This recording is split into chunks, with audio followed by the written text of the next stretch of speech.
DeMar Gale, an autobiography, published February 1998. Humble circumstances. I was born October 9th, 1916 at Bluebell, Utah, under real humble circumstances. We had a one-room log house with dirt roof and floor. My mother had covered the underside of the roof with factory and whitewashed it. She also covered the log walls. The floor was clay packed hard as cement, unless water was spilled on it. Then it was slick and sticky. I made a trip back to the old homestead in about 1965, and the house looks the same as I remember it on the eventful day that I was born. When my mother gave birth, she had my two grandmothers as midwives. There were no doctors there, but I guess he wasn't needed. I was big enough to pretty well take care of myself. I was 12 pounds, 9 ounces of all muscle. I remember people coming to see the new baby and saying, "Well, isn't he a nice big baby?" I really don't know much about this because we didn't have a mirror, but they say that I was really red with swollen eyes and my nose was flattened over quite a big portion of my swollen red face. Red! My grandfather Morel was bishop of the Bluebell ward, so it wasn't long until I was introduced into the church. My father gave me a blessing and a name. The name they gave me was a doozy DeMar Gale. I have been called by the name Red ever since I can remember. The Red name didn't come because of my red face. I was born with a fuzz on my head that was kind of red, and as I grew older, the fuzz turned to red hair. Water dog. I guess I didn't get around as fast as Paul Bunyan, but I learned to crawl pretty fast and had an inquisitive nature, my mother says. She claims I was always into something, like getting my hand in a mousetrap. One day I was out on the lawn at my grandfather's place. My mother picked me up. I was sucking on something. She pulled it out of my mouth. It was only a water dog. If you have never tasted water dog, give it a try. They are real slick and wiggly. Lavoir. I was fortunate enough to have an uncle just 3 weeks older than I was. He also had red hair. 6 of my uncles and aunts were red-headed. His name was Lavoir. We had some real good times together. He wasn't very big and didn't care so much for the exciting things like playing. He became a real student, and I continue to like to play. Donald. Sometime along about this period, I think it was the first day of June, 1918, my mother gave me the cutest little brother, Donald. He wasn't very big, and everyone said what a beautiful baby he was. He has continued along this same line until he has become a real handsome man. He must be young-looking, because people are always calling me his dad. Monticello. Along about this time, my folks decided that the pastures were greener at Monticello, Utah. We moved into a small house near the flour mill, where my father worked as the miller. This was a really exciting time in my life because I got to go to the mill where there was always Indians trading for flour. I guess this is where I learned to like pine nuts because the Indians would trade pine nuts for flour, so we always had all we could eat. During this time, Dad and Mother both got the flu. There was no one there to take care of them, so it fell my lot to build fires, carry wood, and do all the errands. They were both so sick they were nearly delirious. It wasn't long after this that we moved into town, where we had running water out in the yard. This was a real novelty to someone who had never seen running water out of a hydrant. My brother Eldon was born at this place. He made me look real small. He weighed in at 13 pounds, 7 ounces, all fat. One of the highlights of this time was when John R. Young came and visited us for a few days. He was Dad's uncle and was married to Tammy Tammer Black. He was a real storyteller. Grandma Merrill dies. One cold, snowy night, I remember there was a lot of sadness around the house. I learned that my grandmother Gale, Martha Black Gale, had died. At 4 o'clock the next day, Dad and another brother took her body to Blanding for burial. Homesteading. The next spring, Dad took up a homestead north and east of Monticello. I can remember when we left to go out to the homestead. We had everything we owned in a wagon, and we were leading the cow behind. I thought this was quite a thrilling experience. The first night out was one that made my hair stand on end. There were a lot of coyotes out there, and all of them were howling all night. I couldn't get close enough to Mother to feel safe. I can't remember how long we stayed there. I sure enjoyed going after water. We would take the wagon and load 3 or 4 50-gallon wooden barrels and go 2 or 3 miles to a lake. Dad would back the wagon out in the lake far enough that he could dip the water into the barrels.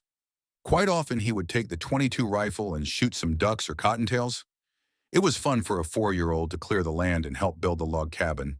I guess this homesteading wasn't so profitable. Carlisle. We moved on to a big dry farm at Carlisle. This is 4 or 5 miles north of Monticello. I had a lot of fun and excitement here. My grandfather Merrill, my uncles Porter and Bill Merrill, came down to work with Dad this year. We must have had 50 head of horses to work and the farm to run. I enjoyed going out with Uncle Bill to plow most of all. He would let me drive the horses, usually 4 or 6 head on a big disc plow. One day I got off to get some rocks to throw at the horses, and one of the wheels on the plow ran over my foot. I thought it had cut it clear off, but after 3 or 4 days I was out running around again. Mother didn't let me go out in the field for a while, so I was kind of helping around the house. I had seen Mother clean out the ashes from the old cook stove and dump them in the 2-holer toilet so the flies wouldn't be so bad. I decided that would be a good chore for me. I took them down and dumped them in. A few minutes later, the whole thing was ablaze. I must have had some hot coals among the ashes. And I am not sure how the chores pertaining to the toilet were taken care of by the rest of the family, but I went out to the big horse barn. This summer had a lot of experiences, but the harvest time was the best of all. We had a header that cut the wheat and elevated it up to a basket rack on the wagon. I would stand in the corner of the rack and drive the team while they loaded the wagon. The heads of grain would pile up around me. When it piled up to my arms, Uncle Bill would pull me up on top and I would drive some more. When it was clear full, we would go into the thrasher. The thrasher would run by horsepower, 6 teams of horses with my grandfather driving them. Indians. During this summer, some of the Indians on the reservation decided to leave the reservation. They stole some cattle and horses and beat up a few ranchers and then headed out into the Badlands. The sheriff and posse went after them, so there was lots of excitement around about the Indians. One day while all the men folks were gone, a big Indian came to our place. It really frightened me, and I could tell my mother was a bit nervous. The Indian was the bishop's son, who was kind of a wild one. He was on his way into town to turn himself in to the sheriff, the nickel. One night the folks were going into town for something, and they left me with Granddad Morrell. I felt pretty badly that I couldn't go, so Dad gave me a nickel. I still felt real bad, so I laid on the bed and cried. No one paid much attention, so I was about to quit. I put the nickel in my mouth and was laying on my back. I took a big breath so I could let out one last big howl, and down went the nickel. This made this a lot more sad. I had lost my nickel and didn't get to go to town either. For the next 2 or 3 days, I didn't use the 2-seater for fear I would never find my nickel. Luck was with me when I did recover my money. Exciting birthday. In the fall, Granddad, Bill and Porter were going back to Bluebell. It was the 9th of October, early in the morning. Uncle Bill went out and roped a burro and gave it to me for my 5th birthday. This was a really exciting time. The creek by our place had some ice frozen on it from the night before. Mother took a wash tub and got enough ice to make some ice cream for my birthday dinner. After dinner, we decided to go gathering pine nuts about 3 miles from the ranch. I rode my new burro and we had a real nice day. We gathered a lot of nuts. On the way home, I was riding beside the wagon when the roads forked. The wagon took the right fork and I followed, but the donkey decided to take the left, so we parted. I don't think it hurt me very badly, but I sure was mad at the old donkey. Uncle Porter ran and caught him. Mother wanted me to ride in the wagon the rest of the way home, but I didn't want the men to think I was afraid of being thrown, so I got back on the ornery donkey. He wouldn't go with the wagon on the road. He wanted to go on the left-hand road. There was an Indian camped on this road named Mancus Joe. He was kind of a bad Indian. I was afraid of the Indians, but didn't want to give up my donkey. So Porter grabbed the donkey by the tail and ran along behind me until we passed Joe's camp. I believe this was one of the most exciting birthdays I have ever had. Spot. I had a collie dog that went with me every place that I went. I thought more of this dog than anything else. There were a lot of freight wagons that camped near our place. One night a freighter camped near our place. He came up to the house and talked until after I had gone to bed. The next morning I got up and looked for my dog, but he was gone and the freighter was gone. We asked some of the other freighters if they had seen my dog. They said that they had seen this man take him. I thought the world had come to an end. I guess I must have cried most of the time for 2 weeks. One night about 10 o'clock, quite a while after we had gone to bed, I heard a noise on our porch. Then I heard scratching on the door. I jumped up and ran to the door. There was my dog, Spot. His feet were raw, and he was about starved to death. That was a happy night. I don't think I slept at all. It was a lot better than Christmas. Model T. Next spring, Dad traded what we had and got a Model T Ford car. I had never ridden in one before, and Dad had never driven one before. He took a few lessons, and we loaded up and headed back to Bluebell. We got up near Green River. There had been some heavy rain above us that had caused some flooding. The bridge was washed out. There were several cars stopped waiting for the water to go down. A couple of cowboys came along and put their ropes on the front of the cars and pulled them across. When it came our turn, Dad cranked the Model T up and drove right on through. I was sure proud that my dad was so smart. We drove on to Green River where we camped for the night. Mosquitoes. The next morning I tried to wake up but could not open my eyes. The mosquitoes had bitten me until my eyes had swollen completely shut. I didn't see a thing until we arrived at Bluebell. Cigars. A short time after we arrived, some of the older boys were going horseback riding. My uncle Arthur and I got to go with them. Arthur is 2 years older than I. My uncle Victor was the leader of those boys. They must have been 11 or 12 years old. When we got out in the cedars, Uncle Victor pulled some cigars out of his pocket and cut them in half and gave each one of us one. I thought I was pretty smart to get to smoke with the big boys. A short time later, I started to get sick. I lost my breakfast and got so dizzy I couldn't stay on my horse. Uncle Victor held me in front of him and took me home. I didn't tell Mother what was the matter for fear I wouldn't be able to go with the older boys anymore. Victor didn't want to say anything because his dad was bishop and he would sure get in trouble. I kept getting worse until Victor decided he better confess before I died. This ended my cigar smoking days forever. Bullfights. One of our most enjoyable pastimes was to round up a couple of range bulls that hadn't seen each other before. We would put them together and watch the bullfight. This was real exciting. Sometimes for a change, we would tie a rope to the tail of a dry cowhide and pull it at a lope in front of the cows. It is surprising the effect it has on a herd of cows. They start to bellow and run after the cowhide. The cowhide sails along about 2 feet above the ground. We ran the cows and horses so much that when our dads found out, we were grounded for a while. This really hurts a boy that has spent more time in the saddle than on the ground. When I was 5, my dad said I could ride anything I could stick on, like a cocklebur sticks. Harrowing. One day, Granddad sent Victor out to harrow some ground to plant some potatoes. The rest of the boys and Dad went down to the potato pit to cut sets to plant. I went down and talked Vic into letting me harrow. I got along fine until the circles I was making got so small that the harrow tipped over. It hit one of the horses and they started to run. I couldn't hold them. They ran right over the top of the potato pit. The harrow tore the door off. Then the harrow hooked on the wood pile and broke it loose from the horses. The horses ran past the post, one on each side. This broke the lines that held them together. One of the horses stopped, but the other one ran clear out to the Badlands. It was 2 days later they found him. Granddad spent 2 days repairing harnesses. I guess everyone thought the world was caving in when the horses pulled the top off the potato pit. Early jobs. The year I turned 9, I was hired to be the janitor of our one-room schoolhouse. All 8 grades were taught in one room by one teacher. Her name was Mrs. Dillman. I don't know if she was a widow or a divorcee. She only taught 1 year. I would go down to the school about 7 o'clock each morning to build the fire. Then I would sweep, dust, clean erasers, and carry in enough wooden coal for the day. Then I would run home and go up to the cookhouse where the men from the bunkhouses ate. I also did the chores there. They had 3 or 4 pigs they fed the scraps from meals to. I would feed them and carry enough coal and wood to last the day. Then I would run home and change to school clothes and get down to school. This having all 8 grades in one room made it so that if you didn't understand what you had been taught the year before, you could listen while they were having their lessons in the grade below you, or if you were bored with the lessons in your class, you could tune in on the grade above you while they were having their lessons.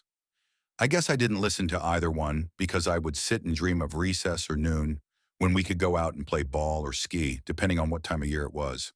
For doing the janitor work, I received $7.50 a month. I sure looked forward to the first of the month when I would get a letter from the school board with my check. We burned mostly wood, so I would spend about an hour each night cutting wood with an axe. I got pretty good at this cutting. I also had to cut all the wood for the cookhouse. I generally cut on Saturday to get enough for the cookhouse for the week. I would cut 2 or 3 hours. I got paid $1.50 a week from them. I quite enjoyed this job because Mrs. Gleans was so nice. She always bragged on me and said I cut the wood better than anyone. It was big enough, it didn't burn up in a hurry, but still small enough she could get it in the stove. She generally had some cake, pie, cookies, punch, homemade ice cream, or something good each time I went in. In the summertime, we hauled wood for the school and for our own home. The school paid me $8 a cord for wood. We would generally get 5 or 6 cords a year. The company Dad worked for had a team and a wagon to haul wood. It cost $2 a day for the team and wagon. We would try to get 2 loads a day with Dad's help. The summer before I turned 10, Dad convinced the boss at the mines that I was competent enough to go out with Donald and Eldon after wood alone. I remember one time Eldon and I went out alone. He was only 6. I would have him ride the horse and would hook the chains on the dry trees. He would drive the horse and pull the tree over alongside the wagon. The horse he used for this was real good to pull, but once he started, it was hard to hold him. Eldon was afraid of him. He would cry and say he didn't want to, but I would make him anyway. I remember this one tree, a big cedar about 10 feet tall and 2 feet in diameter. Eldon really put up a fuss when the horse tried to pull it and couldn't, so I had him try from another angle. He was crying like mad, but he tried. He finally got it down and pulled it alongside the wagon. Then he said we couldn't load it because it was too big to lift. Well, I had helped Dad load some pretty good trees by cutting some poles about 10 feet long and leaning them up alongside the wagon.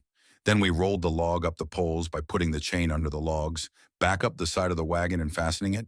We would bring the chain over the log, over the wagon, and hook the horse. This would roll the log upon the wagon. The point is to stop the log before it rolls clear over the other side.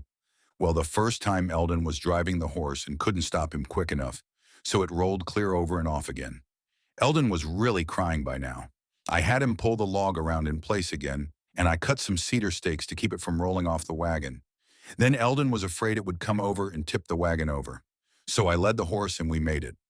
I had nearly tipped the wagon over, but I was sure proud that we had been able to load the wood alone. I don't know why Eldon ever did what I asked him to do. I never did beat him, and I don't think I ever yelled at him. Then we rolled another log on nearly the same size. This filled the bottom of the wagon. Then we finished up the load. When we got home, Dad couldn't believe that we could have done it. I think nearly everyone in camp came to see the load of wood that Eldon and I had brought in by ourselves.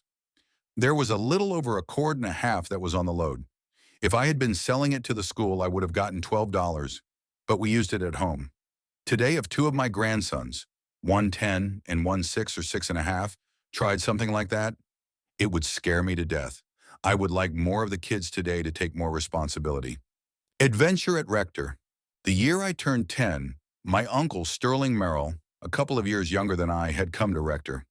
Rector was a mining town about 25 miles from our place, if you went around the road, but only 8 or 9 straight through the hills. One morning, some of us were playing out on the ledges when someone mentioned Sterling being over to Rector. We decided to hike over and see him and our other uncles and aunts that lived and worked there. We were already a mile or 2 in that direction. It didn't make sense to walk back home and tell our parents where we were going because we could be halfway there by then. There was DeLoss Workman, he was the oldest, and his brother, a boy by the name of Paul Wilson, whose brother was the blacksmith at camp, Donald and I. Paul had come from Grand Junction, Colorado to visit for a couple of weeks. We hiked along the gilsonite veins. Generally, there was only one vein. They had been mining them, which leaves a cut about 4 feet wide. As we went along, the cut divided, and there was 2 of them, about 10 feet apart. So we just walked between them. In a little while, it divided, and there were 3 veins. It was easier walking where they had kind of smoothed it out.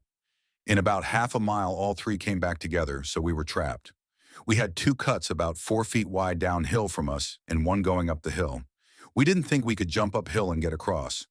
We didn't want to walk back half a mile, so DeLoss jumped first. He got back where he could get 2 or 3 steps, then he jumped. The first one took another 2 or 3 steps and jumped the next one. He said it is easy, so his brother went next. Then Donald jumped. By this time, Paul Wilson was crying. He was scared to jump. The mines were 200 or 300 feet straight down. I said I would go back with him, but the others said for me to jump and let Paul go back to camp alone. Well, I jumped and made it all right. Paul was crying and yelling nasty things at us. We started to go, so he ran and jumped the first one fine. He had a torn pants leg. As he went to jump the second one, his toe caught in his torn pants, and he stumbled and fell.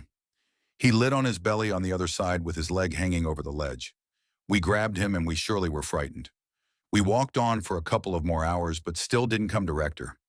We knew we couldn't get back home much before dark, and we were hungry and thirsty.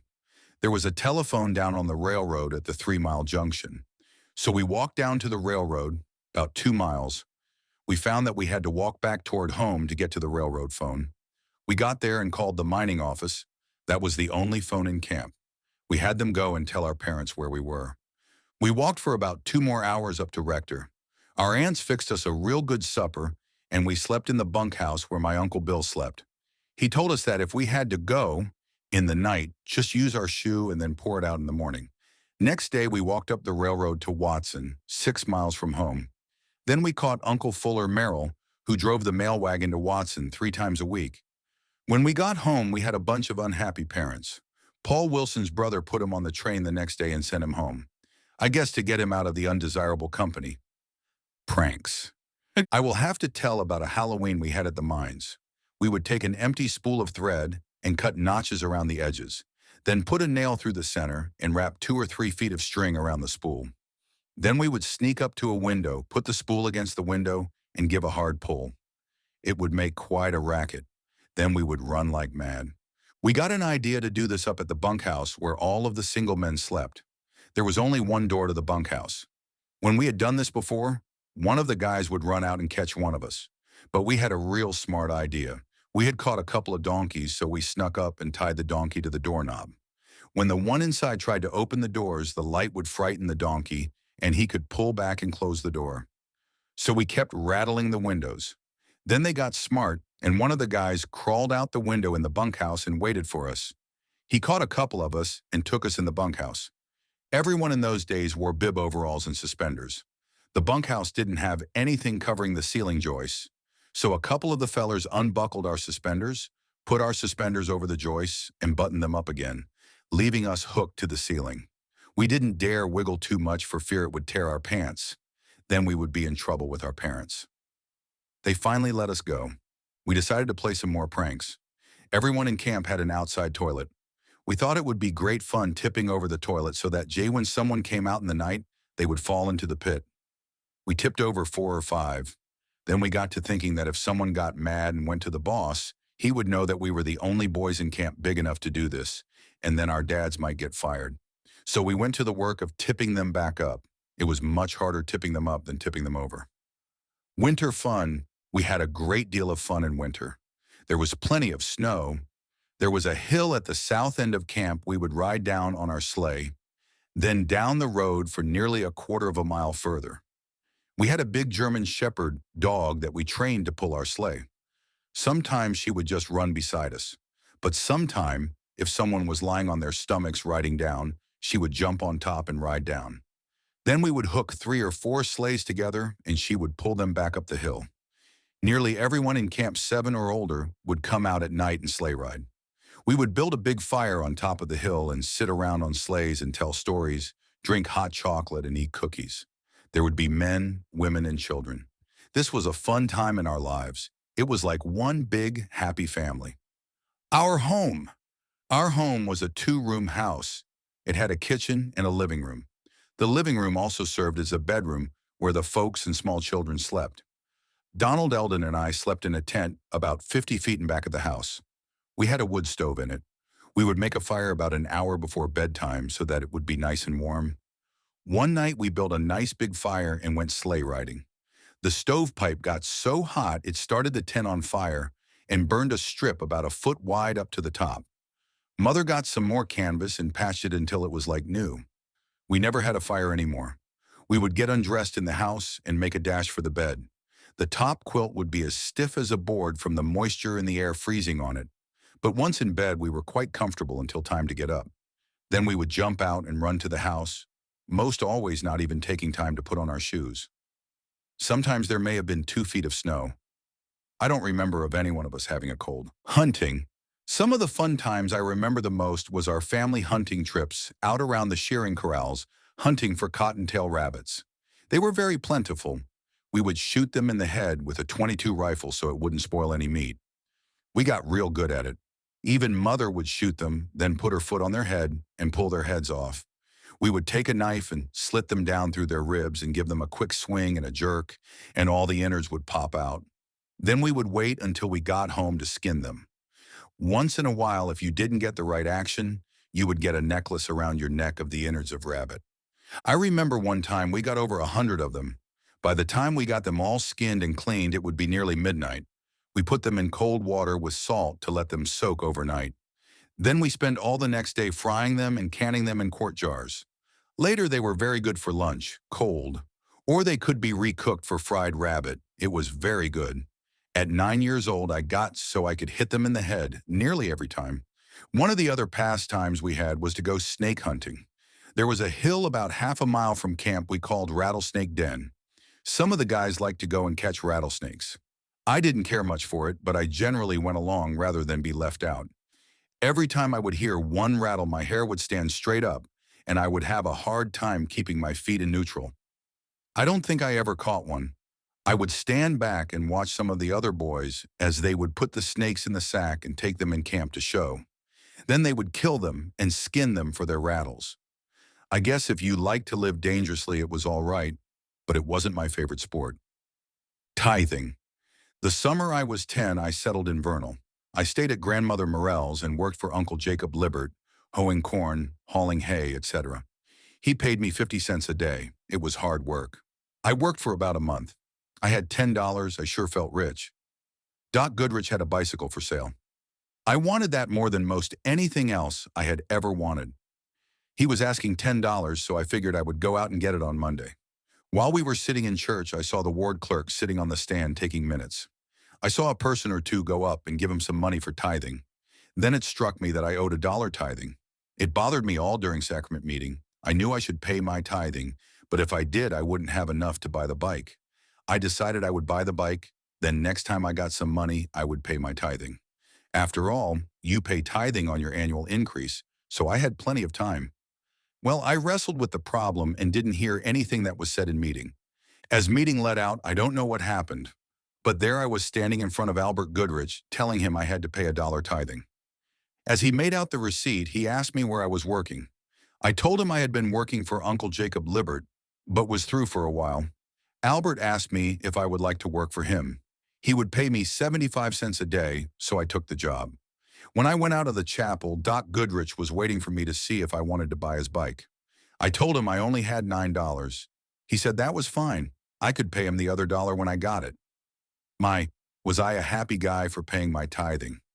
If I hadn't let the Lord guide me to pay my tithing, I wouldn't have gotten the first job that paid off at once and more than doubled my income. It is quite likely it wouldn't have had the opportunity to work with him. Uncle Albert. Well, I worked for Albert 3 days, and he said I was one of the best workers he ever had, so he was going to pay me $1 a day. I worked for him the rest of the summer. I learned many lessons from Albert, like always being on time. He had taught at the high school for 20 years and had never been late and never missed a day of work. I can't say I have that good of record, but I think I could count on one hand the number of times I have been late. He taught me to give an honest day's work for an honest day's pay and never to gossip. I haven't done too good a job on this last one. Albert was a firm man and I was kind of scared of him, but I liked to be with him. He was strictly honest. I stayed with him the next summer and worked for $12 a month and board. When we settled in the fall, he made it $15.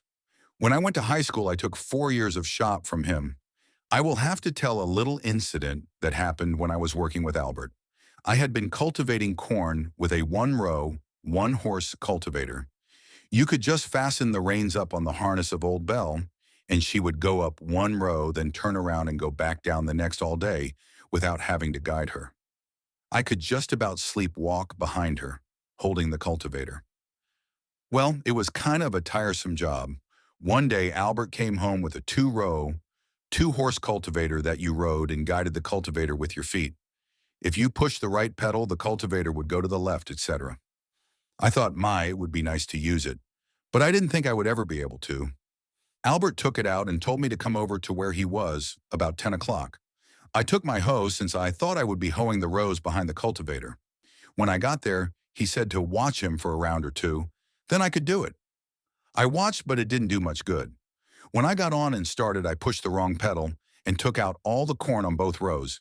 He stopped me and explained again, then said I couldn't do it with him looking over my shoulder. He said if I didn't catch on before long, not to dig up the whole field of corn, but to quit and bring the horses in. After Albert left, I pulled out of the field and into a patch of weeds and just sat for a few minutes working my feet on the pedals until my right foot knew what my left foot was doing. In a few minutes, I went back to work and didn't cut up any corn. I could even dodge out and pick up weeds between the hills of corn. If he had stayed and watched me, I would have been so nervous I would never have learned. Over the years, I have followed this practice with new men I have hired. I showed them how to do it, then got out and left them alone. Then in 1950, Albert, Calvin Mortensen, Glenn Libert, and I formed a construction company. I worked with him for a couple of years building houses in Moses Lake, Washington. Socials. One of the things I remember about living out at the mines is the socials they had. They had a building there they called the dance hall. A couple of times a month, they would have a social for the older ones. Or maybe I should say the ones that weren't kids. Once in a while, after I was 11 or 12, the folks let me go. Everyone from out in that area, like Watson, Dragon, Rector, and some of the ranches out in our area would come in. They would dance for a while, then they would have a potluck dinner, then they would dance until 1 or 2 o'clock and have some hot chocolate and cake or cookies. Dad and Mother played for the dances. Mother would chord on the piano, and Dad would play the harmonica, drums, banjo, or whatever. They could really get the place going. Grandfather Morrell. I would like to write a little about the things I can remember about my grandfather Merrill. He was a small man, probably weighed around 140 pounds, was 5 foot, 8 inches tall, and was pretty well bald. He had just a little fringe of hair just above the ears. He was a real gentle man. I never heard him get mad and raise his voice. He was an excellent storyteller. I don't know how many times I had him tell the story of the white Indian boy. He told many stories about his early boyhood. I wish I could remember them now. He told of driving a team and wagon from up in Cache Valley to Vernal in the winter when he was 14 years old. He went all alone, and it took several days.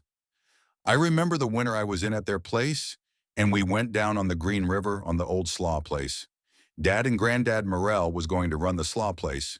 Granddad, Arthur, Lavoie, and I went down and put up ice from the river in the ice house to last us through the summer.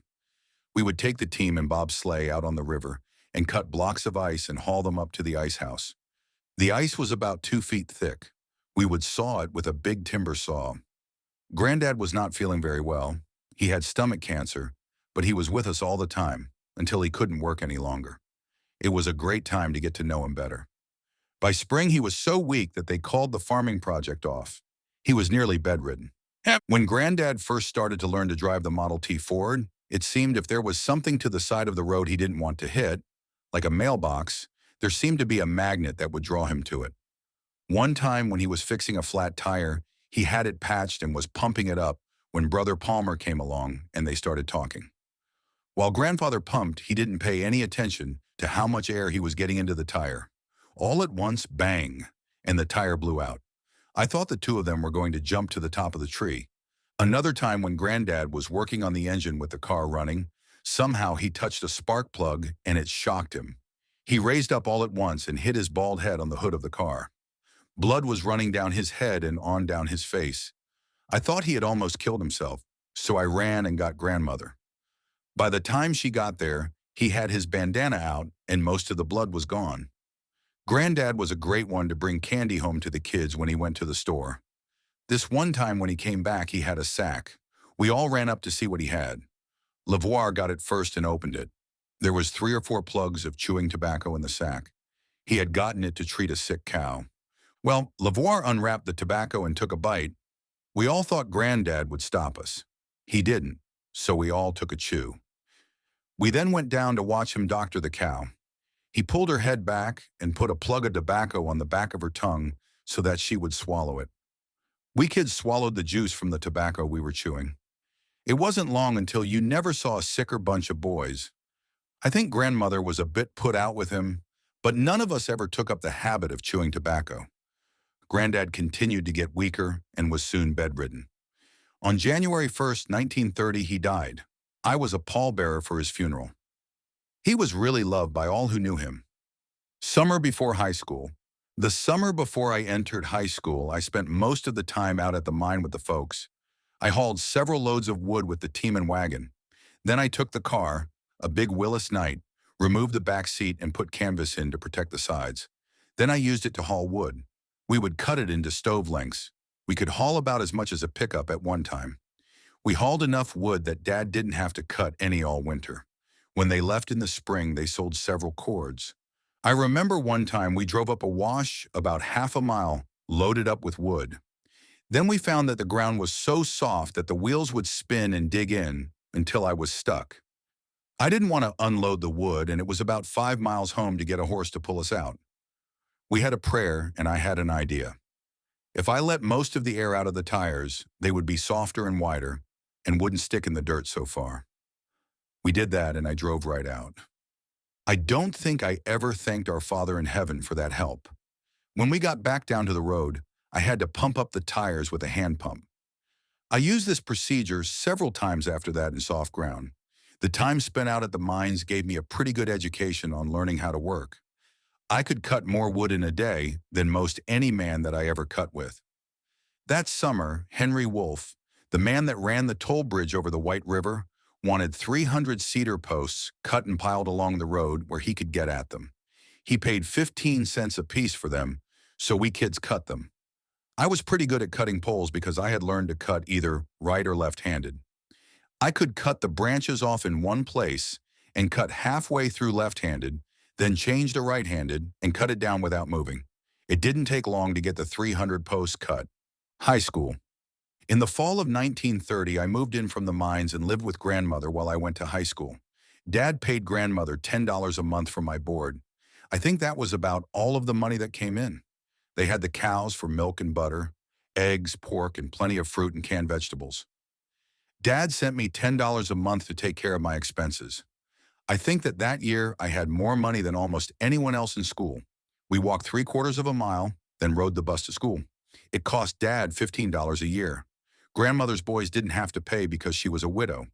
Sometimes the bus would be so full by the time it got to our corner that we would climb up and ride on the luggage rack on top. By the time we would ride the 3 miles to school, it was pretty cold.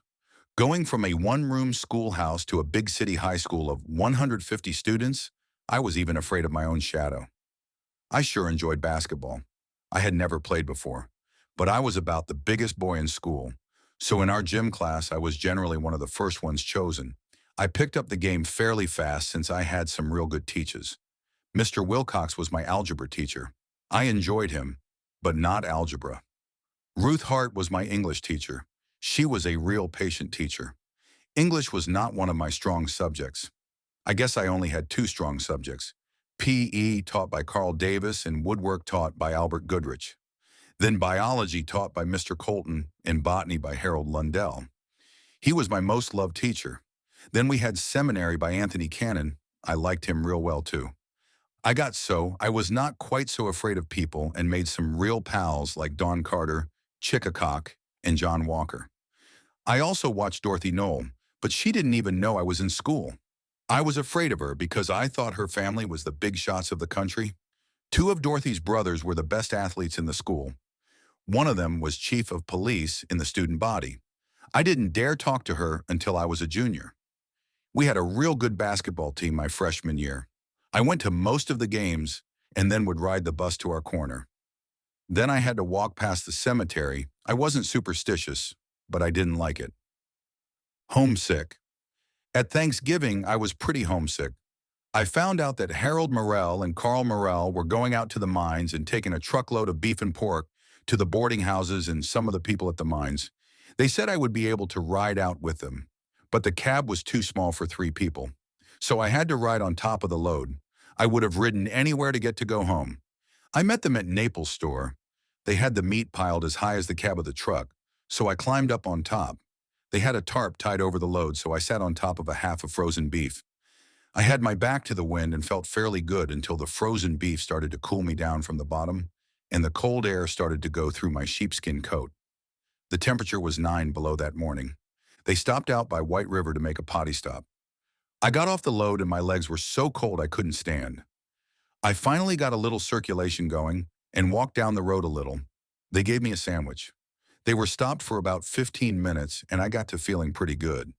But I was too cold to make a potty stop. I don't know why I was so dumb as not to tell them how cold I was, but I had made a bargain. I would ride on the load.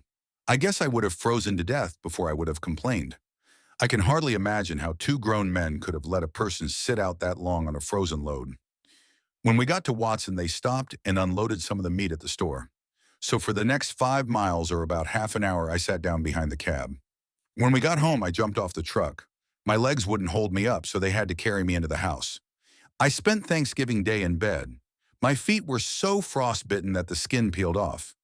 I couldn't wear my shoes for more than a week, so I was unable to go back to school for nearly 2 weeks. This put me behind, and I was behind for most of the rest of the year. I went home for Christmas and had a real good time hunting cottontails, skiing, and all those fun things. The folks took me back in after Christmas, so the trip was some better than the trip at Thanksgiving. After Christmas, I started playing basketball with the freshman basketball team in the interclass tournament. We beat every team and took the tournament. We did this all 4 years I was in high school. The coach told me to practice during the summer and come out for basketball next year. He gave me an old basketball, and we put up a banker at grandmother's. I had a fun year, but when school let out, I decided to go home for the summer rather than just spend the summer working for Albert Goodrich, the on-farm. I think Donald went in and worked for Azel Manwaring that summer. Eldon and I hauled wood, cut cedar posts, hunted cottontails, and had a real fun time. In the fall, I went back into school. Times were a bit harder, so I couldn't get as much money from the folks. The bus didn't run, so we walked the 3 miles to school. I had about the same teachers that I had as a freshman and wasn't afraid of anyone. Tom Swift, I think I was the biggest boy in school, unless it was Tom Swift from Greendale, a little place over on the other side of Brush Creek Mountain. This was about the first time Tom had ever been away from home. They tell me that when they put shoes on him to send him away to school, that he backed clear out of the country watching the funny tracks he made wearing shoes. When they put a tie on him, he stood all day thinking he was tied up. Well, he was a little funny and nearly everyone made fun of him. One day out on the front lawn, I saw a group of boys in a circle. There was a lot of noise, so I went over there. Tom was in the center. They were poking and making fun of him. If he tried to defend himself, 4 or 5 boys would tackle him. I knew how I felt when I first came, so I stepped into the circle and told these guys off. I said Tom and I would take the whole bunch on, and if I ever saw anyone making fun of Tom again, I would thump them until they wouldn't know who they were. That ended the trouble for Tom. There is one more little deal that I would like to tell about Tom. We had a big block U up on the side of the hill as you leave Vernal. The white had worn off, so our class decided to go up and repaint it. We used lime and cement. The lime sacks weighed 60 pounds apiece. It was about half a mile from where the trucks dumped the bags of cement and lime to the mountain. They assigned 2 boys to a bag of lime. One would carry it for a ways and the other would take his turn. I said I would take one alone. Tom took 2 and we were the first ones up to the U. I got Tom to come out for track and throw the shot put. He couldn't throw it like you're supposed to. He would throw like he was throwing a baseball. He could throw it 10 feet farther than anyone else in competition, but he was disqualified because they said he couldn't throw. He had to put it, playing ball. I went out for football and made the second team. In order to get to travel with the main team, you had to do real well in practice the week before. During practice, Tom Bingham and 3 or 4 seniors that were too small to play football would come out and watch. They kept yelling for me. Every tackle that was made, they would yell, "Did you see how Gale took him?" Even if I wasn't anywhere near. Well, it accomplished 2 things. I really started to try harder, and the coach started to watch me. I really started to go. The second team beat the first team in scrimmage 2 nights in a row. Vern Hatch and I got the chance to go to Moab to play. I was sitting on cloud 9. Some of the boys went out the night before the game and got drunk on wine. We got beat. When we got home, the coach found out about the wine and canceled the rest of the football season. I turned out for basketball. The main team was made up mostly of seniors. It wasn't a very good team. Many times during practice, the second team would beat the main team. I had never suited up with the main team, but I was on the starting lineup of the second team. We always played a preliminary game first. I remember we had a game with Altamont, a small school on the other side of Bluebell. The next week we had a game with Roosevelt. They had the strongest team in the district this year. So our coach, Carl Davis, and one of the main players, Lyle Anderson, stopped off at Roosevelt to get a line on how they played. Harold Lundell took the team up to Altamont. The second team started. The gym had such a low ceiling that we were hitting the ceiling instead of the baskets. They were licking the socks off us. Lundell called timeout and told me to work under the baskets and for everyone to pass the ball to me. I was bigger than anyone else on the floor, so when they would pass to me, I could go up and make a basket. In those days, you jumped center after every basket. I would jump center and tip it to a guard, then run down under the basket and make another basket. Well, it was by far the best game I had played. I made 20-some points. We won. So Lundell drew me a suit for the main team and told me to suit up. About the same thing happened with the main team. Everyone was hitting the ceiling. We were getting beaten, so he sent me in. It worked pretty well until they put 2 guards on me, and I couldn't shoot. Everyone else still hit the ceiling. Well, they beat us, and the next Saturday they beat us, and it ended our season. It was the first season Winter hadn't gone to the state tournament in 16 years. Carl Davis counted his chickens before they were hatched. Ward teaching. Lavoir Merrill, my uncle who is 3 weeks older than me, and I were assigned to be ward teachers together. We were assigned Uncle Frank Merrill, David L. Richards, Noah Rodebeck, and Merrill Karen. Merrill Karen had been sent to the state pen for selling liquor to the Indians. We would always go to David L. Richards first because he was the best of anyone in the ward on scriptures. We could get a few pointers to give the rest of the families. Merrill Karen wrote to his family and told them how grateful he was that he had such good home teachers to look after his family. They came to church often, and we thought we were doing a bang-up job. He got out of the pen in 6 months and came to church a couple of times. Then he landed back in jail for stealing sheep from his neighbor, Noah Rodebeck. The next time we had to teach his family, they told us how sorry he was and how he had repented and gone and asked forgiveness of Brother Rodebeck. Brother Rodebeck had forgiven him, and he felt real good again. The following fall, when Merrill was hunting deer, he was sitting on the front of the wagon when they hit a bump. The gun slipped out of his hand and fell and hit the wagon tongue. The gun went off and blew his leg off at the knee. He spent the next 6 months in the Veterans Hospital. He had turned over a new leaf, and we thought maybe it was worth it to get a change in his life. We were very happy he came home with a new wooden leg. He went to church 2 or 3 times and was picked up for bootlegging. We gave up and were changed to teach someone else. But there sure is a good feeling when you do see someone change their ways. I went out for track in the spring. I ran the 220 in the relay, threw the javelin and threw the shot put. But it was so far to walk home after practice that I confined my time to the PE classes. The coach kept trying to get me to come out, but I wasn't that interested in it. Dad had decided to leave the mines and move into Vernal and try farming. We moved on to the Hawes place, just below the cemetery along Hallinger Gulch. I think we had 40 acres of pretty poor ground with lots of weeds. The Depression. The Depression was just getting started, and there weren't any jobs to be had, any place. The price of cream and eggs was pretty near nothing. We had half a dozen cows, 2 horses, about a dozen pigs, and a flock of chickens. The eggs and cream about paid for the sugar and other things we had to have at Naples store. Mother made our soap. We raised a good garden and canned a lot of tomatoes and vegetables. We got apples from Assel and Elva Manwaring, so we had a lot of dried apples. We ate buffalo berries, Potawatomi plums, and apricots that was so woody you would get slivers in your mouth when you ate them. I don't think there was many people around any poorer than we were, but we never went hungry. Our clothes had a lot to be desired. I had a pair of corduroy pants that Mother had to sew up in the crotch nearly every time I wore them. I remember we saved enough from eggs and cream to get each one of us boys a pair of striped bib overalls. We wore them to church and for best all summer. My shoes had big holes in the soles. I would put a piece of cardboard on the inside to keep my feet from wearing out. I don't think we had any socks. There wasn't a lot to do, so the ward got together and built a tennis court behind the church. We used to have dances on the court during the summer.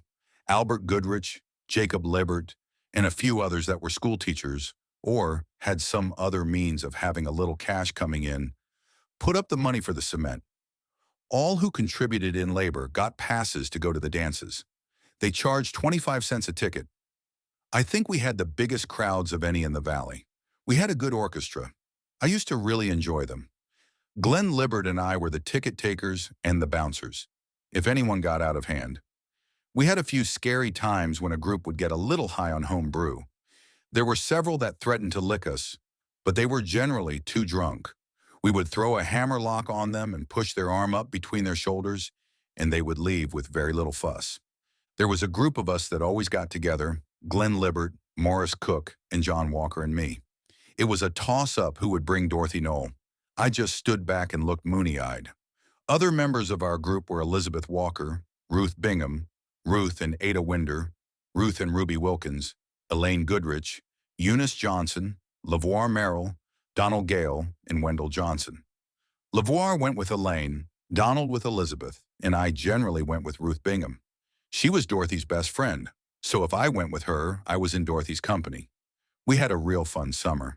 We couldn't afford gas for our car, so we tore the body off and made a rubber-tired wagon out of it. I had to depend on Glenn most of the time for transportation. Sometimes a bunch of us would go to a party in the wagon. Times have sure changed. I hear a lot of the young folks saying, "What can we do? I am so bored." It kind of makes me a little hostile that with all the things they have, they can't use a little imagination and come up with some things to do. We have been doing so much for them, they have a hard time even turning the television on. I don't think we ever lacked for something to do. One of our most fun things was pasture parties. We would go up in Walker's pasture, make a big fire, and play games until it burned down to where we could roast wieners and marshmallows. Then we had some homemade ice cream and cookies and cake. The girls were always coming up with ideas like candy pulls or waffle dinners, etc. When school started in the fall, I was looking forward to being in classes with Dorothy, but she must have read my mind because she went to Jordan High her junior year and lived with her sister Mary Rigby. I turned out for football and made the first string as a left tackle. I think I played pretty good ball. I played most of the time. They never had to take me out for injuries. I was either tough or I would run so they couldn't hit me. More ball. When deer season came along the last of October, I asked the coach if I could go with my dad deer hunting. He said yes, so I went and we spent a week deer hunting. I don't think the coach expected me to be gone more than 2 or 3 days. I missed one game and we got beat. Well, when I got back and went to my locker to get dressed for practice, I didn't have a suit. I thought the athletic manager must have sent it out to be cleaned. So I asked him, and he said the coach had told him to pick up my suit, so I went home.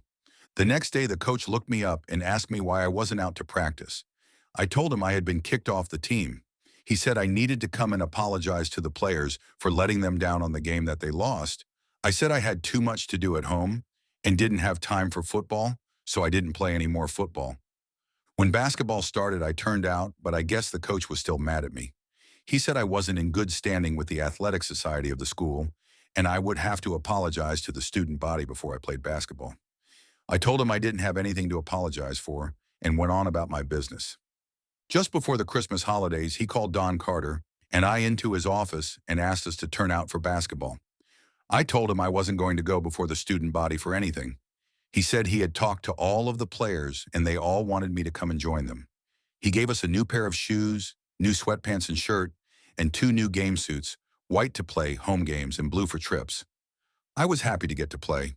I was the center and I could easily outjump anyone in our league. I walked or ran to school every day, so I was in better shape than anyone else on the team. I also milked 13 cows night and morning for Clarence Palmer. We won most of our games but were beaten out in the district playoffs, so we didn't get to go to state. We were a bit disappointed. I guess I had aught to tell of one of the most embarrassing times of my life. We were playing Roosevelt. I jumped center and tipped the ball to a guard. He passed it back to me, and I started to dribble down for a layup. Just before I shot, I realized I was the only one down at that basket. It was the wrong basket. I was so embarrassed I acted like I knew what I was doing and dribbled down the floor for a lay-in. But my face was still red after the game, and most of the guys kidded me about it. School days. Harold Lundell was my most fun teacher. He gave me a lot of responsibility. We went all over the valley dehorning cows and docking sheep. He would generally have me do the cutting to show the others how to do it. A lot of the time, he would have Lavoir and I on special projects.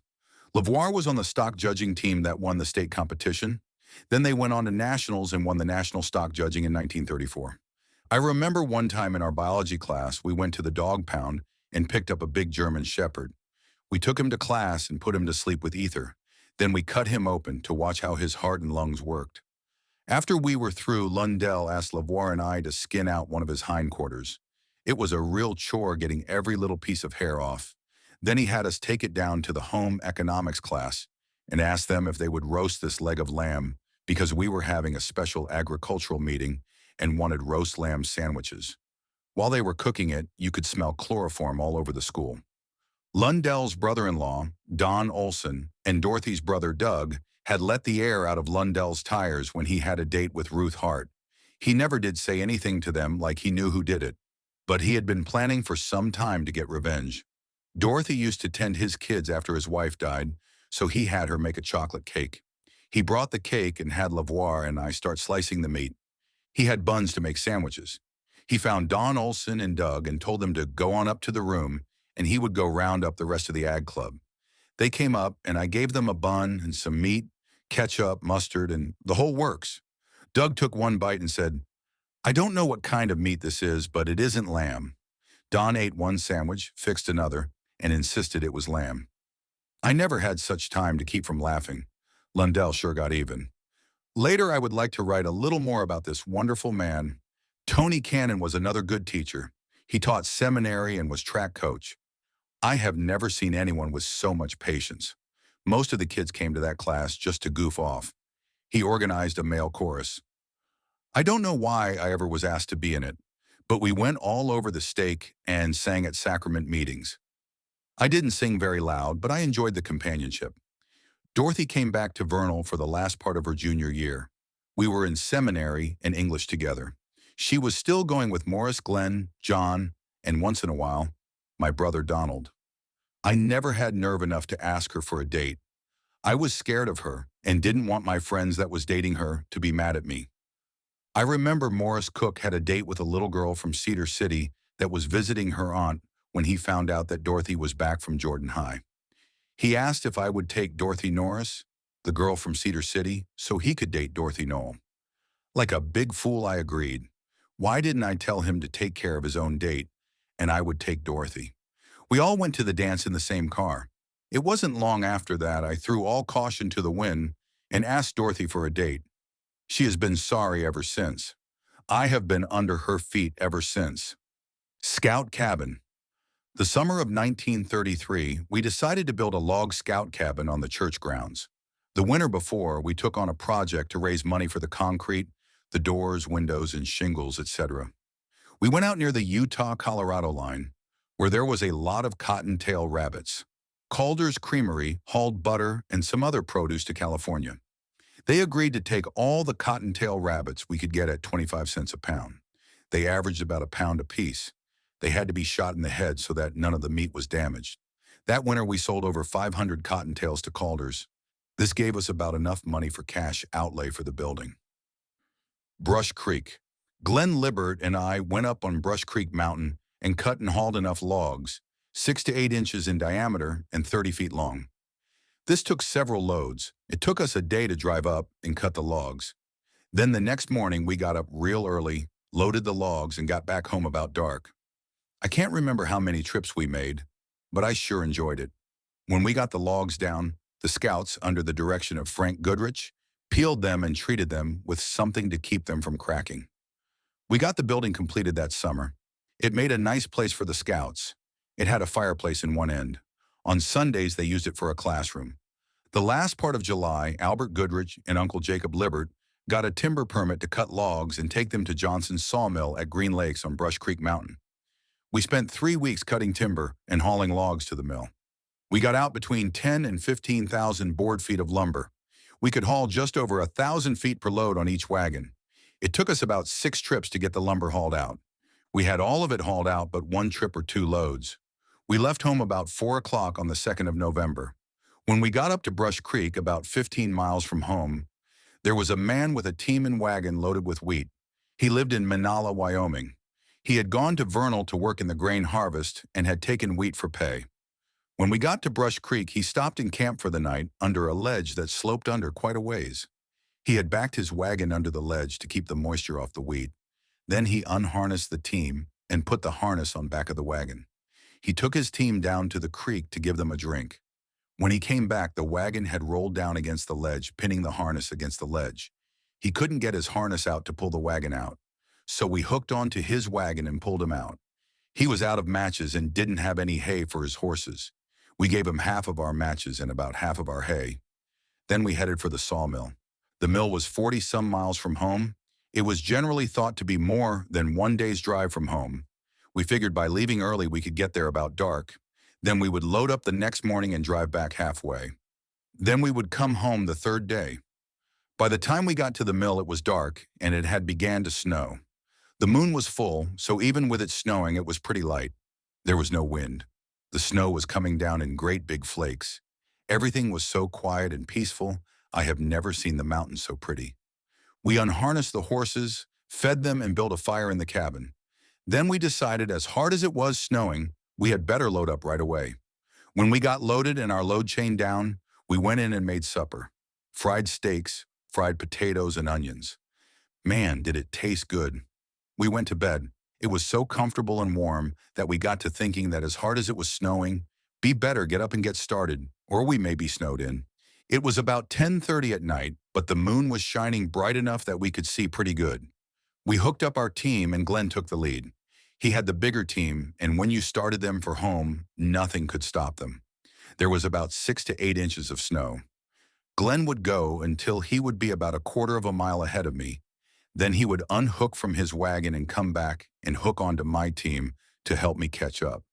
From the mills to Red Springs campground was 7 miles, all uphill. It took us 7 hours. It was starting to get light, and the wind had come up until quite a blizzard was going. When we got to Red Springs, there was this man with this load of wheat about froze. He had to use all of his matches.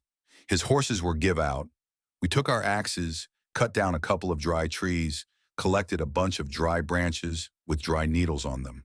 They started to burn about like putting gas on them. It wasn't long until we had a good fire and cooked some breakfast. We had this fellow eat with us. We spent about an hour there. We thought we would pull on over the top of the mountain to what was called the cow cabins, to where we could spend the night. When we got there, the door had been left open and the cows had been in. The wind had blown a bunch of snow inside. It was 7 or 8 miles on down to Brush Creek, so we decided to go on. A man by the name of Hancock from Jensen had come up on top of the mountain to get a load of quake and aspen poles. By the time he got there, the snow was so deep he decided to go back empty. He passed us. Not having a load, he was able to take some shortcuts. We knew that there was no wood for a campfire down at Brush Creek because it had been used for so many years that all the wood within 3 or 4 miles had been used up. We stopped along the way and threw some dry cedar on the wagon, enough to last for several days. When we got down to Brush Creek, Mr. Hancock hadn't been able to start a fire. He was about to roll out his bedroll and go to bed in a cold camp. He was real glad to see us. He had nearly a hind quarter of beef because he was a cattleman. We made a big fire and got out the Dutch oven. We ate steaks until they were sticking out of our ears. Then we rolled our bedrolls under the ledge, out of the wind, and had a real good night's rest. The next morning we had a good breakfast and just got started home when we met Merrill Goodrich, Uncle Jake Libbert, and Dad. They had called the forest ranger. The ranger said there was more than a foot of snow on the mountains and the road was closed until spring. So they had come in Merrill's pickup with snowshoes, skis, a lot of warm clothes. They expected to see us coming out, riding the horses, leaving the lumber there until spring. They offered to drive the wagons on home, but we decided that we could do it. This was November the 3rd, opening day of pheasant season. We took our lumber home, got our shotguns, and went out and got our limit of pheasants. I have never seen the hunting so good. Cedar chest. This same fall, Glenn and I decided to go back on Diamond Mountain, on Cross Creek, where there was a bunch of red cedar to get a load and take it down to Harold Merrill's sawmill. We would have it cut so we could make some cedar chests that winter. Glenn, Donald, and I left right after school on Friday night. We drove up to Brush Creek at the foot of Diamond Mountain. We fed our horses and ate supper and went to bed. We didn't have a watch, so I don't know how long we had slept, but one of us woke up and decided it must be about daylight.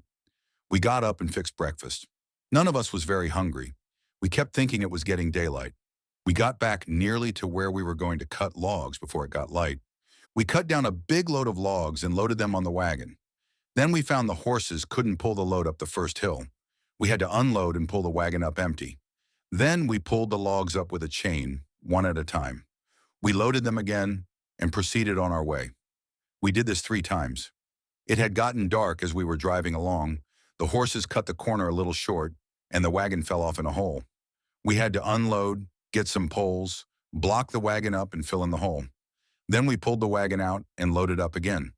We decided we were give-outs, so we just pulled out in the sagebrush and made camp for the night. We made it home the next day. It was Sunday. I have never been so tired. By the time we got the logs sawed up, I think I only got enough lumber out of it for 1 chest. I made a chest for Mother's Day. She still has it. It is pretty beat up. I guess I should work it over and give it to one of the granddaughters as a remembrance of their grandmother. The end of the summer, Mother's uncle Abe Goodrich asked me if I would like to work with him tearing down an old schoolhouse out at White Rock. They were going to use some of the material to build the new Altaria High School that would be northeast of Roosevelt. I sure welcomed this opportunity. It had been a long time since we had much money coming in. I was paid $2.50 a day. Uncle Abe said if I wanted, I could work all year on the new high school. He thought I had graduated from high school already, but when he found I was only a senior, he encouraged me to go and finish up my high school education. I did work until I was 3 weeks late in starting school. They decided that the school couldn't afford to play football that year, and so they started practicing basketball about a month early. By being late in starting school, I found out which classes Dorothy was taking. I got to take English, a class in commercial arithmetic, and American history with her. We always sat together. I remember one time we were the only ones in the class that got a passing grade on a special paper. Dorothy and I prepared our papers separately. When I got mine back, there was nearly as much red writing on it as there was blue, correcting the misspelled words and punctuation marks. Dorothy's was much better. There was 3 more that was different, but they had been copied by the rest of the class. My uncle Lavoir Morel had done his own paper, but then he let one of the girls in the class copy his. She let someone else copy hers until about a third of the class was like his. Then Lucille Springham let one of the boys have a copy of hers, and several copies turned up like that. Then there was someone else's who had an original and let others copy it. There was only 2 in the class that hadn't been copied. No one would have ever thought to ask to copy my paper, and everyone knew that Dorothy was honest enough they wouldn't want to ask her. Anyway, we were the only ones in the class that got a passing grade. I think I even got a B. Miss Hart told the class that we were the only ones to get a passing grade. I think I was more proud of that than most anything I did in high school. Basketball, we had several pre-league basketball games. We would generally have 2 games with the same team. For instance, we would go to Price and play a Friday night game, then play a Saturday night game. 2 weeks later, they would come and we would host them. Granite High from Salt Lake came out to play with us. They were the all-state champs the year before. They had a center playing for them that was 6'6" and was the top scorer in the state. I was scared to death of him. We had spent quite a bit of time practicing on how to keep him out from under the baskets and how I could get the tip off and get down to the key fast. Then the guard would pass to me. I would pivot like I was going to shoot and pass to a forward coming in for a layup. It really worked well. The only problem was I couldn't get the tip off. We were pretty good about keeping him away from the basket. His name was Crolton. He later became one of BYU's top men. At halftime, they were about 10 points ahead of us. Tommy Bingham was the referee. He came in the dressing room and told me I was out jumping Crolton every time. I was just a little slow. I wasn't timing my jump right. So after the half, I went back in with a little more confidence. The first jump, I beat him, and our play worked. We all took part, and we beat the mighty Granite team. Saturday, we really had a crowd out, and we beat them again. We won every game the rest of the season and was picked #1 team in the state. One time while I was at Price at Carbon High, I was playing basketball, and at halftime, when we were shooting around before the game started, a guy came up to me and asked if I was any relation to Bill Morel. I told him Bill was my uncle. He said he thought so because we looked somewhat alike and played quite a bit the same kind of game. Then he told me of a time that he saw Bill playing and a woman in the crowd dressed in a mink coat yell and tell Bill, "Hey, Red, you're a heck of a good ball player, but you sure aren't much for looks." Bill answered saying, "Well, lady, I have you beat. I can play ball anyway." The guy said the gal never said another thing for the rest of the game. We won our district and went to state and stayed at Hotel Utah. This was quite a thrill for a little country boy. Harold Lundell went with us to help the coach. Carl Davis had taken his wife with him. They shared one room. The coach asked if I would share a room with Lundell. He said Lundell had asked for me. I was real flattered but scared. The rest of the team were put in two large rooms. Lundell had lost his wife a few months before. She had an operation for tonsils and bled to death under the anesthetic. We laid awake for hours talking each night. He told me how much he had loved her, how he nearly went crazy thinking about her. I have never seen a man cry like he did. Each night he would thank me for listening. I found out that the team had got a bellhop to bring up some bottles of whiskey to their rooms. Everyone but Everett Manwaring, the athletic manager, and Ken Hadlock had indulged. We took off like a house of fire and were 10 points ahead at halftime, but by the fourth quarter, Ken and I were the only ones that could run the full length of the floor. We lost, so that night the boys had another drinking party. We took off like we could really win this one, but run out of gas again. We got beat and out of the tournament. The coach found out what had happened. He loaded all the team, except Everett, Ken, and I on the bus and sent them home. We stayed and saw the rest of the tournament. The coach took us to 2 or 3 shows. We went golfing with him and Lundell. When we got home, the rest of the team had to get up before the student body and ask their forgiveness for the way they had represented the school. I was sure thankful that I didn't have to stand up with them and have my parents, my bishop, my brothers and sisters, uncles and aunts all be ashamed of me. The pep club gave the team a banquet. I finally got up nerve enough to ask Dorothy for a date, and she accepted. That was one of the most fun nights I had ever had up to that time. I still had to take turns with Glenn, Morris, and John, but I did take her to several school and church dances. Graduation. Glenn had a date with Dorothy for high school graduation. I talked her into telling Glenn that she was going with me. I didn't have anything to wear for a suit, so Lester Nielsen, my uncle, offered me his suit and I accepted. I had generally ridden with Glenn on dates, but after I stole his girl, we weren't seeing too much of each other. Grandmother Morell made a nice bouquet of roses that I took to Dorothy. It was 4 miles to school. The folks were going to graduation, so Dad hooked the horses to the rubber-tired wagon, and I rode with them uptown and then walked over to Dorothy's. We then walked over to the school. She looked beautiful, all fixed up for graduation. As we marched through the line to get our diplomas, the principal stopped Dorothy and gave a little speech about her being the 11th child of the Knoll family to graduate from the Winter High School. We had a real fun night. After I took her home, I had 4 miles to walk and go over in my mind how much I cared for her. The next 2 days were busy ones. Lavoir and I had to go and help Lundell, our teacher, take care of some things. We had been doing projects the last 2 years to get money enough to take the Ag Club to Chicago to the World's Fair. World's Fair money.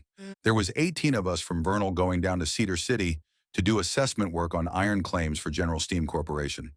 Merrill Goodrich took us down in his truck. Almost everyone was working for stock in General Steam, but I was going to work for Albert Goodrich. He got $5 a day in stock and paid me $1 a day to work for him. I was real pleased to get a little money to go to the World's Fair.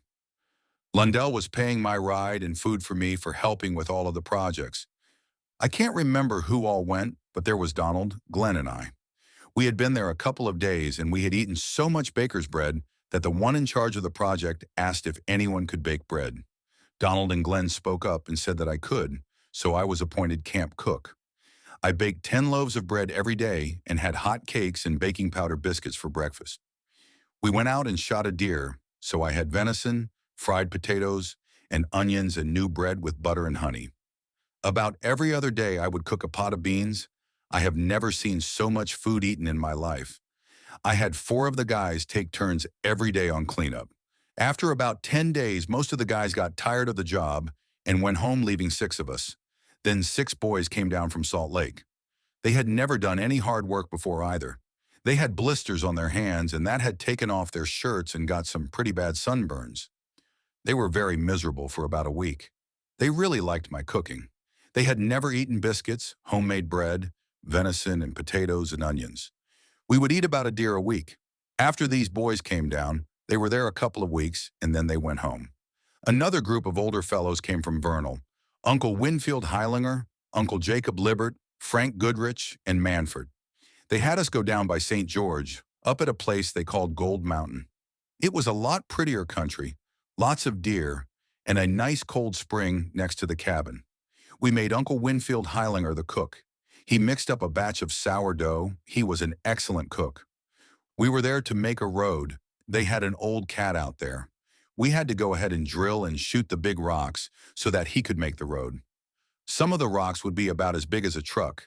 We would put about a half a dozen sticks of powder behind them. The mountain was so steep that when they came loose, they would roll down the hill, taking trees 6 inches in diameter, like they were matches. A lot of times, it would go through a bunch of brush, and deer would come out on all sides.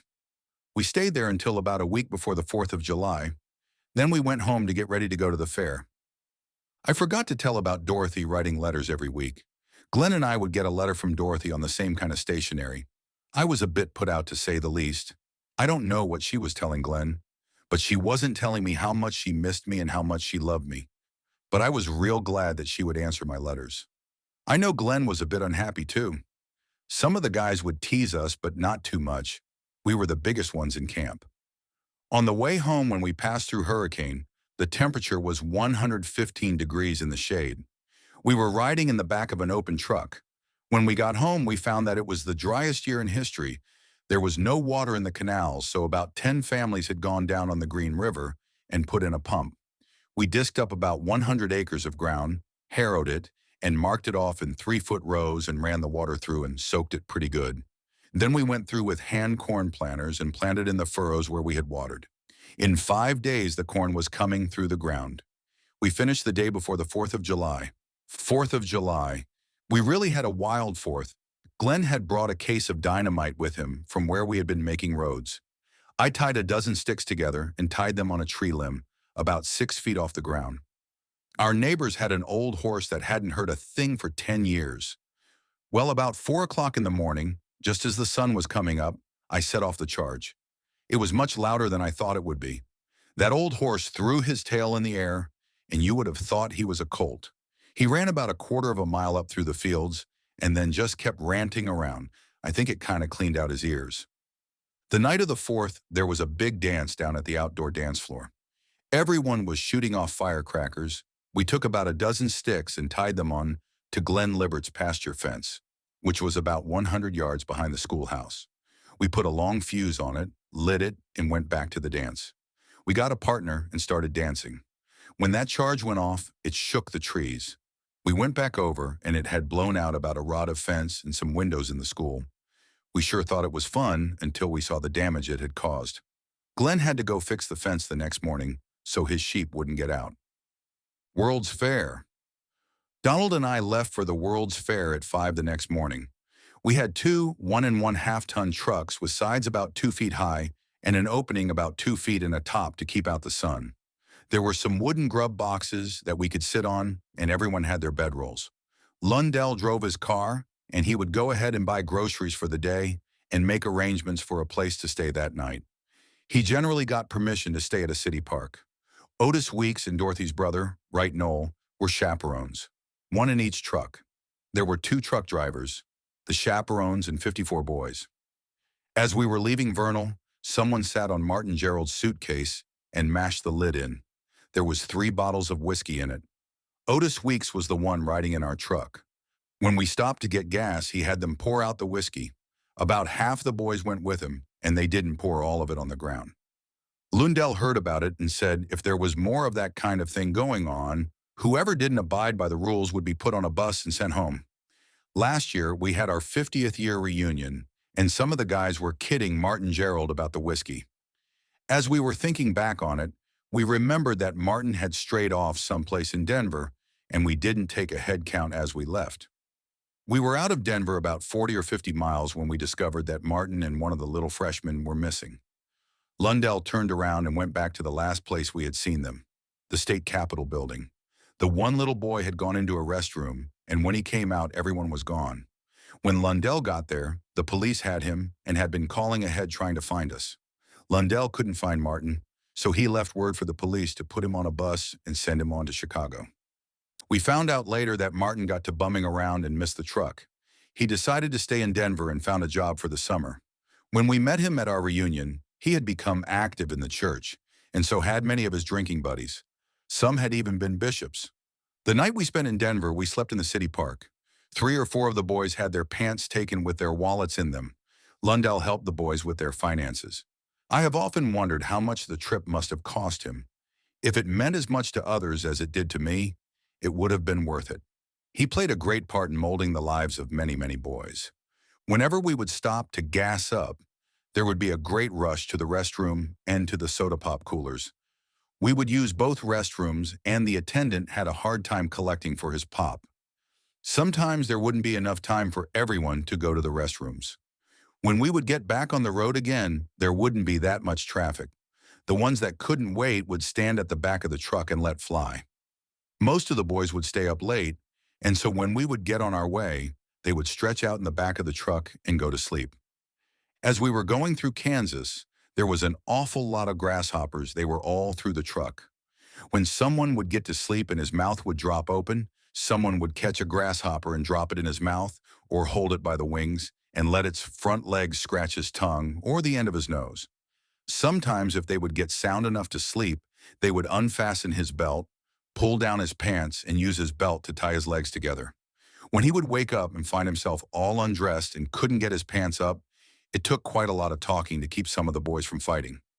I never slept 1 minute while on the truck, but I always got a pretty good night's sleep. When we got to Chicago, Lundell had made arrangements to stay in private homes. The families rented us the homes, about 25 of us to a home. We would put our bedrolls out in the living room. The lucky ones got bedrooms. Lavoir and I slept in a bedroom together with about half a dozen guys on the floor in their bedrolls. At the fair, there were hundreds of booths to spend money at, but most everything that was worthwhile to see came with your fair ticket. Some of these included all the science displays, the world champion diving, many shows from around the world like dancing, singing, and acrobatics, boxing, Ripley's Believe It or Not, Ford Motor Plant, and the Chrysler Corporation. I only spent $3. Some of the boys spent as much as $50. The only things I spent money for were some trinkets to bring home to the folks in Dorothy. I gave Dorothy what I thought were the best. I had forgotten that I gave Ruth Bingham some little trinket also. Later, after we were married, Dorothy said I gave Ruth a nicer present than I did her. Either present would have made their wrists, or whatever part of their body, turn black because it was probably pot metal. The last night we were there, about 25 of us went to the White Horse movie theater, a couple of blocks from where we were staying. A couple of nights later, we were listening to the news on the truck radio, and it told of Pretty Boy Floyd, the most wanted criminal, being shot at the White Horse Theater. It made it quite personal, knowing where it all took place. On our last day of the trip home, 2 of the boys had been giving each other such a bad time as threatening each other that Otis Weeks had the truck stopped out of Green River, Wyoming. We all piled out of the truck, and Otis said we were going to get the fighting settled. Anyone that had a grudge better get it over with. The 2 boys squared up with each other and kind of walked around in a circle, challenging each other. No one seemed to start the fight. Otis said that they had better get with it or shake hands and decide to shut up. They shook hands and there wasn't any more said. I was always lucky I was the biggest one, so no one ever gave me a bad time. The day we got home, I called Dorothy and got a date for the show. It was good to be back in her company. Hoeing corn. I spent the rest of the summer down on Green River hoeing corn and watering. I have never seen anything grow so fast. On a still night, you could stand out in the corn and hear it crack and pop as it grew. There was a place in the river about 100 yards down from the pump where the water came up against the bank and had made a hole about 8 feet deep. The bank was 10 feet above the water. As soon as we had finished our lunch, we would run for the river. The last one in was what we used to call a nigger baby. We would undress as we ran. We would dive in our birthday suits. One time, Glenn forgot to take off his hat, and he had to swim like mad to get it. It was always the last thing he took of when he went to bed at night, and the first thing he put on when he got up in the morning. The Green River has a habit of changing its course. River carries so much sand that it could fill in a hole overnight. While we were home for the weekend, this happened to our swimming hole. When we came back on Monday, we went running to swim. I was the first one to dive. The river had changed and left the water only 2 feet deep. I hit with my hands, then my head. I had a stiff neck for a week. I have never seen corn so high. You couldn't reach the top of some of it with a long-handled hoe. The ears were above our head. There were several of the stalks that were 14 feet tall. We decided to cut the corn green before the frost hit so the cows would eat it better. It was a good thing that we raised the corn because we never got one drop of water down our ditch that year. We raised one of the best gardens we ever raised. There was a gulch that ran the water the year around about 200 yards down from our house. Each morning, we would take two number 2 tubs in 2 5-gallon buckets and we would carry water for the garden. Each tub would hold 3 5-gallon buckets, so we would be carrying about 40 gallons each trip. We raised tomatoes, cabbage, potatoes, radishes, carrots, and parsnips. The garden was full of wild morning glory, so we had to weed the garden. Every morning, the morning glory was up again to say, "Good morning, DeMar." The reason my arms are so long is from carrying those heavy tubs of water every morning. When it came time to cut the corn, they divided the field into so many acres per family, according to the amount of work done. We started hauling our corn with team and wagon. It was 24 miles round trip. By starting at daylight and hurrying, we could get 2 loads a day. We did this for about a week. Then we decided to go down and cut and pile corn all day, then take a load home. That way we would get it all cut before it froze. The Goodriches came and wondered if I would cut for them and help haul in their truck if they would haul our corn in return, so we did that. We could put about 5 times as much corn on a load and could make many more trips in a day. We could also start earlier because we had headlights to see with. O'Donnell Goodrich, Glenn, and I hauled the corn. O'Donnell had a 410 pistol shotgun. There were a lot of pheasants along the road in the morning and evening. We shot a lot of them. There was a lot of ducks along the river also. I made the statement that if they shot a duck, I would swim out and get it. Well, O'Donnell shot one and it lit over near the far side of the river. I took off my clothes, ran down the bank, and dove in. I have never felt anything as cold. It was the last of October. I swam over and got the duck and tried to swim with it in my hand. Then I tried to swim with a piece of it in my mouth, but I couldn't do it. So I would tread water, throw it as far as I could and a little upstream, then swim out and wait until it got to me, throwing and swimming all the way across the river. By the time I got to the bank, I was so cold I had a hard time getting up to the truck. I just got in. I was so cold I couldn't get dressed. They had the heater going full blast, but it still took me at least an hour before I quit shaking. We never did eat the duck. I think that is one of the most stupid things I have ever done. Postgraduate work. Well, we finally got the corn harvested and I couldn't find a job. Dorothy was going to take a postgraduate class at the high school because her mother was quite sick, and her dad had asked her if she would skip college that year and take care of her mother. So I decided this would be a good thing for me to do too. I could be with her a lot more, and I wanted to take some more shop. I took 2 classes in woodwork, 1 auto mechanics, 1 public speaking, 1 Shakespeare, and 1 physical education. I enjoyed this time because I was better prepared to study. In shop, I knew a lot more than any of the others, so Albert gave more liberties to do what I wanted. He also had me help some of the slower ones. Carl Davis had me help in PE and play on the second team to give the varsity a little more trouble. They had a very good team that year. They were a lot better in attitude than the team I had been on. I don't think any of them would have broken training. I guess if we would have had the money after this period, I would have tried to go to college. The old man. Right after Christmas, Bernard Winkler called and said they were to hire a man at the mines. I went out and Bernard took me over to the foreman's house. It was only 30 or 40 yards from Bernard's. They called the foreman the old man. Bernard introduced me to him and said that he had heard that they were going to hire a new man and I would like to get the job.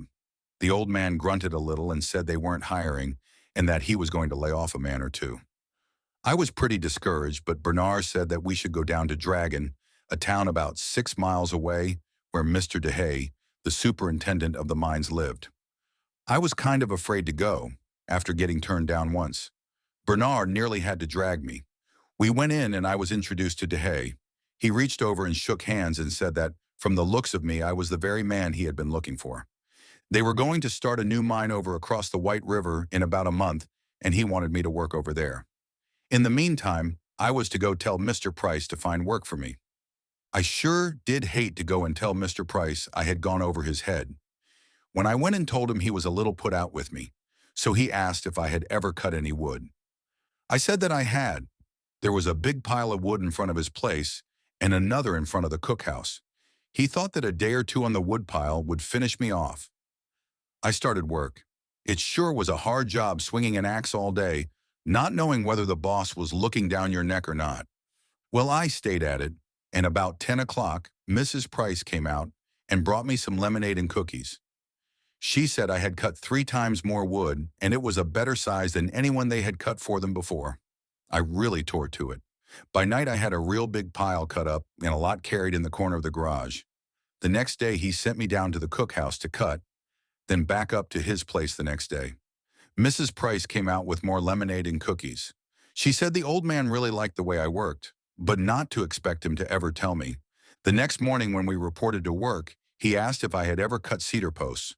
I told him I had cut a few, so he sent me up to the hill above the mines and said to cut posts and stack them along the road for the trucks to pick up.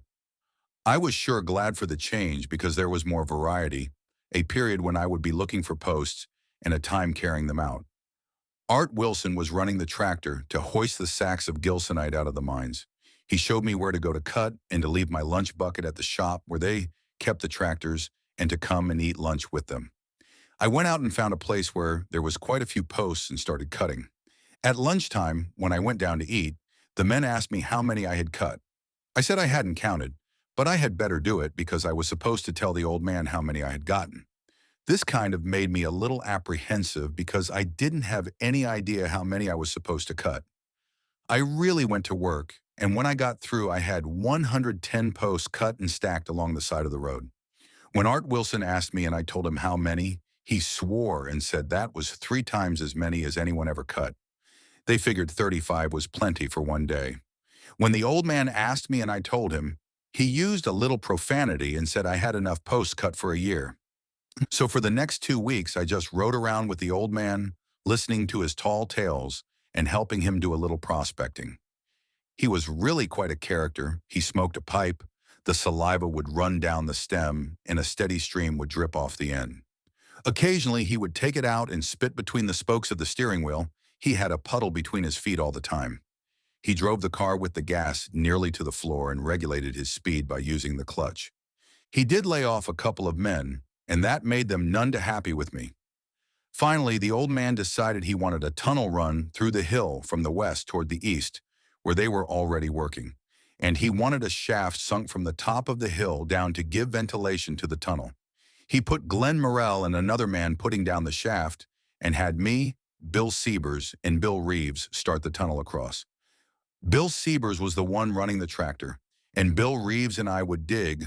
We used a slip scraper. They had 2 drums on the tractor. We took one cable and put it through the pulley at the back of the tunnel and back to the back of the scraper. The other cable would be fastened to the front of the scraper so the tractor man could pull the scraper in, and I would load it and then he would pull it out. I would have to follow it out and dump it. We worked at this for about a month. We were back in the hill about 75 feet. Tragedy. Glenn Merrill and his partner had been digging the shaft on top of the hill. They were down about 25 feet. They had to hoist the gilsonite up in a bucket with a hand windlass. This particular morning, Glenn's partner was sick, so the old man told me to go and run the windlass for Glenn, and Bill Sievers and Bill Reeves would work alone in the tunnel. There was a place or two they needed to put some timber to fasten the pulley on.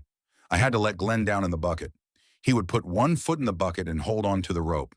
The bucket held about 25 gallons. We had just gotten started when Bill Sievers came running up the hill. He was so out of breath we could hardly tell what he was saying. He told us the mine had caved in, and he thought Bill Reeves was dead. I hoisted Glenn out and told him to run down to the bottom of the hill where he could see the old man's car parked, and I would go and see about Bill Reeves. It was 3 miles from where the old man's car was to camp by trail and 12 around by the road. About the time Glenn got to the car, the old man took off, so Glenn had to run to camp. I ran down the hill and back into the mine. I didn't have a lamp, but I could see a big rock pinning Bill Reeves against the wall. I tried to move it, but it was too heavy. I ran out and got a bar. About the time Bill Sievers got there, I got the bar under the rock and pried it up. I asked Bill Sievers to pull him out, but he couldn't do it. He was shaking so hard. So I put a rock under the bar and had Bill stand on it, and I pulled Bill Reeves out. His legs were so broke up they felt like a bunch of jelly. I listened and couldn't hear any heartbeat, so I just picked him up in my arms and packed him out. When we got to the outside, I put some sacks down and laid him down and covered him with sacks and waited for the old man. We waited 2 hours and I said I would run to camp and see what had happened. Bill Sievers wouldn't stay alone, and he was shaking too hard to walk, so we just sat. About noon, here came the old man. He hadn't gone to camp, he had gone to Dragon. So finally, Lucille Morrell had driven Glenn to Dragon and found the old man. We loaded Bill Reeves in the trunk and Glenn and I walked back to camp. The old man took Bill to Dragon so the doctor could look at him and pronounce him dead. Finally, the old man came and asked me to go with him to tell Bill Reeves' wife. I have never seen anyone scream and yell like she did. They asked me to go with the body to Vernal to the funeral home. We put him in the back of the pickup with a tarp over it. When we got to Vernal, there was a big dance. So I called Dorothy and I took her to the dance. I guess I was not very good company. The events of the day kept going through my mind. It was the longest day of my life up until that time. I kept thinking that if Glenn Merrill's partner hadn't been sick, it could have just as well have been me or both of us. Then I thought the Lord must have something in mind for me. After I got home in bed, I could still see Bill Reeves. He chewed tobacco, and when I picked him up, there was tobacco running down his chin. I nearly became sick at the time, and laying in bed thinking about it, I nearly lost my dinner. Bill Reeves had a wife and 2 boys, 6 and 8 years old. She was several bricks short of a full load and very poor housekeeper. Bill never took her any place, and she was never allowed to drive. Bill spent all the money. She had never had anything to do with it. She got a check for $10,000 from the state. She went out and bought a new car and a little home in Vernal. She had more boyfriends than you could shake a stick at. I don't know if she ever remarried. Bill Sievers, the one that ran the tractor, took a month off, and you could never get him back in a mine again. They dropped the project we were working on. Independence Mine. Mr. DeHay sent D. Manwaring, Art Wilson, Lee Collier, and me out across the White River to open up a mine. They called it Independence. Art Wilson ran the hoist and took care of the ore on top. Lee Collier and D. Manwaring did the digging, and I sacked the ore in 225-pound sacks. We would ship 50 sacks a day, for which we would get paid $8 apiece. This was really good money for a kid 18 years old. I started paying off a $300 bill we had at the Naples store and bought a 1934 Plymouth. D. Manwaring would sing love songs to me all day long because he knew how much I loved Dorothy. My favorite was, "The Bells Are Ringing for Me and My Girl." The 4 of us batched it. Art Wilson and I did most of the cooking. Art was a real good cook, and I wasn't that bad. We ate a lot of sourdough hotcakes and biscuits. We had a lot of water in the mine. We had a place dug about 100 feet below where we were working where the water would collect. We had a pump run by a gasoline motor that we would pump 3 times a week. The water would run out in some big tank, and then Jim Nick, a sheep man, would bring his sheep up and water them. Then he would invite us up to dinner. He was the best sourdough cook I have seen. We would have biscuits, lamb, fried potatoes, and some kind of dessert. One weekend, Lavoie and I took Dorothy and Elaine Goodrich out to the mines. We took them down the ladder about 300 feet and showed them where I worked. The I prepared them a meal of sourdough biscuits, venison, and fried potatoes and onions. This was just before Thanksgiving. The night after Thanksgiving, I popped the question, and she accepted. Our engagement. I sent off for an engagement ring and had it come to my Aunt Elva Manwaring's because the mail was delivered to their house, but our mail was put in a mailbox about a quarter-mile from the house. Aunt Elva thought she would pull a trick on me. She bought a 15-cent ring at the store, but I happened to be there when the mail was delivered, and I picked up my ring. Elva was uptown. She didn't know I already had my ring. She called me and said my ring had come, so I went along with the joke. After she had given me the ring, I showed her the real one. Then I decided to give Dorothy the cheap ring first. I made a date for the show. As we were walking to the show, I took her hand and slipped on the cheap ring. When we got under the next street lamp, she looked at it and was very polite saying how beautiful. I could tell she was very disappointed, so I took out the real one. She told me she was trying to think what she was going to tell her friends about such a cheap ring. I was very ashamed of myself for pulling such a cheap joke on her. About this time in my life, I was ordained an elder by James Cairn. We went to our bishop and got our temple recommends, and then the two of us went to President Calder, the stake president. He didn't call us in separately, but talked to us together. He didn't give us much of an interview, but asked if we wanted to pay some tithing, so he would know we were tithe payers. Dorothy told him she paid her tithing to the bishop. So he didn't say anything more about it, but signed our recommends, and we were all ready to go to the temple. Yvonne's birth. The day before we were to be married, May 27, 1936, my sister Yvonne was born. The doctor came to the house and delivered the baby. Soon after he left, Mother started to hemorrhage. So grandmother called the doctor. He said for me to come to the drugstore, and he would have a prescription for some ergot to stop the hemorrhaging. I don't think I ever drove so fast in my life. I was in town and back in about 15 minutes. Mother got better that night. Our wedding. Dorothy's friends had a little shower for her, and we left at 2 the next morning for the Salt Lake Temple. We planned to go to the 8 o'clock session. Dorothy's mother and her brother Donald went with us. On the way out, we had 8 flat tires. We would take off the tire, patch the tube, put it back on and pump it up. Then we would go a few miles and do the same thing over again. Finally, about the bottom of Parley's Canyon, I had another flat, and the tube was so far gone I couldn't fix it. So I hitched a ride into Salt Lake and got a new tube and hitched a ride back and fixed the tire. I pumped it up and made it on in to my Aunt Ruth Black's place. I was dirty and tired and had big blisters on my hands from doing so much pumping. We cleaned up and made it to the 11 o'clock session. I was scared to death. They didn't give the groom as much attention in those days as they do today. I didn't have anyone to go with me. Dorothy had her mother. I can't remember much that took place, but I can remember the name she gave me through the veil and the new name I was given. I remember the instructions that the temple president, President Franklin D. Richards, gave us. He said, never go to bed at night with hard feelings against each other. I think we have done this pretty well. I couldn't stay mad at Dorothy very long at a time. The honeymoon. After we got out of the temple, we went to the little coffee shop on 3rd South and Main or State Street and had dinner. We had chicken fried steak, potatoes, gravy, corn, soup, and a dessert for 25 cents a plate. After we had eaten, I took the car to a service station and had 4 new-use tires put on. Then we drove to Logan, where Virginia, Dorothy's sister, was going to college. Dorothy and I drove all over town trying to find a hotel, but there was some kind of convention going on, and all the hotels were full. We finally found a little hole in the wall with a bathroom down the hall. I was so tired I hardly knew who I was, but we finally got to sleep. We got up the next morning and went to Virginia's for breakfast. Life in Oregon. I picked up Dorothy's mother and Doug and started for Klamath Falls, Oregon, where Doug and I were going to try to find work. We drove to Twin Falls, Idaho. There was a circus in town, so we stopped and went to the circus.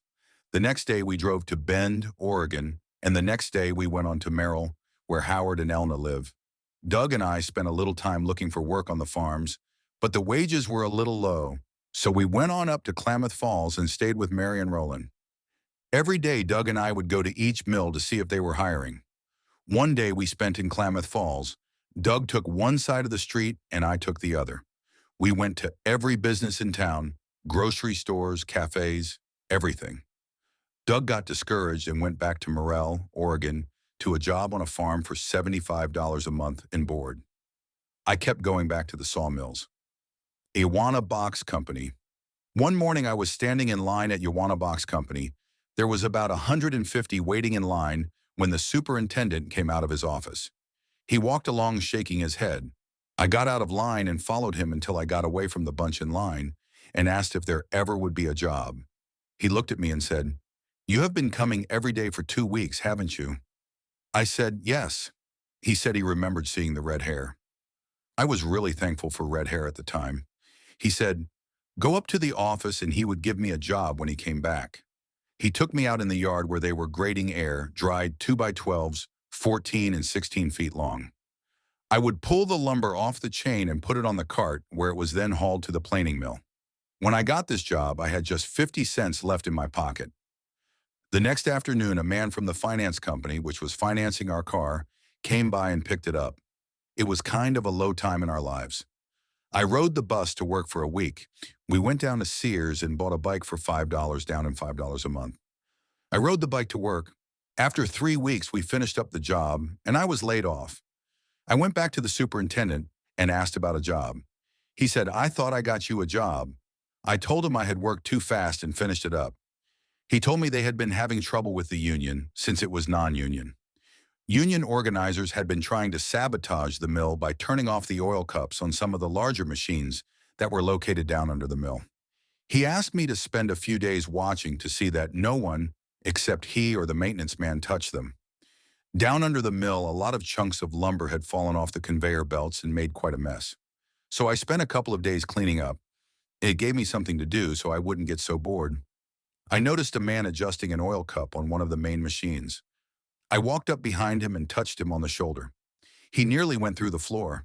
I took him by the arm and said, "Let's go up and see the superintendent." When we got there, the superintendent started to laugh and told me this guy was in charge of the molding department and he had a right to adjust the oil cups. He said he was real impressed with the way I cleaned up and had taken care of things at the mill and had another job for me. The superintendent took me and introduced me to the assistant superintendent, Mr. Peterson, who everyone called Pete. Pete's wife was LDS. I had met her at church. Pete and I became good friends. He started hauling me to work so I didn't have to ride my bike. We could drive clear into the mill, whereas most of the workers had to leave their cars in the parking lot and then walk a quarter of a mile into work. He gave me a job working on a bandsaw, ripping off the edges of the lumber. The job paid 50 cents an hour more, which brought my pay to $4.50 a day. I worked at this job for about 2 months. Then they started an afternoon shift and put me dumping cribs that came from the dry kilns. This put my pay at $6 a day. The man that graded the lumber that I dumped on the chain was kind of the boss on the afternoon shift. We only had about half as big a crew as on the afternoon shift. They were doing 12 to 15 cribs a day. Al, the grader, said, "Let's get 10 cribs." He was kind of the one that controlled the number. If I put too much on, he couldn't grade it, so I pushed it off at the speed he asked for. Then I would run like mad to get another one, so it wouldn't a long time he was waiting. We got 10 cribs pretty easy, so we did this for a few days. Then Al said, "Let's try 12." So we got 12. The superintendent would post on the board each day the number of cribs each crew got. We finally settled down to 15 for the afternoon shift and 18 for the day shift. We would eat lunch in the grinding room. There was about 10 of us one night. A rough talker started talking about his niece being married in the Salt Lake Temple. He said they were married in the nude. I just sat there and didn't say a thing, but Al spoke up and said, "Red, that is what they all called me. Is that true? You are a Mormon, aren't you?" I said I was and that I was. And what the guy said about the temple was the farthest thing from the truth possible. More modesty was shown in the temple than any place I had ever been. Al said that he had spent 3 years in Utah, and he figured what I said was true. They all started asking questions about the church, and nearly every night during lunch we would talk about the gospel. It was too bad I wasn't better prepared. I am sure I could have gotten some of them interested. My brother Donald was looking for work, so I asked Pete about a job for him. He said to have him come up, so right after Christmas, Donald came up and started working the afternoon shift with me. We had a 2-bedroom house on the east side of Klamath Falls. Donald stayed with us, and it was hard to get along without a car. So Donald and I bought a 1931 Chevy. This made it much better to get to church and shopping, especially with Dorothy being 6 months pregnant with Dolores. Roland Rigby was branch president, so it wasn't long until Donald was working in the branch. Klamath Clarks. I'd like to insert a part of my history in here that is about 48 years ahead of where it would fall. Dorothy and I were working in the Seattle Temple, and I was asked to help train a brother Clark. I found out he was from Klamath Falls and had moved there a month or two before we had left. When we got to talking, we had me. I couldn't remember much about him, but he knew everyone that was there when we were. He was branch president for years and spoke at Pete Peterson's and June Peterson's funerals. Pete was my boss at the Iowa box plant. He also spoke at Jack and Eudora Morris's funeral. Jack was counselor to Roland, and Eudora was Relief Society president. She had never had any children, but had always kept Dorothy on the straight and narrow on how to care for Dolores when she was first born. It was a great joy to have the Clarks there in the temple and talk about old times. Klamath Falls had grown from a small branch to a stake. Dolores arrives. When Dolores was born, April 2nd, 1937, Dorothy only stayed in the hospital 4 days. Then they let her come home. She was supposed to stay in bed for another week and a half. So I hired a practical nurse to come in and stay and take care of Dorothy and Dolores. I was paying her $4 a day, 2/3 of what I was making. She was very poor help. I would come about 2 in the morning. Dolores would be crying, so I would change her and get her a bottle. Dolores was a little stinker. She wouldn't nurse Dorothy. We would take the milk with a breast pump, put it in a bottle and feed her. By the time I got this done into bed, it would be 3 o'clock. Then Dolores would wake up at 6. I would get up and feed her, get breakfast for Dorothy and our hired nurse, and leave for work at 12:30. After 3 days of this, Dorothy said she couldn't stand the gal being there. She was always complaining how sick she was. So I let her go and hired our neighbor's 10-year-old girl to come in and stay with Dorothy until I got home. When I got home, she and Dorothy would have Dolores fed and asleep. I would get up at 6 and get Dorothy and Dolores bathed in breakfast. Dorothy didn't stay in bed the 2 weeks like the doctor had told her. She didn't like the bedpan, so when I wasn't there, she would get up and go to the bathroom. It wasn't long until she was telling me how to fix meals and wash dirty diapers. I was afraid she was going to hurt herself, but she got along much better than I did. During about 3 weeks' time, I dropped from 185 pounds to 160 pounds, the smallest I had been since I was in the 7th grade. It didn't take long to gain it back and some more. Dolores was blessed the first weekend in May. While I was giving her a blessing, she had a little trouble with her bowels. It made such a noise it could be heard all over the building. By the time I got her back to her mother, she was a mess. Her diaper was not as tight as the Pampers were today. She was kind of dripping all over her new dress. It took Dorothy the rest of the meeting to get her cleaned up. But we still loved her, and love her more every year since. It wasn't long after Dolores was born, about 6 weeks, when Roland and Mary moved to Brigham City. They wanted Dorothy and I and Donald to move into their home until it sold. Then Mary came up with the plan that Dorothy ought to go down with her and spend a month to show Dolores off and visit the folks. Dorothy hadn't seen her folks for a year, so they took off and left Donald and I batching it. All we ever did was work, eat, and sleep. I was going to the mill 2 hours early each day to learn to be a grader, which paid $8 a day, about the best wages in the mill. Donald got kind of tired going in that much early. We had been doing this about 3 weeks, and I was getting really lonesome for Dorothy and Dolores. Back to Utah. When we got up one morning, there was a telegram from the people I used to work for at the Gilsonite mines, asking me to come back to work for them. I didn't even give Donald a vote. By 2 o'clock, we had gone out to work, quit our jobs, and had everything we owned stacked in and on our car. We tied the beds and table on the top of the car. We put dishes, sewing machine, bedding, and clothing in the back seat. You couldn't hardly see the car. Then we took off for Vernal. We stopped in Merrill and had dinner with Howard and Elna and left there at 8 that night. We took turns driving 100 miles a shift. It is 1,200 miles from Klamath Falls to Vernal. We would have made it in about 24 hours, but we got over to about Duchesne when our lights went out on us. So we pulled over and slept for a while. The moon came up, so we started driving. Each time we would see a car coming, we would pull off the road and stop. We arrived home just as it was getting daylight. It was great to see Dorothy and Dolores. I stayed there for 2 days, then drove out to the mines and got there just as the men were going to work. Dad was working there and was glad to see me. I think Old Man Price acted more glad to see me than anyone. He said, "Go get your work clothes on, I need some post cut." So I cut post for a couple of days. Then he said that they wanted to start up the mine again at Independence. He wanted me to go with him and check it out and see what it would take to get it back in shape to work. And no, we drove out and got our lights and went down into the mine. It was 300 and some feet down. You climb down a 16-foot ladder to a landing, step over and down another 16-foot ladder until you get to the bottom. I hadn't paid too much attention how far down we had gone when we came to the bottom. The old man was in lead. He stepped off the ladder and started to sink a little. He grabbed the ladder. We got to looking and found that the water had risen about 100 feet during the 2 years that the mine hadn't been worked. A tar-like substance had seeped out of the walls and covered the water until it looked like the bottom. When we got to taking stock of where we were, we lacked 100 feet to being to the bottom. I don't know how long the old man could have stood there before he would have broken through. He was plenty scared. We crawled out and went to another mine we had just started. It was only about 100 feet deep and was dry. We decided that is where we would work. The boss had a hoist to send out, and we built a building to put it in. In about 2 weeks, we were in production, and I was working about 30 miles nearer Dorothy and Dolores. The new mine. We started the new mine with Ernest Winkler, Lee Goodrich, one more I can't remember, and myself. We were batching it. The other three didn't like to cook, or didn't know how, so the first 2 weeks we ate cornflakes or Wheaties, which we called laying mash. Having laying mash 3 times a day got kind of tiresome to me, so I started a batch of sourdough and had sourdough biscuits, hot cakes, fried potatoes, and onions.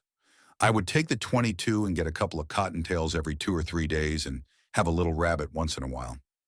I would make pudding or cookies. I did all the cooking. The other guys were willing to let me. After a few weeks, they opened another mine or two and got some more men out there. Then they opened a cookhouse, and we all ate there. Mrs. Bodley ran it, and she was a real good cook. In a month or two, I got them to transfer me back to Rector, where I could get a house and move Dorothy and Dolores out there. Donald got a job out there. He, Lowell Reed, and Ralph Hodgeskinson lived at the bunkhouse and ate at the cookhouse. Donald and I decided to go deer hunting up the Missouri Creek. Bernard and Arthur and I used to hunt up there. The road was just for wagons, but we used to make it up to the Carl Bathurst place in the car by doing a little shoveling. But the best hunting was about 3 miles up to the Clarence Decker's place. A car had never been up there, so we always walked on up and carried the deer out. Clarence was always a lot of fun to talk to. After venison, one morning Donald and I decided to go up to Bathurst and hunt deer. We took a couple of shovels and took off just before daylight. The first 15 miles weren't too bad, although we were the first ones to drive up in the last 3 or 4 years. We drove up the bottom of the Missouri Creek. It was fairly dry and fairly smooth until we would come to a place where it was too narrow and rough. Then we would shovel a dug way up the bank and go up through the sagebrush to where we could get back in again. We had to do this 4 times before we got to Carl's place.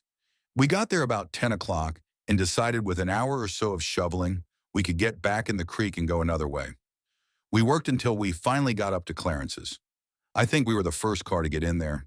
They always went by horseback or with a wagon. It was getting late enough that we didn't have time to hunt any deer, so we started out. Donald was driving, and he ran over a big rock that hit on the flywheel housing, and we were high-centered. We got the jack out, and we jacked it up off the rock. We couldn't start the car and get it in gear with it running because it had busted the throw-out bearing, and the clutch wouldn't work. Donald got in, put it in second, and I was able to push him enough so that it started. We drove for quite a way in second, but our gas was so low we decided we better try speeding up the motor and letting it die down until the gears meshed with the motor. This would get it in high gear. We made it home and ran out of gas as we were pulling into the yard. The next morning we got up early and took the pickup and Ralph Reed and Lowell and went right up to a real good hunting place. We got 3 deer, came home, dressed them out, and gave most everyone in camp some meat. Lowell said he couldn't stand deer meat, so he didn't want any. A day or 2 later, Dorothy invited all the boys to dinner. She had fixed Swiss steak. Everyone but Lowell was eating and saying how good. He took a little taste and then ate more than anyone else. He kept asking Dorothy when he could come to dinner again. We ate a lot of venison that year. Davis Farm. Work got slow, so we moved back into Vernal and rented the George Davis Farm. It was 60 acres, so we decided to try farming it. Times were tough, so I got a chance to work for the county on a road project with my team. The PWA furnished the men and shovels for them to lean on. They got $4 a day, and I got $3 for me and my team. I used a Fresno, a kind of a scraper. One of the men was supposed to hold the handle until it loaded up and then follow behind and dump it. But the first time the scraper caught on a rock and threw the guy that was holding the handle so no one else would do it. So I held the handle with one hand and drove the team with the other. I did this for about 3 weeks. Then the job was finished, and that was all the money we had all year. Dorothy was pregnant with Douglas. We would probably have starved if it hadn't been for our folks. Dorothy's dad would slip in some groceries once in a while, and Dad would bring up milk, butter, and meat. We raised a few vegetables. This was one of the hardest times of our lives. We didn't even have enough to buy diapers for the baby we were expecting. Douglas arrives. The time came for the baby to be born, but I guess Dorothy didn't think it was a good time to bring him into such poor conditions.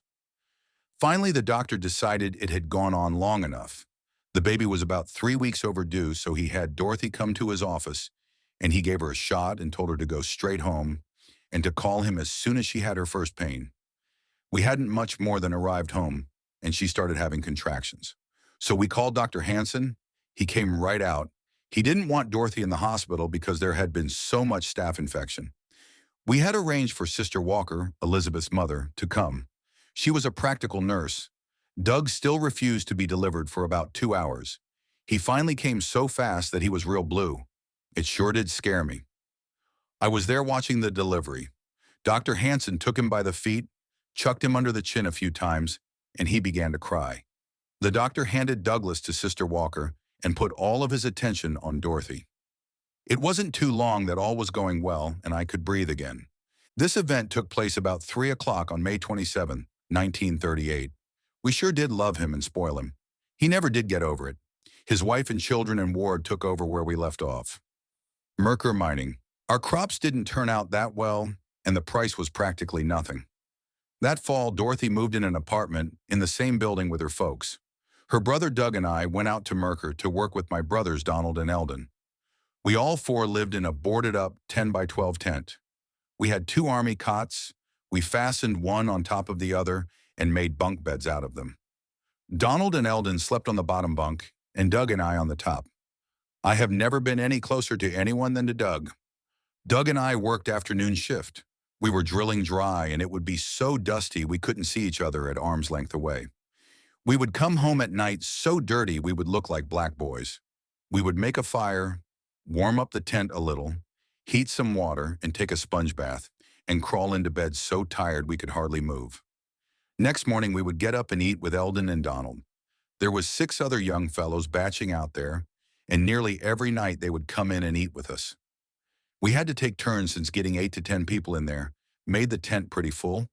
They would go to the store and buy something and bring it in and eat with us. They liked hot biscuits and venison and potatoes and onions.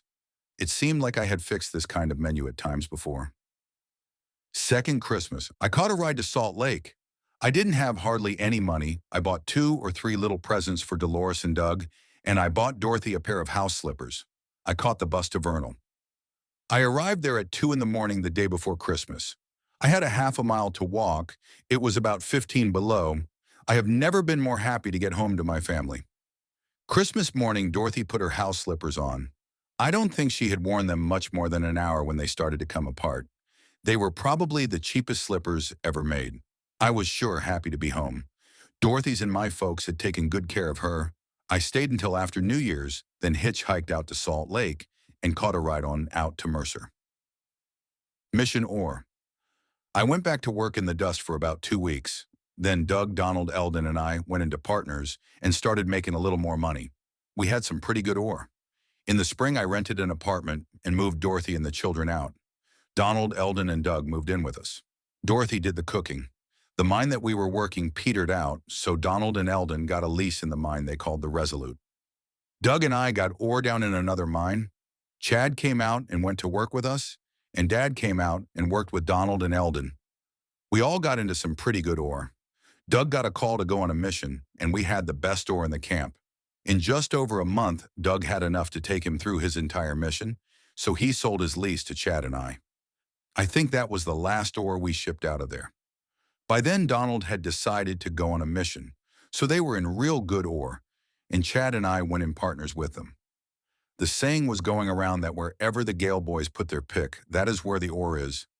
I didn't tell them to have some of their group prepare for a mission, and the Lord would bless them with ore.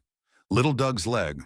When our little boy Douglas was just over a year, and just learning to walk good one day, he would start to fuss every time we would put him down on his feet.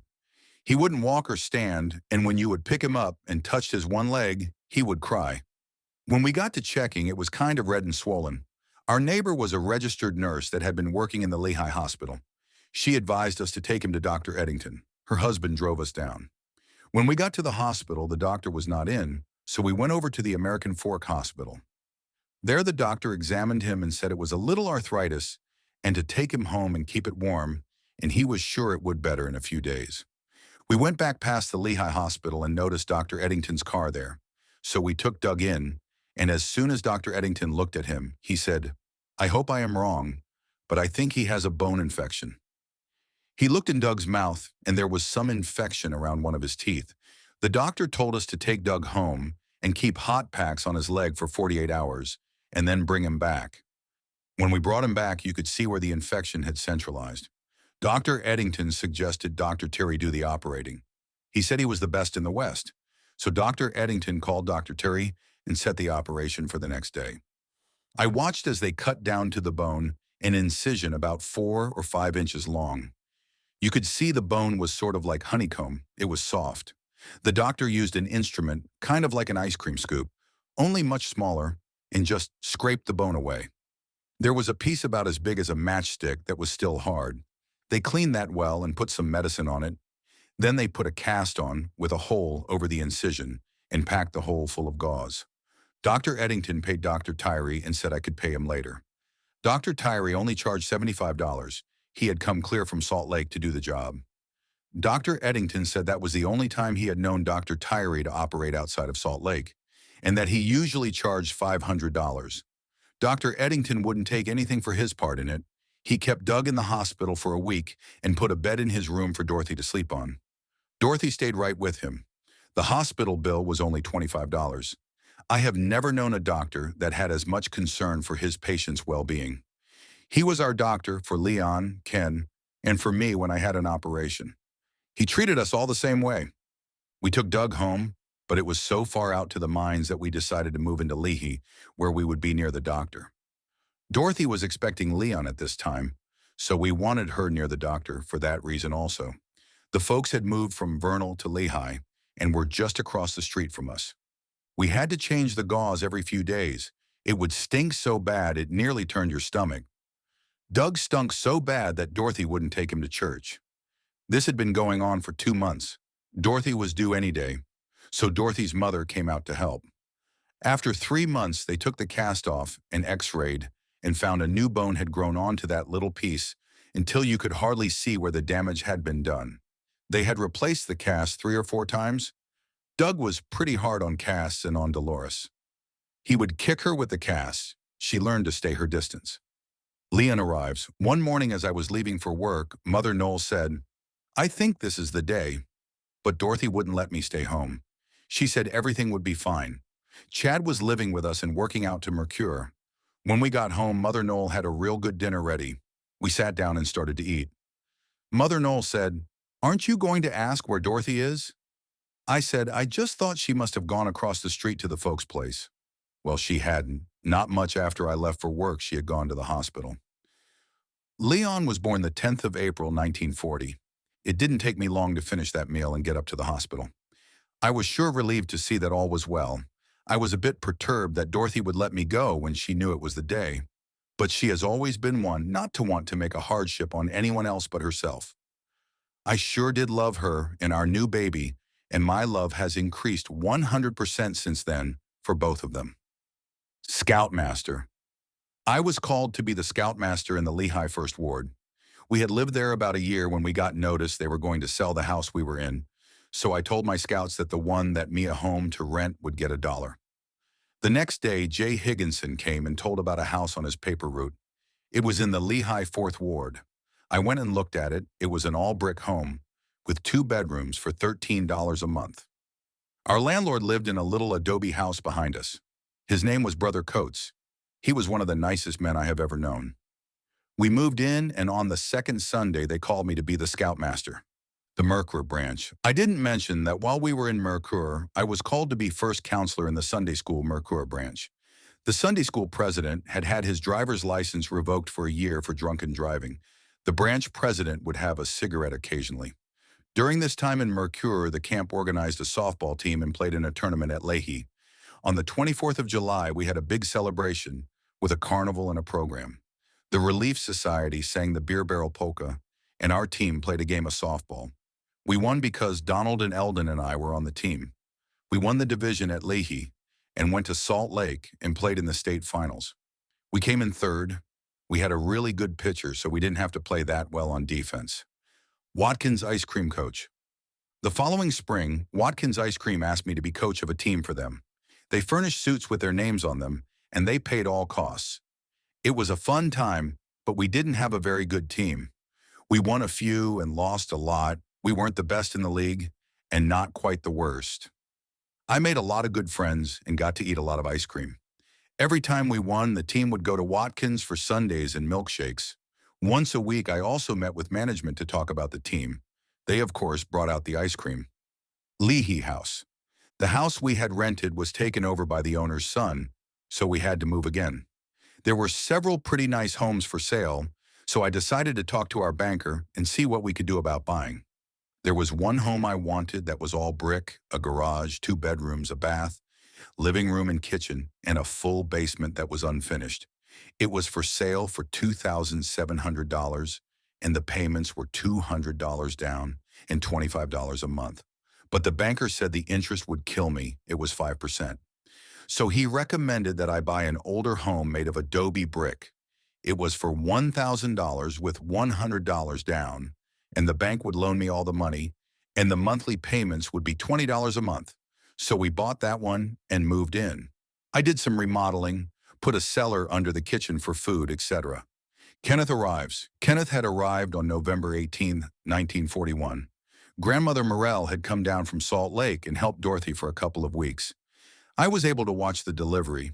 It wasn't quite the shock that it had been with Doug. He was born in the Lehigh Hospital, and Dr. Eddington delivered him. The total cost was only $50 for the doctor in the hospital. On the way to Salt Lake to take grandmother home, we were listening to the radio, and they announced the attack on Pearl Harbor. It was quite shocked because we didn't think any small country like Japan would dare to attack us. We figured that in a few months the United States would have them licked. Then it looked like I may have to go into the service unless I got into a job that would help the war effort. And digging gold didn't help, so we left the mines and went to work as carpenters. Rupture repair. I guess I had better back up just a little to before Ken was born. I was picking some loose rocks off the ceiling of the mine when a fairly big chunk came down and hit the pit and drove the handle down into my groin, cutting the bottom of my abdomen on my pelvis, causing a rupture. I went to the doctor. He said that someday I would need to have it repaired, but it didn't bother me that much, so I put it off until it looked like I was going to leave the mine. Dr. Eddington recommended that I get it fixed while the mine insurance would pay for it. He said some other companies may not hire me until I got it done. So I checked into the hospital as soon as I had the garden planted. I figured I would be home in a week. They kept me there for 1 whole month. They wouldn't even let me go to the bathroom for fear I would rip the stitches out, so I laid on my back for a month. Then Dr. Eddington said I could go home, but couldn't get up for at least another week. So they carried me out to the car and into the house. After about a week, the doctor came and looked me over and said it looked good and that I could get up and start walking a little. My was I happy. I hadn't seen the garden, and we had a litter of pigs I wanted to see. So I kicked my feet out of the bed and pulled my pants on and stood up. My legs wouldn't hold me. I fell down and got back to the edge of the bed. I sat there for a while until the circulation got going. After a while, I got to where I could walk a little, so I went out to the barn. By the time I got there, I was so tired I wondered if I could get back to the house. After I had rested for a bit, I made it back in. Dorothy had done an excellent job with the garden and animals. I kept getting up and walking every few minutes. Kearns Air Force Base. In a couple of days, I figured I'd better go and see if I could find a job. Glenn Libert was working up at Kearns Air Force Base as a carpenter. He said I would have to join the union to work there. This gave me a lot of concern because I didn't know much about carpentry. I had taken 4 years of shop in high school and could handle the tools pretty well, but I didn't know anything about construction. Some of the guys said they, the union, would ask me a few questions before they would let me join, such as how to square a building and for me to tell them 6, 8, and 10. I didn't have the slightest idea of what that meant. I went in for my interview with fear and trembling. When I got in before the examining board, I was all ready to turn and run. All they asked me was, could I pay $10 down and $10 a month dues? My first day on the job was a long one. I had only been out of bed 4 days and it was a 10-hour day. I wasn't sure I was doing, but before I had been there a week, I was made lead man over 6 others. I guess one reason was that I had more tools than anyone else. We really didn't have to know much. We were putting on siding. Then one day the foreman came by and told me to make a bunch of steps to go up to the barracks. I had never seen a step cut out, let alone going it. So I looked up an old builder, and he showed me how to use my square to lay out steps. So I made a set of steps, and it pleased my foreman. So for a couple of weeks, I cut out steps. It got really boring. Besides, it was hard work using a handsaw for 10 hours a day. Lehigh Brick Plant. I had become a pretty good friend of the mayor of Lehigh. One day he came up to the house and asked if I and Glenn Libert would come and work. They were building a new brick plant in Lehigh. I was pleased to do it. It was only 3 miles from home instead of 40. So Glenn and I were the first carpenters to work at the Lehigh brick plant. We were putting in forms for concrete for the brick kilns. The brick was used to make the blast furnace and open hearth fire brick for Geneva Steel. We worked there about 6 months. Glenn and the foreman didn't get along too well, but the superintendent liked Glenn and I. One day the foreman was explaining how he wanted a job done. We had a helper there with us. When the foreman had given us his instructions and turned to walk away, the helper asked Glenn, what do we do? Glenn said, now that so-and-so is gone, we will do it right. Well, he hadn't gone, but was standing behind Glenn. Well, I knew our days were numbered. That evening at quitting time, the foreman brought our checks and said they had to cut back for a couple of weeks. So he was going to let us go for a while. He would call us back when he needed us. That is the only time in my life I ever got a pink slip and I hadn't said a thing. Mine accident. They were renting jackhammers and drilling equipment at Geneva Steel. Glenn and I had equipment enough to bring us about $200 a month, but it was still out at the mines. Since we didn't have a job, we went out to pick up our equipment. The jackhammer was still down in the mine and up a rise about 100 feet. So we went down to get it. I went up, and when I would get within about 10 feet of the top, my light would go out because of gas that had accumulated at the top. Glenn came up, and I stood on the ladder as far up as my light would shine, and Glenn went on up and picked up the hammers and handed it to me. Then he came on down past me, and I handed him the hammer. We went on down until we were 2 lengths of 16-foot ladder from the bottom. When I stepped onto the ladder, it broke and we fell. Glenn dropped the hammer and fell backwards and lit with his back on the hammer. I fell down 16 feet, hit a timber, and fell another 16 feet. It knocked our lights off, so I had to feel around in the dark until I found a lamp. Glenn was trying to get up and was yelling, "My back is broken." I finally found my lamp and lit it and got Glenn to lie still. I ran out of the mine to get help. There was one man out there. We picked up an old cellar door about 2 feet wide and 6 feet long. We took it back into the mine about 600 feet and got Glenn on it. Then we carried him out to a cabin where one of the men lived. The snow was so deep that we lacked about a mile of driving up to the mine, so I ran down to the car and drove down to the little town of Mercure, about 2 miles away, and got a man with a truck to come and break a road for me. Then I took out ahead of him. I poured on the gas and didn't stop. I drove up to the mine. The front seat of the car on the passenger side lay down, so we put the cellar door in and laid Glenn on top of it, and I took off for Lehigh. I was pretty scared. I thought for sure he had a broken back. I kept asking him if he could move his toes. He could, but he was in so much pain that I had a hard time getting him to lie still. When we got to the hospital, Dr. Eddington took him in and x-rayed. He found that the 3 spurs on the back of the vertebrae had been broken and 2 vertebrae had small fractures. But the spinal column itself had not been injured. They put him in traction laying on his stomach. The doctor asked how I was. I had been so excited that I didn't think anything was wrong with me. But the doctor insisted on looking me over. One leg from my knee to my crotch was nearly black from where I lit straddle of the timber, but there was no broken bones. I went and told Glenn's family and went on home. By the next morning, I was so stiff and sore, I had a hard time walking. Glenn was in the hospital for 3 weeks. When we went back to the mines after our tools, someone had walked off with them. Geneva carpenter. I had to find a job, so I went out to Dugway where an army camp was being built. Dad and I got a job out there carpentering. After Glenn got out of the hospital, he got a job at Geneva Steel. After he had been there for about a month, he talked the superintendent to calling the union hall and requesting me to come to work. Glenn and I were back as partners. We were putting the big timber on top of the maintenance building. The timber was 8 inches thick, 16 inches wide, and 25 feet long. We would bolt these timbers onto steel trusses 8 feet apart. Then a tongue and grove 3x6 decking would nail on top of them. I wore out several pair of carpenter overalls on the seat before I got so I could stand up and walk up these trusses. It was nearly 100 feet to the ground. We worked on this project for about 3 months.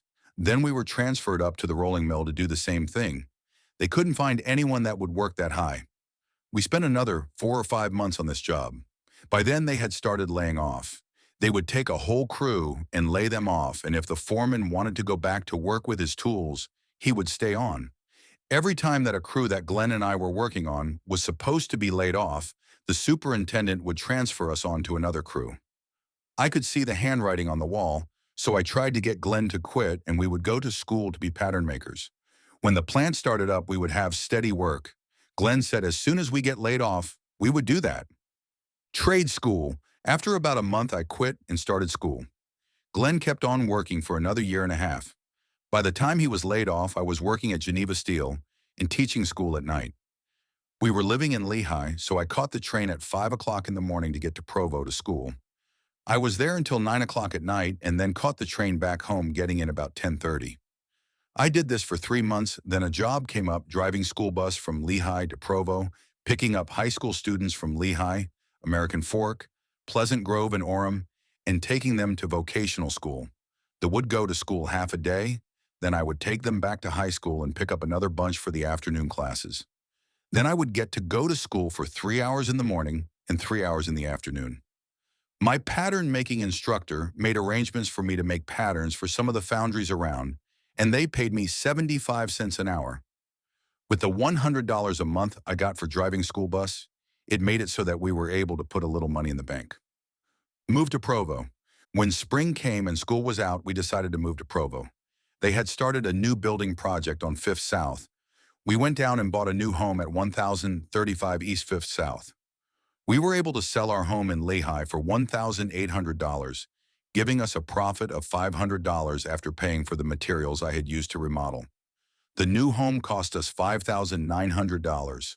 It was sure nice to get into a brand new home. By this time, I was working at Geneva Steel as a carpenter.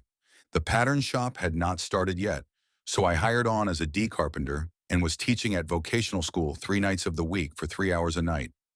I had only worked at Geneva about a month when my boss said that I was better than any of the A carpenters, but there was no openings for A carpenters. He asked if I would like to work in the office with him, taking on special jobs when there wasn't any work in the office. The men teased me a lot about being Lynn Stone's secretary. They called me Rosie. We had a lot of fun. They didn't dare give me too bad of a time because I was the one that handed out the job orders. They were afraid I would give them the nasty jobs.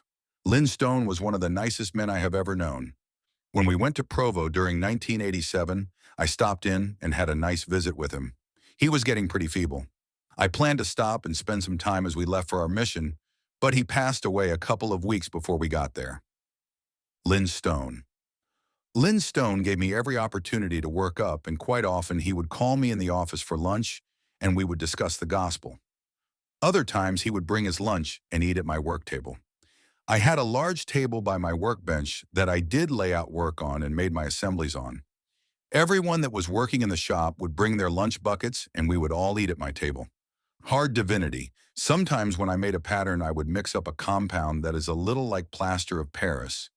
You mix it with water and make a plaster cast of the pattern, and in about 10 minutes it would set up and you could get an idea of how the pattern was going to work. One day when I had some mixed up, it looked so much like divinity candy, it gave me an idea. I brought some walnuts to work the next day, mixed up some plaster, mixed in a few walnuts, and spooned it onto waxed paper. It looked more like divinity than the real thing. Lynn was out of the office, so I took a couple of pieces of candy, wrapped them in waxed paper, and put them in the top of his lunch bucket. When he came back, I said, "You'd just as well eat lunch with us." When we started to eat and saw the candy, he placed it off to one side and ate the rest of his dinner. Then he took a piece of candy and tried to take a bite, but it was as hard as a rock. He looked at it and tried again. This time, he really bit down. Nothing happened and we all started to laugh. Then he knew it was a joke. He said, "I should have known my wife hasn't made candy in years, and she's never made divinity that looked that good." He was sure a good sport. There were many of them in the shop that tried my candy. Joy Nielsen. Joy Nielsen was my shop teacher at vocational school. When the pattern shop started, Joy came out to the plant to work as head pattern maker. He is probably the best I have ever known to figure out the best way to do a job. If it could be done with a machine, he would use it. When I was at school, he went back east and bought a pattern milling machine, the only one west of the Mississippi.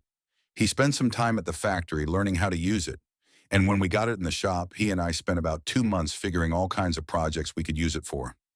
When Joy got out to the plant, he got them to buy a pattern miller for the pattern shop. After about 6 months, Joy was made superintendent of the foundry, and they made me head pattern maker and hired 2 pattern makers out of Salt Lake. They had both been pattern makers for 20 or 25 years.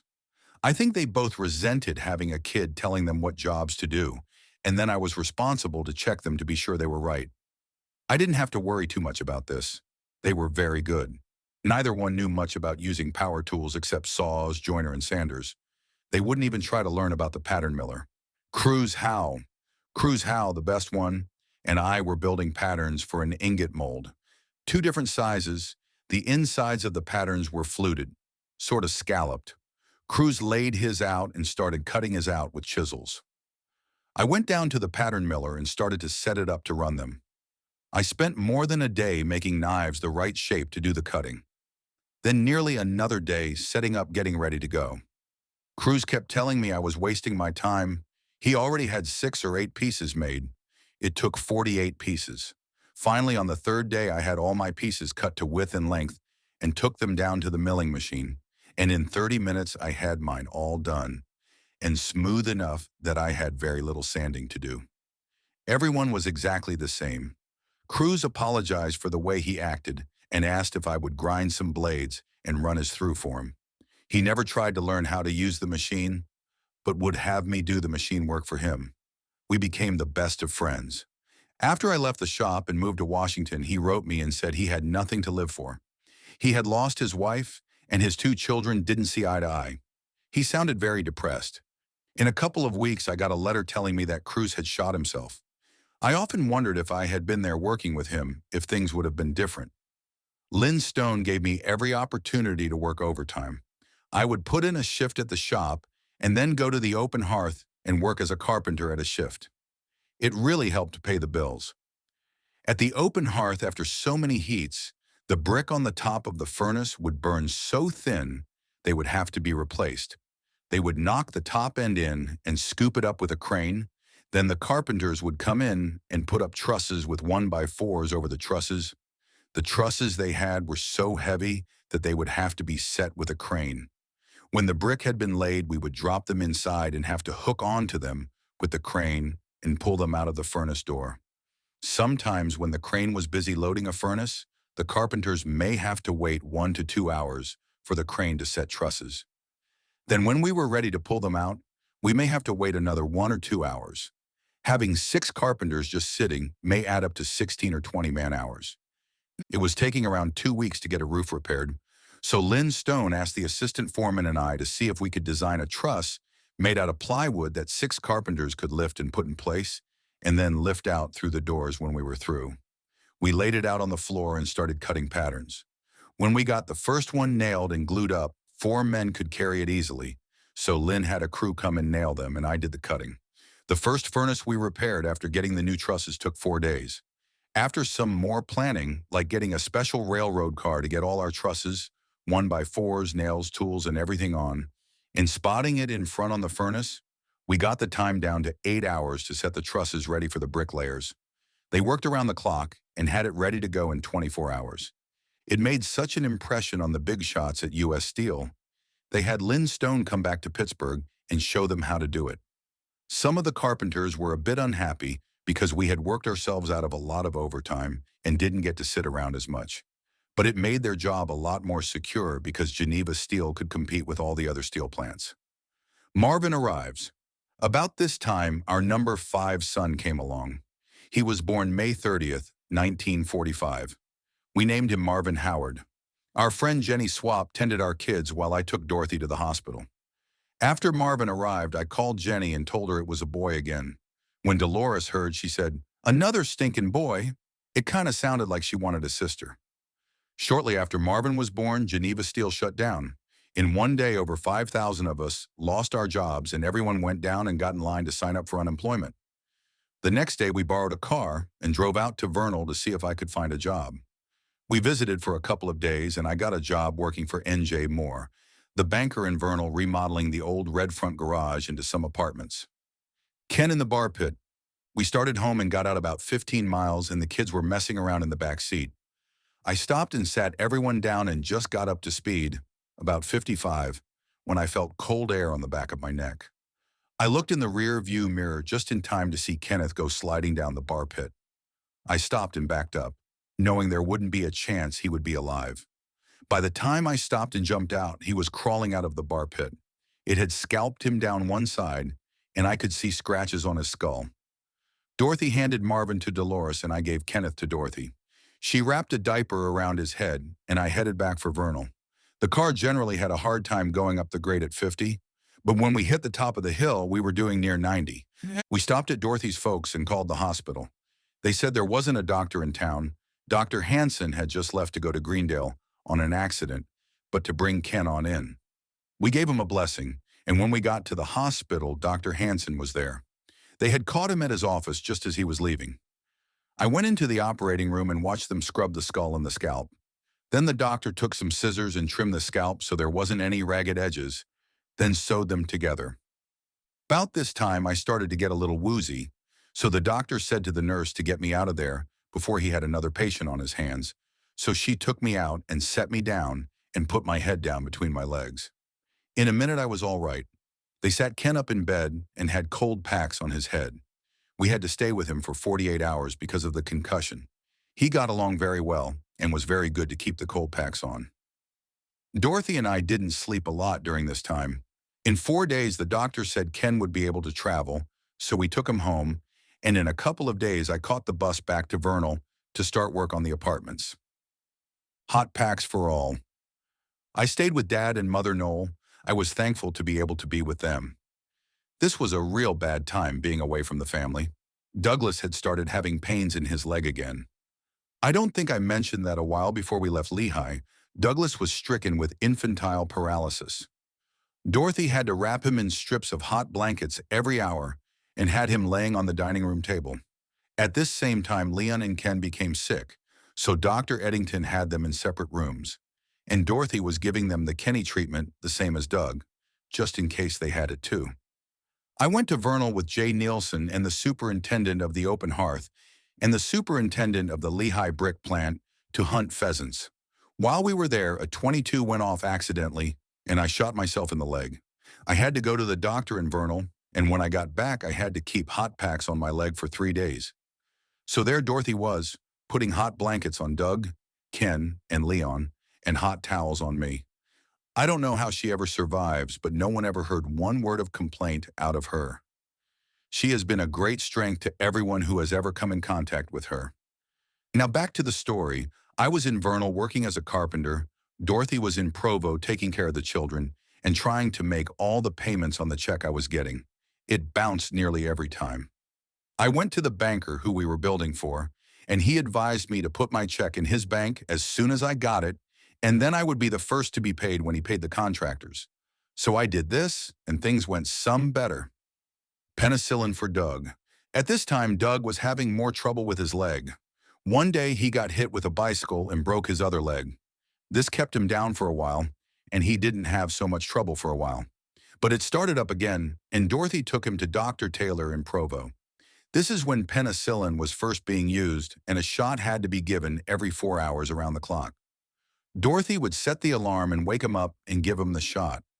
When we first started the treatment, Dorothy had him in the hospital, but Dr. Taylor said he would train Dorothy to mix the medicine and give the shot because it was costing $9 a shot to have the nurse give it.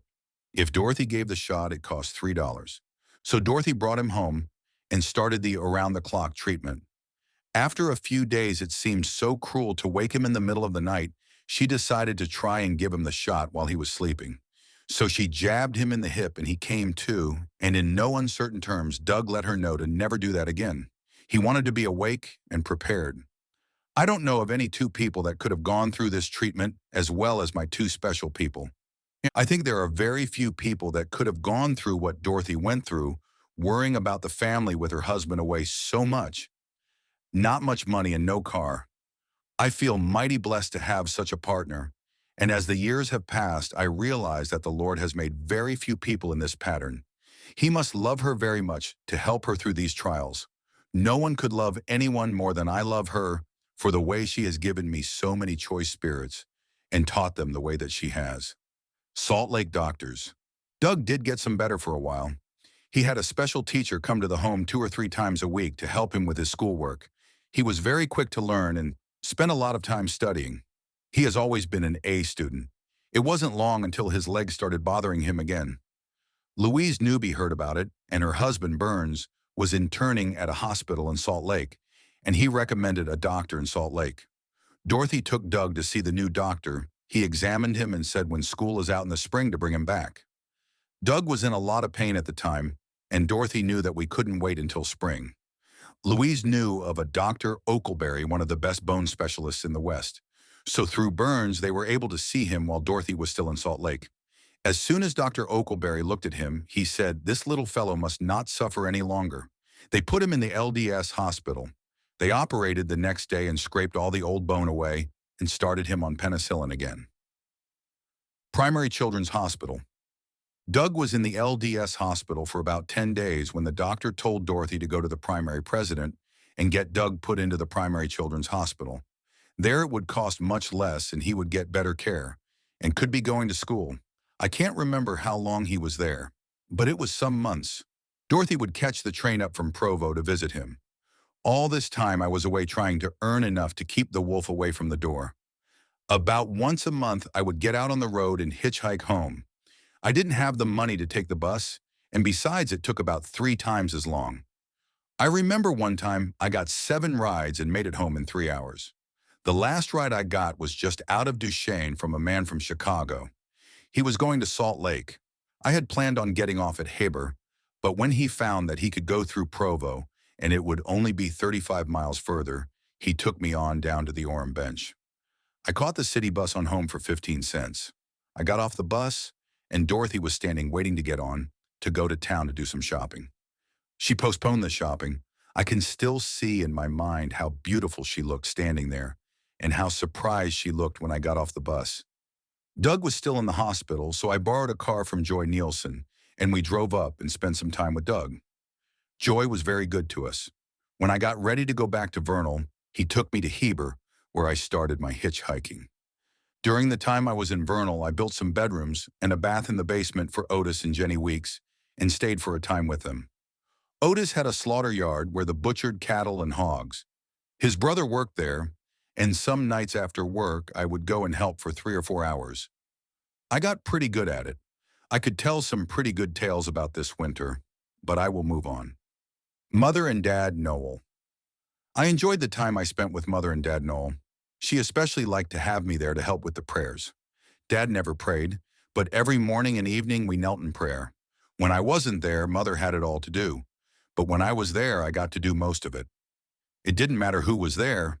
Dad would tell them we knelt in prayer and invited them to kneel with us. They always did, even if they had no religion. Idaho Ventures. In the spring, Donald, Victor, Arthur, and Lavoir started a car sales and service station in Blackfoot, Idaho, and asked me to come and help them with the building. This was some distance farther away, but I could get home more often because Lavoir would be going down to see his family, or Donald would be going home. It was this spring that I got acquainted with Hannah and Wilma Barnes. Lavoir and I thought that these girls would be the perfect ones for Art and Donald, and sure thing, it came to pass. I worked on the building and some on the farm. Dorothy and Doug came up to see me one time. It was the highlight of the summer. They spent about a week, and Lavoir took us home. Pilot Eldon. Eldon came up to see us a couple of times while he was taking flying lessons. He would land in Victor's hayfield. One trip, we were afraid he wasn't going to get off the ground. The hay had grown up to about a foot high. This made so much resistance that he couldn't get up enough flying speed. He got down pretty near the end of the field, and it didn't look like he had nearly enough speed. He kind of kicked it into the air about 10 feet and flew just above the ground just a ways until he could get up enough speed. Then climbed up, circled around, and told us goodbye. He didn't fly in there anymore. I enjoyed the summer, but it was a lonesome time being away from the family. No unemployment. I considered myself lucky not to have to stand in line for unemployment. I have never had to draw a penny. While I was in Idaho, I was offered a job teaching shop and coaching. I thought this is what I would do. I also got a contact from Vernal to teach shop and coach at Uintah High. I was having a hard time deciding which one to take. The money was about the same, but security seemed a little better in Idaho because they didn't require a college degree. But when the men came back from the service, they would probably bump me in Vernal, but if I could do the job in Idaho, I would be pretty secure. I had decided that this is what I would do, so I started looking for a house, back to Geneva. But one day I got a call from Geneva Steel asking me to come back to work within 2 days. They had a special job they wanted me to do, so I left Idaho that day and went in for my interview and physical. My interview was with my uncle LeVar Morel. We sat and visited for a couple of hours, and then I went for my physical. The doctor was a friend of mine. We sat and visited until the superintendent of the open hearth called to see if they were through. The superintendent wanted me to get over to the pattern shop so he could show me what he wanted done. He met with me for an hour and said he would like me to start the next day and spend as many hours a day as I could. He said I could have anyone I wanted as a helper, so I picked Leon Nielsen. He was a real good worker. He didn't know anything about pattern making, but that is what I wanted, so he wouldn't be telling me how to do it. Joy Nielsen came over, and Joy, Lynn Stone, and I spent the afternoon visiting. I was on the payroll all day. It seemed good to be back with old friends and a steady job at a higher rate of pay. For the next month, I spent 10 hours a day working. They had me making a special ingot mold. Joy Nielsen would come over occasionally and go over the pattern to make them, so they would mold the best. I got the pattern ready in plenty of time to meet the deadlines. I enjoyed the work in the pattern shop. Every pattern was different, and some quite a challenge. Some of them were so small that it was hard to handle them. In some of the ingot molds, the pattern weighed nearly a ton. Maple thrust bearing.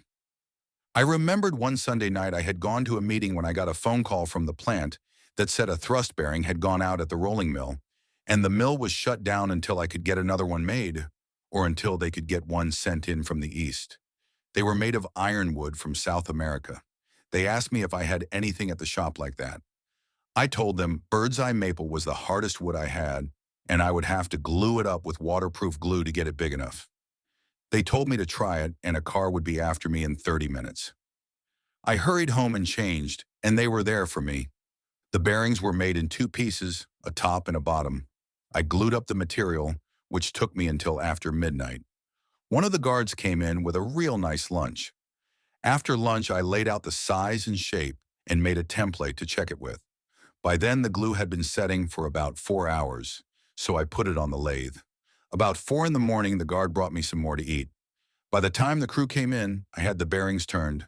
I threw them in a barrel of oil and let them soak for about 4 hours. The rolling mill superintendent came down and looked at them. He said they looked fine, and to make 2 more sets in case they wore out too fast. He said he would order me some ironwood from South America. I made the other 2 sets during the week, and about 8 months later, a log about 16 inches in diameter and 5 feet long came. No one knew what it was for. Then I remembered it must be for bearings.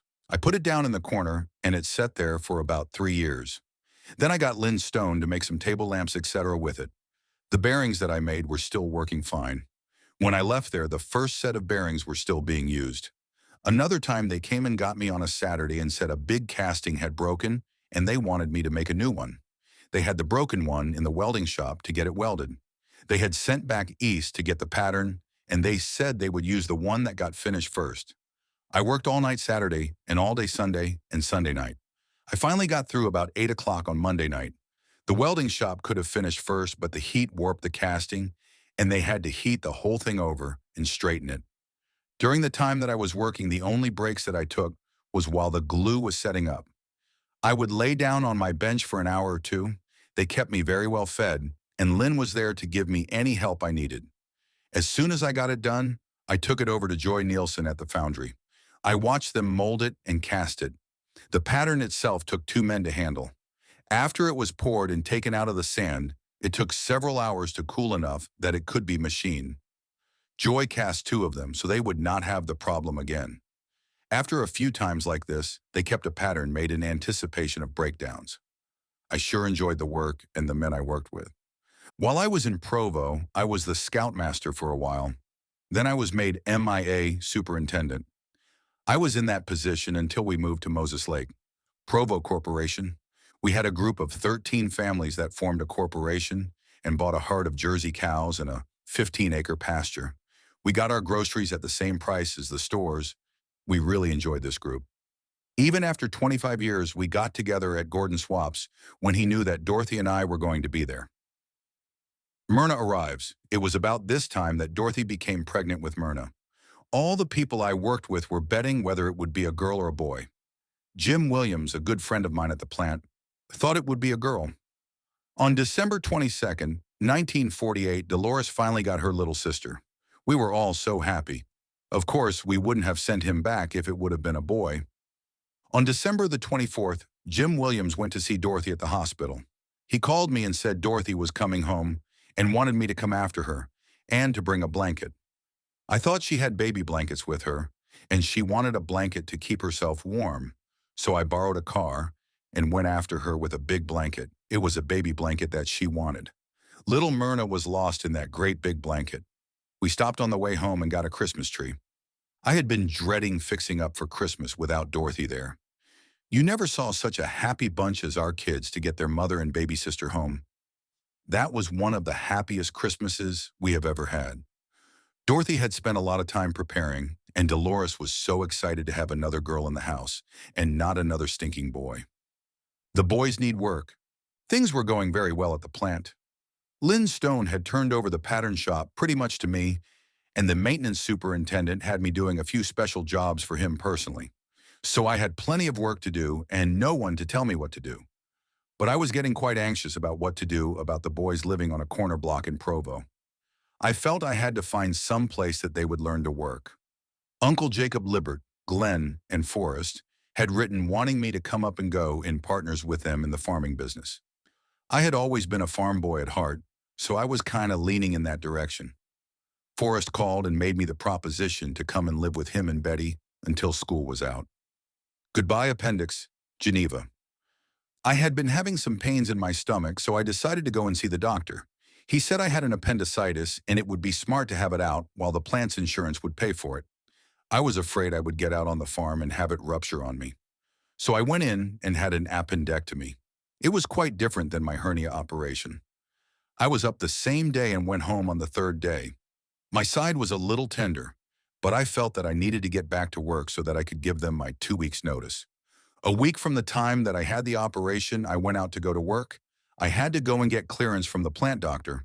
I knew him very well. He was interning at Lehigh Hospital when Doug had his bone surgery. When the doctor looked at the incision and felt my side, he said that it looked real good. He asked when I had been operated on. I told him that it had been 7 days. He nearly went into orbit. He said company policy was to take a month off. I explained to him that I was supposed to be in Moses Lake in 3 weeks. He called Lynn Stone and asked how hard a job I would be doing. Lynn said I wouldn't be lifting anything heavier than a pencil, and if that was too much, he would lift it for me. So I went to work the next day, and 2 or 3 days later, I handed in my resignation. Lynn had known for months that I was thinking about moving. For 2 weeks, I made little things for the bosses around the plant, such as nut bowls, geese decoys, rocking horses, and table lamps. I was as busy as I had ever been, but I didn't do anything for the shop. I had worked for 7 years without taking a vacation, except for the year before, when we had gone to Moses Lake to see the country. Dorothy and I had taken Dad's car and spent a week in Moses Lake the summer before. We had liked the climate and it looked like a nice place to raise children. In April the year before, Lavoir, Vaniel, Arthur, and I flew to Moses Lake and flew out over Victor Merrill's home in May Valley. We buzzed him a couple of times and he jumped in his car and led us to the airport on the east side of Moses Lake. There wasn't much of a town and he went through town at 70 miles an hour so that we could follow him easier. This was a delightful trip. We had a good visit, and the trip only took 4 hours instead of 12 if we had driven. Back to the story. Lynn Stone did everything he could for me. He arranged for me to draw my vacation pay. When I left, the maintenance superintendent called me down to his office, and we spent an hour talking about the Moses Lake area and farming. He told me to go on up and spend a year and get this farming out of my blood, then to come back, and my job would still be waiting with no seniority loss. I told him I was happy with the offer and thanked him for it, but I felt I owed it to the boys to have a place for them to learn to work. Flight to Washington. The ward gave us a real nice going-away party, and Arthur Dalton offered to fly me up for the cost of the gas, which would be less than a bus fare and much faster. We left Provo on the 18th of March, 1949. There was more than 2 feet of snow on our back lawn. We had a very good trip until we got to Yakima. We were going to go to Seattle and stay overnight with a friend of Art's.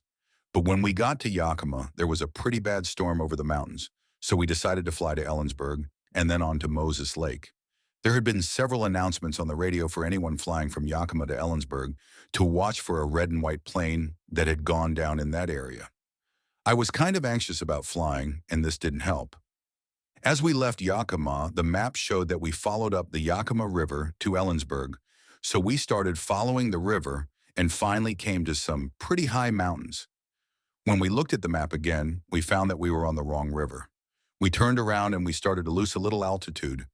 The plane started to miss, and my heart started to miss also. Art told me to look for a field big enough to land in, then my heart nearly stopped. We were flying at about 500 feet. Art said there was about 3 miles of straight highway with no cars on it, so we better land there. He looked at his instruments and found that the carburetor heat button had been pushed because we were not using the engine to climb. The carburetor was freezing up. So he pulled out the button, and in a minute the engine started to run smoothly. My heart smoothed out a little, and we flew onto Ellensburg and didn't see the plane that was down. When we landed in Ellensburg, there was about 2 feet of snow on the sides of the runway and a strong side wind. My heart pretty nearly stopped again as we bounced across the runway, but we finally came to a stop. I was sure glad to get out of there because I needed to go to the restroom, and I wanted to relax for a minute or two. Art was still thinking of going to Seattle if the storm would let up. I was surely glad when they told him that all the small planes had been advised not to try it. I was quite concerned about taking off in that wind, but we kind of flew into it at an angle. I don't think we had gone 100 yards when we were in the air. We flew onto Moses Lake and flew over Glenn Libert's house. They were out in the field, so we flew down pretty close, cut the engines and yelled at them, and told them we would be at the airport. Art wanted to land in the field, but I had had enough for one day. Forrest jumped in his pickup, and by the time we had landed and parked the plane, he was there to pick us up. Landed in Moses Lake. Forrest and Betty had an apartment in Uncle Abe Goodrich's home.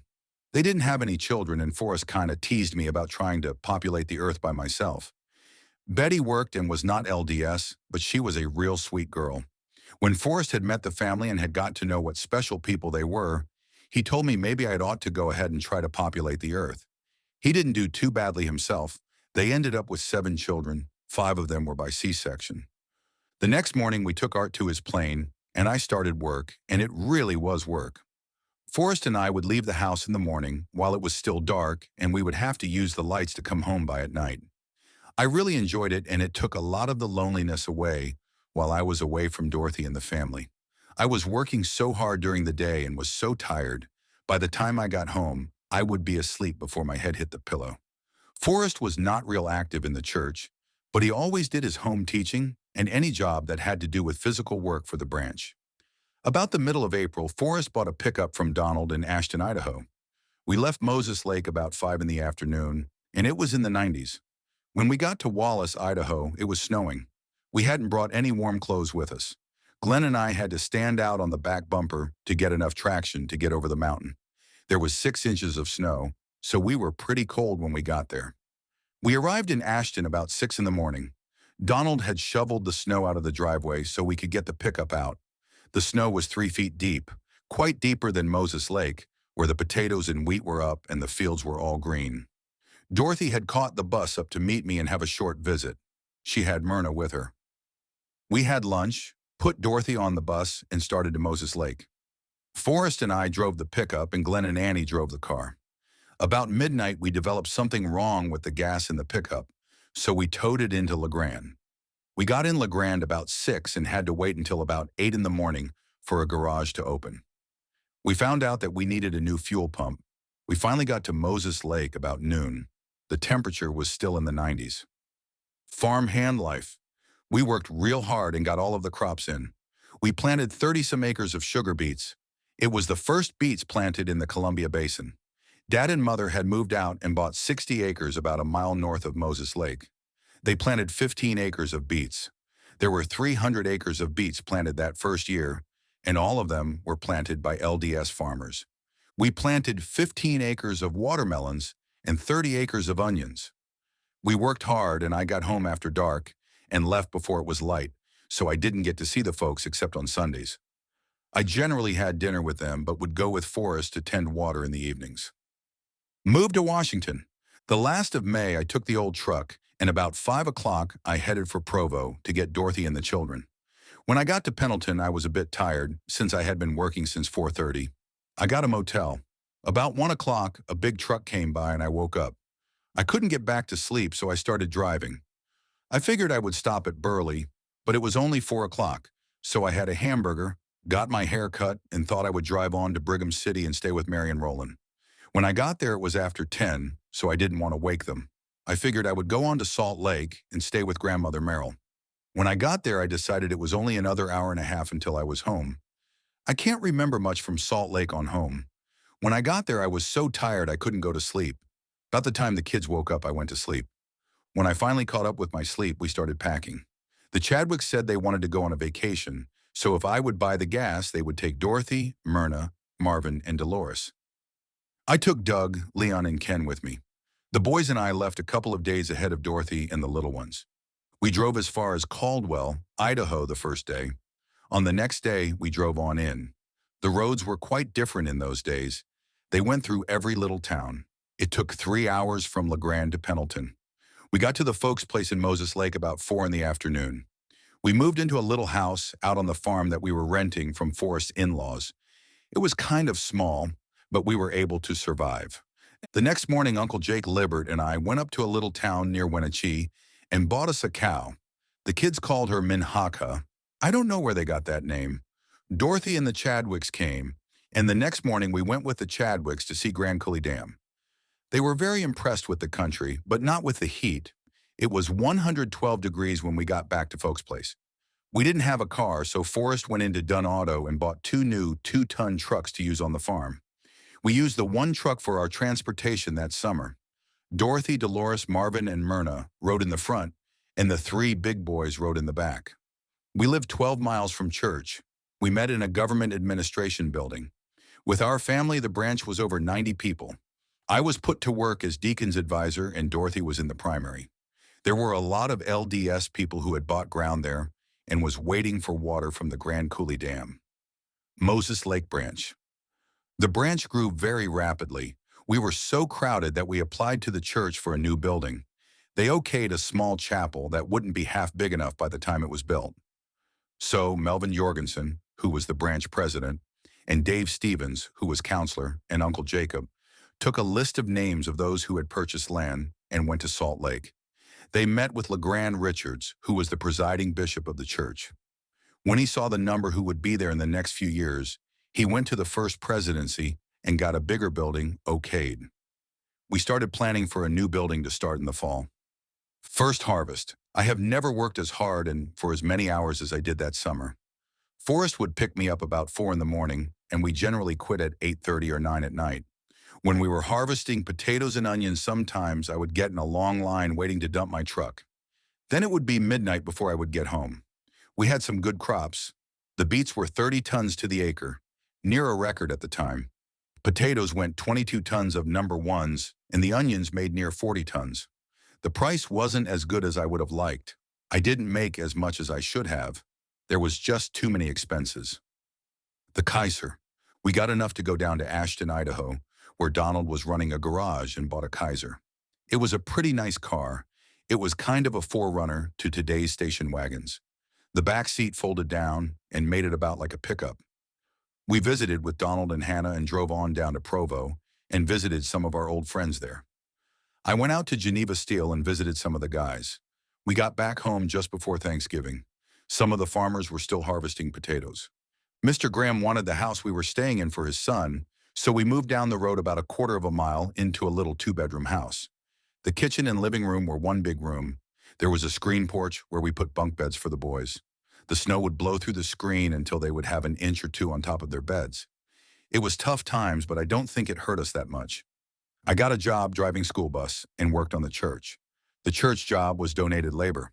Abe Goodrich was superintendent of the church job, and his eyesight wasn't very good, so he asked if I would help him. We had really good turnouts for about a month. We were pouring the footings on January 9th, and a cold front came in about noon. By dark, it was near 0 degrees. We were afraid it would ruin the concrete. It stayed cold for over a month, so we couldn't do any work on the church. Snow in Moses Lake. We were snowed in out at our place.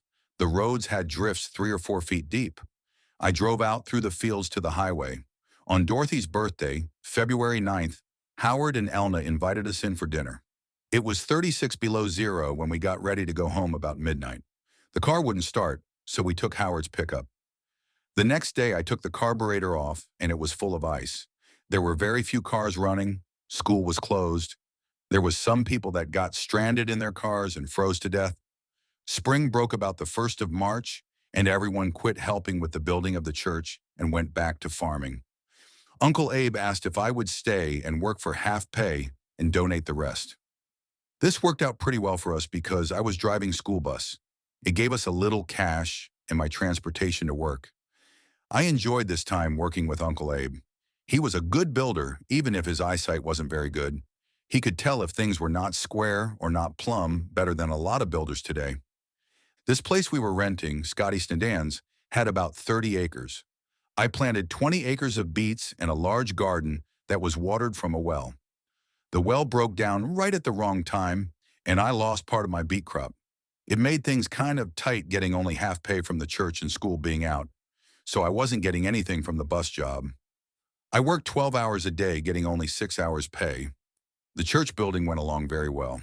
Uncle Abe got Asile, Lavelle, and D. Manwaring to come up and lay the brick. By the time the crops were in, we had it ready for plastering. D. Asile and Lavelle did the plastering, and the farmers came and did the hod carrying and other manual labor. Glenn Liebert, Clarence Berry, and myself took over the finishing work. We got all the outside finish done while they were doing the plastering. Scotty Sneddon, the one we were renting from, wanted to move back in, so we had to find a new place. We moved in with the folks for a couple of weeks. I don't know when I have felt quite so down. I was about ready to go back to Geneva Steel, but the children were learning to work, and it seemed like a good place to raise a family. Ron arrives. I guess I had better back up just a month or two. Ron was born in Scotty Sneden's place. It was really hot, with no air conditioning. Dorothy was not very comfortable. He came on the 21st of September, 1950. Ron was a very good baby. It was a good thing because if he had been a naughty baby, the way things were going, we would have given him to the Indians. We are sure happy today that he was good and has been a real joy to his parents. Having another boy really cinched it, that I couldn't take them back to Provo with nothing to do. We found an old home down on the peninsula with 20 acres. I planned to raise potatoes. I can't think of a man in his right mind moving a family in a place like that. But with so many people moving in, there wasn't any other place to rent. Branch clerk. The church was nearly complete. There were so many new people that they made 2 branches, with Dave Stevens, president, Albert Goodrich, first counselor, Jack Gilbert, second counselor, and I was the clerk. People were coming so fast that we never had a meeting, that we didn't have to open up the doors to the overflow area. I can remember when Neldon Richens was the ward clerk, and there was never a meeting that he didn't come in late and then march down the aisle and up to his desk. I made the statement many times that if I was the ward clerk that I would never come in late. The first Sunday after I was installed, Douglas asked if the boys could take the truck and go on ahead and get the sacrament prepared. I said they could, so they left. When we went out to go, we found we had a flat tire. I had to get a pole to pry the car up and block it well. By the time I got to church, the prelude was playing. I did have to walk up the aisle. The next week, I checked the tires and got in the car. Doug pulled out ahead of me. About a block down the street, I ran out of gas, and by the time I got to church, the prelude was playing, and I had to walk up to my desk in front of everyone again. I learned that you don't say what you would do if you were in someone else's place. The crop of potatoes didn't any more than pay for the seed and fertilizer. There was a lot of people wanting new homes, so Albert Goodrich, Calvin Mortensen, Glenn Libert, and myself formed a partnership and went into the building business. We had all the work that we could ever do. We did most of the work, including brick, electrical, most everything except plastering and plumbing. We made pretty good wages. Rex arrives. About this time, we had a new arrival come. Rex appeared on the scene on December 24th, 1952. Dorothy spent all day getting ready for Christmas, never saying a word about having pains. About 8 o'clock, she said, "Maybe you had better take me to the hospital." I took her in, and she said I had better get back with the children. They shouldn't be left alone on Christmas Eve. She said it would be some time yet, so I went home, got the kids to bed, and the phone rang. The nurse said I was the father of a new baby boy. He must have been born just a few minutes after I left. That is the way Dorothy has always been. The family has always come first. Rex was such a sweet little fellow, and we were a little better organized, so we didn't even consider giving him to the Indians, even if he did cry a little more than Ron. Goodrich Farm. Albert Goodrich had a 100-acre farm out near his place that he offered to sell to me. He put up the money to build a new home, and I would pay him back on the returns from the farm. Douglas worked for Dave Stevens. Ken worked for Berg Jensen. Leon worked on our place and was to receive the money from 7 acres of beans. He really worked hard all summer. In fact, we all did. Every morning we would get up about 4 and spend 2 hours shoveling the sand out of the ditch. We would get the water set. Douglas and Ken would go to work, and I would put in a 10-hour day carpentering.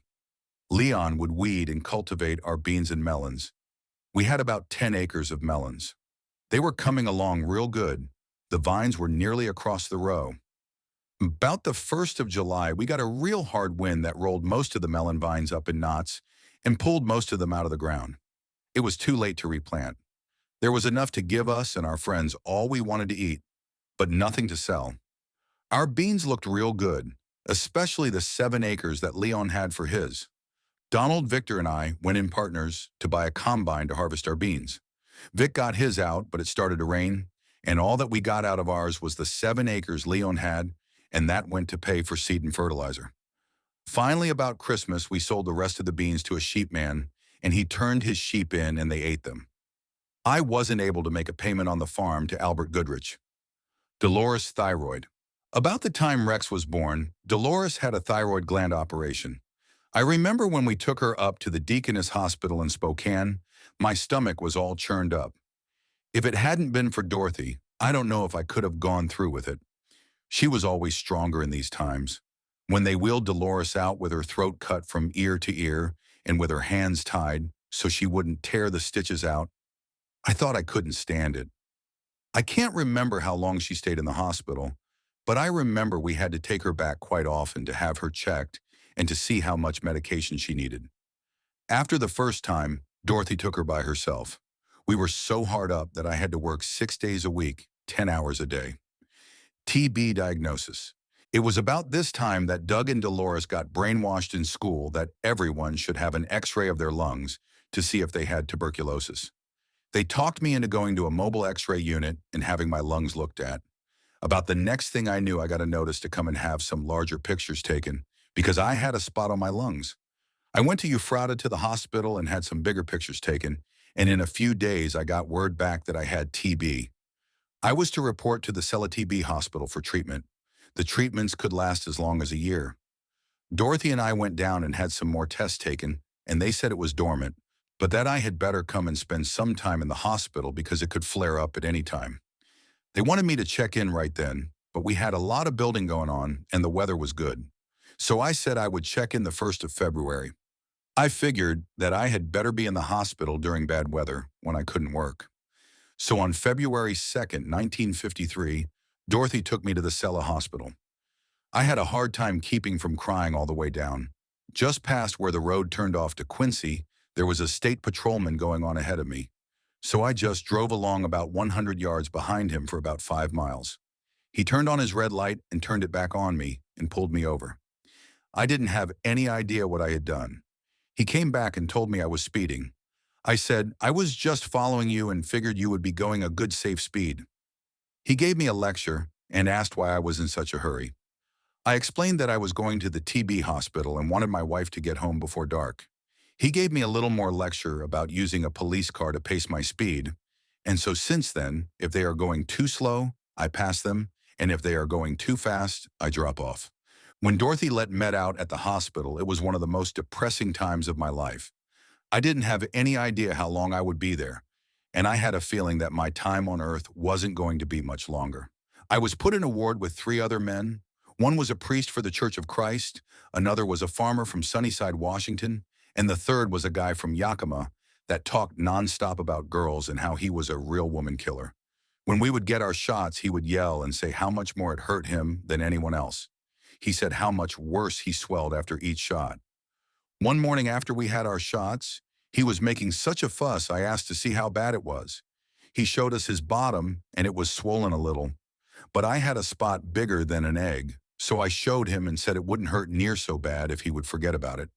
He quit making such a fuss, and I asked him to keep his dirty stories and jokes to himself.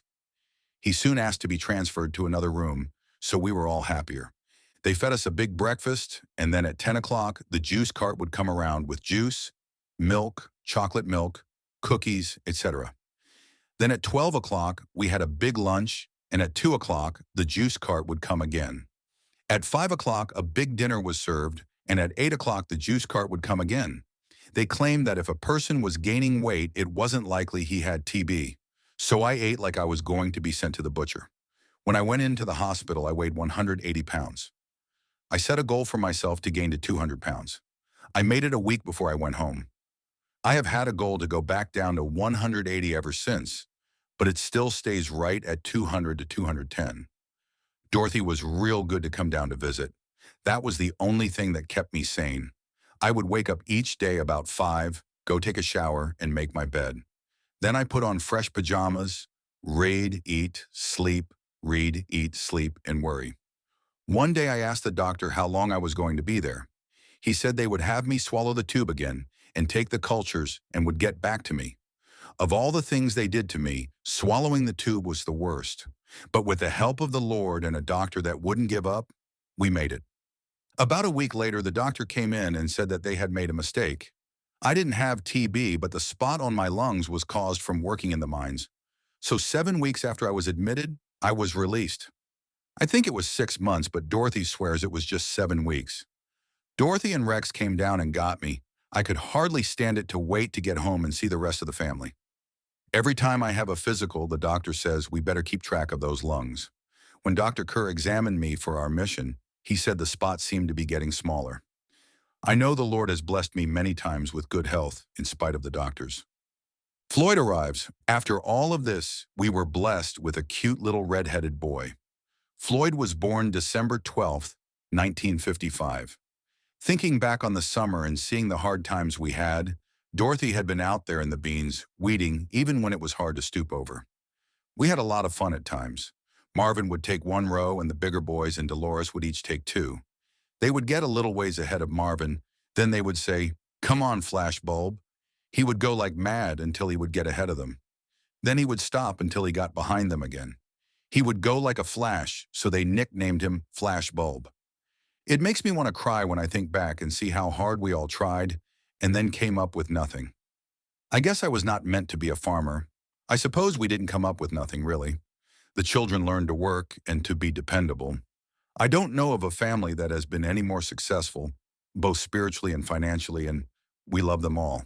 Albert, I guess, could see that I wasn't going to make a big success at farming, so he let me off the hook and I didn't pay for the year that I rented the house. He just kept the house and hired a man to run the farm. We moved into town and the boys continued to work for Dave Stevens, Forrest Libbert, and Thurn Baker. About this time, Leon was working for Dave Stevens. He drove Dave's pickup home sometimes. I don't know if he had a driver's license or not, but he got stopped by a policeman, and when he asked him his name, Leon said, "Douglas Gale and I left my driver's license home." So Doug had to go to court for Leon, There aren't many brothers who would go through that for his younger brother. I guess Doug was just getting prepared for his mission. I neglected to say a while back that I was put in the bishopric with Dave Stevens and Wayne Simmons. When I was set apart by Henry D. Moyle, he gave me a very nice blessing. I can't remember very much of what was said, except that I would have a great influence on the missionary work of the church. Everyone that heard the blessing commented on it. I figured that with 7 boys, I sure would have a great influence on missionary work. First stake center. Man, about this time, we were getting ready to build a new stake center, so Bishop Stevens asked if I would quit contracting and go to work for the church. The wages were about the same, and there was not nearly the worry about when and if I would get paid. Ben Cardwell from Hood River was supposed to be the supervisor. He spent most of his time on the road. He was supposed to be buying material for the church, so he had me take charge while he was gone. It wasn't long before he was gone most of the time. Sometimes he wouldn't come for 2 or 3 weeks at a time. He mostly turned everything over to me. We were made the Moses Lake Fourth Ward. Douglas was the first missionary to go from our ward. At his farewell, we had a sacrament meeting attendance of over 110%. For over a year, our attendance was over 80%. There were 18 priests in our ward, and 16 of them went on missions. Sports fan. There is quite an important part of my life that I should tell about. I am quite a sports fan. I love to hunt, fish, and many other sports. I think that a lot of this has rubbed off on our family. From about as early as I can remember, I felt that I had to be out on opening day of hunting or fishing season. Quite often this day came on a Sunday.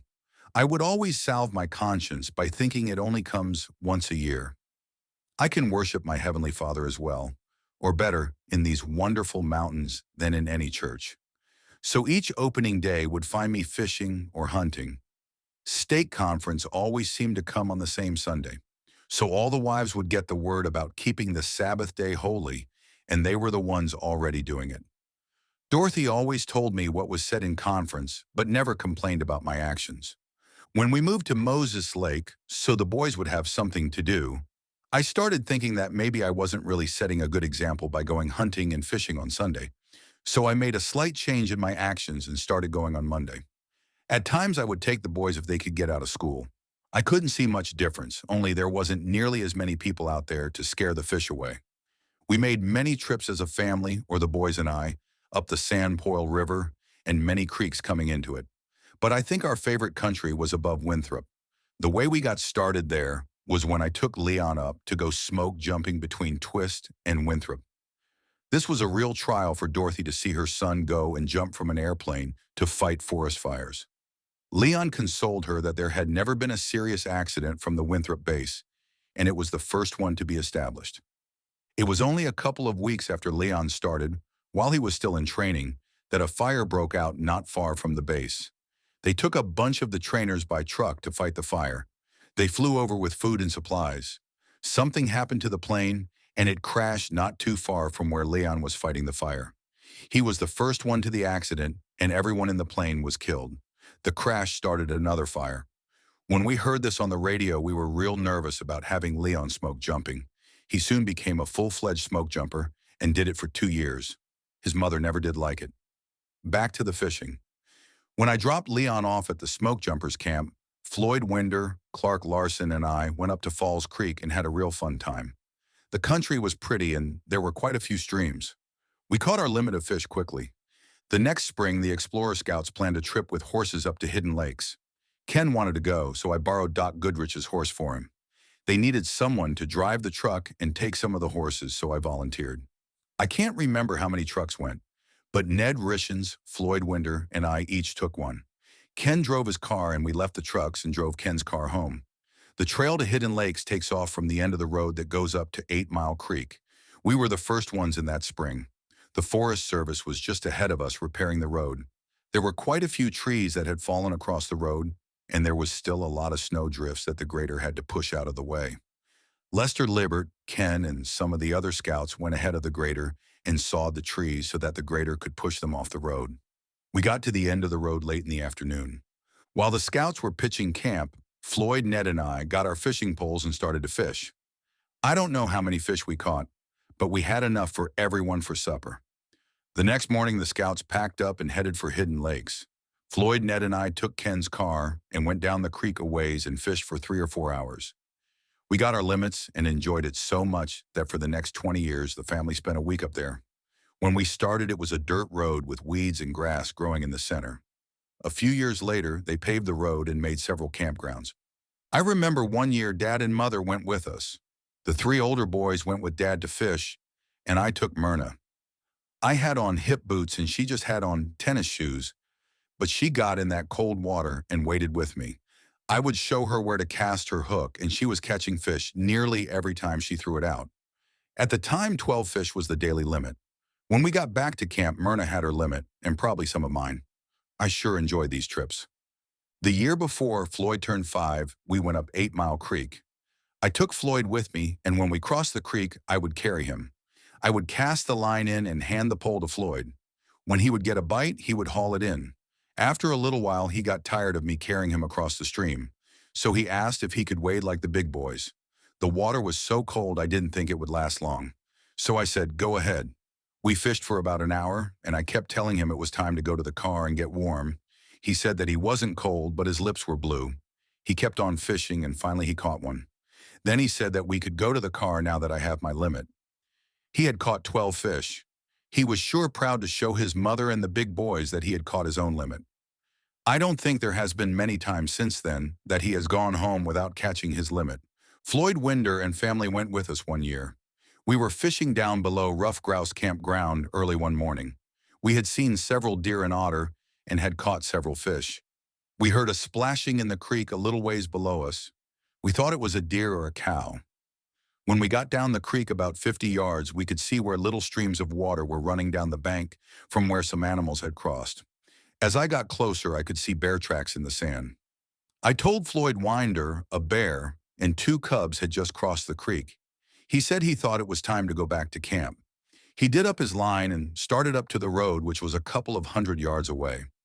I had to hurry to catch him. When we got to the road, we could see bear tracks and where water was still dripping off of them. Floyd didn't know what to do since the bear was going in the direction of camp. He had a hard time deciding whether to follow the road or go back to the creek. I finally talked him into following the road. When we got back to camp, he loaded his family in the car and went home, leaving us all alone to be eaten by the bears. I have seen bears many times up in these mountains. One day, Marvin and I had been fishing in this same area. We were walking up the road. There was a bunch of chipmunks running around about 50 yards. One was sitting on a rock. I picked up a rock and threw it at him, and darned if I didn't hit him. Marvin ran up and picked him up and said he was going to take him to camp to show Mother. Then he was going to pull off his tail and put it on his hat. We walked along with Marvin, playing with the chipmunk. All at once it came to and grabbed him by the finger. He started shaking his hand to get it loose. He threw it up the road a ways, then started chasing it to get its tail back. He was sure disappointed that he hadn't pulled off its tail when he first picked it up. Ron's refrigerator. About this time, we moved out to Ron Anderson's basement house about 10 miles out of Moses Lake. It was here that Ron helped us get a new refrigerator. He liked to open the door, get hold of the handles, and raise his feet off the floor and swing. I had gotten after him several times, but he had a hard time remembering, or else I didn't get his attention. This time he opened the door and started swinging. For some reason it tipped over. I can't remember what stopped it from crushing him. He didn't get hurt, but he nearly drowned. There was at least 3 gallons of milk, a gallon of root beer, some orange juice, a couple of quarts of peaches, and several other things. He wasn't hurt, but he was really frightened. From the sound of the crash and the screaming, I thought he was pinned underneath. It broke off the door, and we couldn't make it work anymore, so we had to get a new refrigerator. You couldn't punish Ron because he was so tender-hearted. He would have sobbed all night. I think for this reason, he got away with more things than anyone else in the family. To hear Leon tell it, if it would have been him, he would have gotten a real licking. Floyd's driving. I guess while I am telling tales about the boys at Anderson's, I will have to tell about Floyd. He was about 3 years old. I had some sacks of feed in the trunk, and I had left Floyd in the front seat while I unloaded them. The driveway was fairly steep, and I had left it in park. I had just unloaded the last sack and looked around. Floyd had pulled it out of park and was coasting backwards down the hill. I ran and tried to get in the car, but about that time, he gave the wheel a pull and cut it down over the bank. through the ditch and out into the grain field that was being watered. He was standing up in the seat just laughing. When he hit the ditch, I was sure it would throw him into the windshield, but he never lost hold of the wheel. The car sank in the mud up to the axle. I had to go and get a tractor to pull it out. It was while we were living at Anderson's that Ken rolled his car. I don't know what happened. He was dodging someone and overcontrolled and rolled it over in the bar pit. We were mighty thankful that he wasn't hurt and the car just had minor damages. Doug's mission. It was about this time, before Douglas went on his mission, that he was working out at the UNI sugar factory. There was a young man out there that wanted to get in the Army, but he didn't have enough education. Doug took it upon himself to teach him. Every day he would prepare lessons. I can't remember whether Doug got him in or not, but I think he did. Douglas left for his mission while we were living at Anderson's. When Doug was set apart, I was thinking it would be real nice if LeGrand Richards would do it. When Doug's name was called, they said go with Elder Richards. When we got there, Elder Richards said, "Elder Gale, I would like your daddy to stand in with me." What a thrill it was to be able to help an apostle set my son apart for his mission. Doug went to Eastern Canada. Elder Monson was his mission president. He hadn't been there very long when he wrote back and said his mission president would become one of the general authorities. Doug was a real good missionary. It wasn't long before he was called into the mission office to act as secretary for the mission. Doug was so busy in his work that he didn't get around to writing to his parents for over a month. His mother wrote to President Monson and asked if he could tell her what had happened to Elder Gale. She hadn't heard from him in over a month. We mailed the letter, and that afternoon we got a nice letter from Doug, but it was too late to get our letter back. President Monson kind of explained to Elder Gale that you write to your parents each week. From then on, every time that new missionaries came in, President Monson instructed them about writing to their parents each week. Then he would say, "Don't we do that, Elder Gale?" Doug wrote home and said, "Let's set a goal that each of the Gale family members will go on a mission." I think we have done pretty well. While on his mission, Doug baptized Brother and Sister Jacob DeJager and wrote home and said, "I have just baptized a person who will be one of the general authorities. He is now in the first quorum of 70. I haven't kept up very well on what Dolores has been doing. When she graduated from high school, she decided to be a dental assistant. We took her to Seattle where she went to school. After graduation, she went to work for Arthur Kay, who was in the stake presidency. She lived with them for a while. Later, he became the first president of the Seattle Temple. Each time he would see us, he would ask about Dolores and say how much they loved her. Dolores worked there for some time, then came back home and started to work as a secretary for Claude Wakefield. He was in the stake presidency. It wasn't long before she was called on a mission. She went to Detroit, Michigan.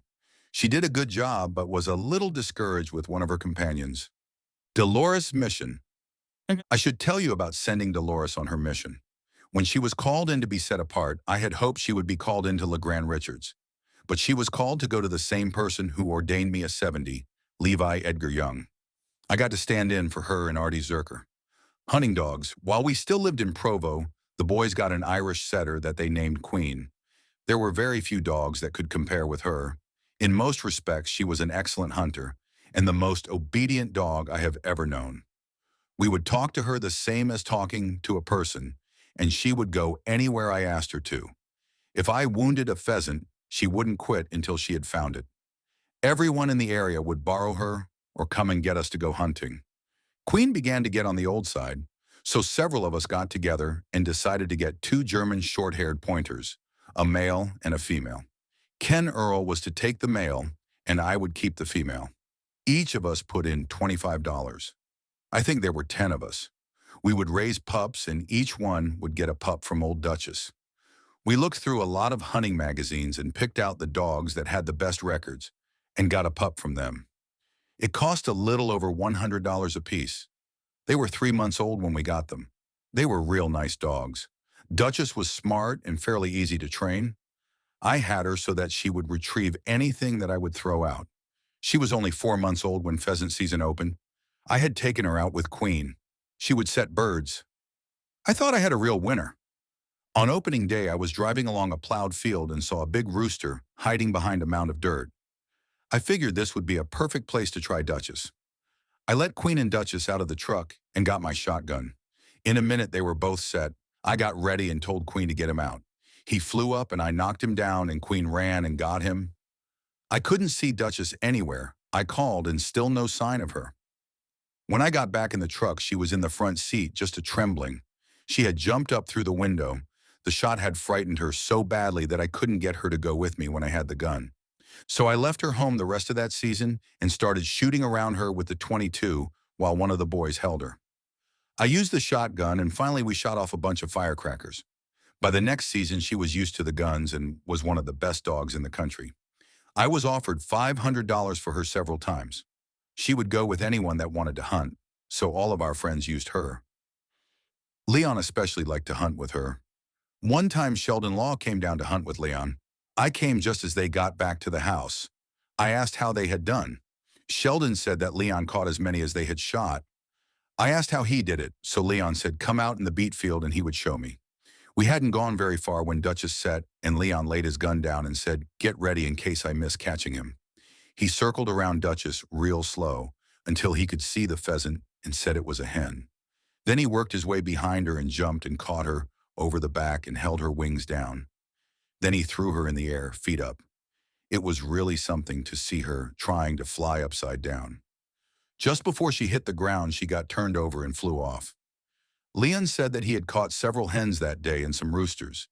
We had a great deal of fun after that trying to catch them by hand. Duchess had several litters of pups, always 11 at a time. Everyone who invested got their pups, and we sold several. But we never seemed to get their money. They always said next payday. Many of them got ran over, including Ken Earl's dog, Duke, Duchess's husband. When we moved to Richland, I let Ken have Duchess. He took her to Spokane and had her bred to the national champion. He got a beautiful litter of pups, and when they were about 2 weeks old, a car ran over Duchess and killed her. It was a real sad affair. We haven't owned a dog since. While living at Ron Anderson's, I framed the house on top of the basement and got it ready for sheetrock. About this time, Ron wanted to move in, so we moved into a house that Bishop Stevens had down near O'Sullivan Dam. It was a much nicer home. It was about 12 miles out of town. First Chapels. In the meantime, I had quit contracting and gone to work for the church. I had finished the Moses Lake Steakhouse and the first phase of the Warden Chapel. Then they asked me to go to Othello and finish that chapel. The superintendent there couldn't figure out how to frame the roof from the cultural hall into the existing building. So he packed up his tools and went back to Portland and didn't even tell the bishop he was going.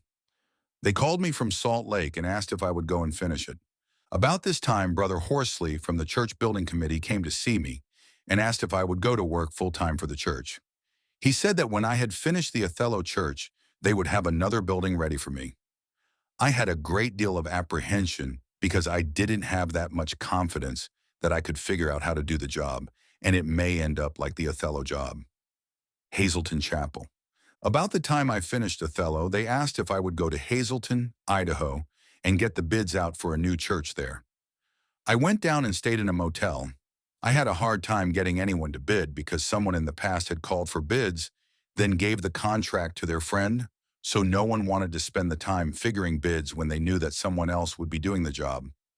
I finally got most of them to realize that I was a stranger and I didn't know anyone any better than the next man, and that the low bidder would get the job.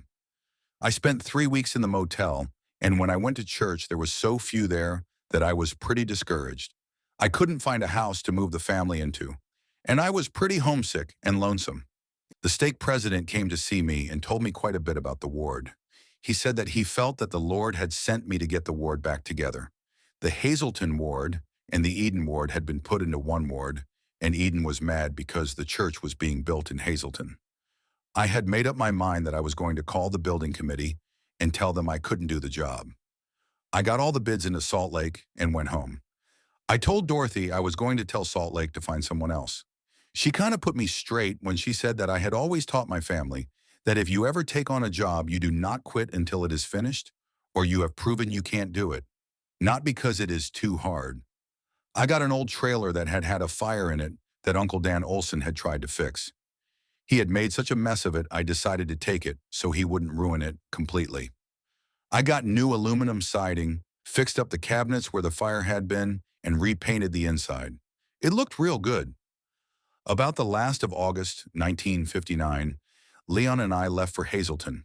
Bill Watts offered to pull the trailer down with his pickup. We parked it on the back of the church grounds next to the city park. We hadn't much more than pulled in when a carload of girls came driving around checking out the new boy that had come to help his dad build the church. They drove around the block 4 times before they got enough courage to stop. There were 5 of them. It didn't take long until they were just like old friends with Leon. They didn't even know his dad was there. It didn't take long after we got there until sacrament meeting attendance had doubled because everyone loved Leon. Not only the girls, but mothers and fathers and the boys scattered around. Leon and Gay Henry became very good friends. They were on a city basketball team that beat most every other team they played. Gay and Leon liked to hunt jackrabbits. I would take them out to Huckleberry's place. There was a lot of sagebrush there. Gay had spotlights hooked up to a car battery. They would get in the back of the pickup, and I would drive along slowly, and they would spot the rabbits with a light and shoot them with a .22. I was going to tell what they did with the rabbits, but I will leave this to Leon.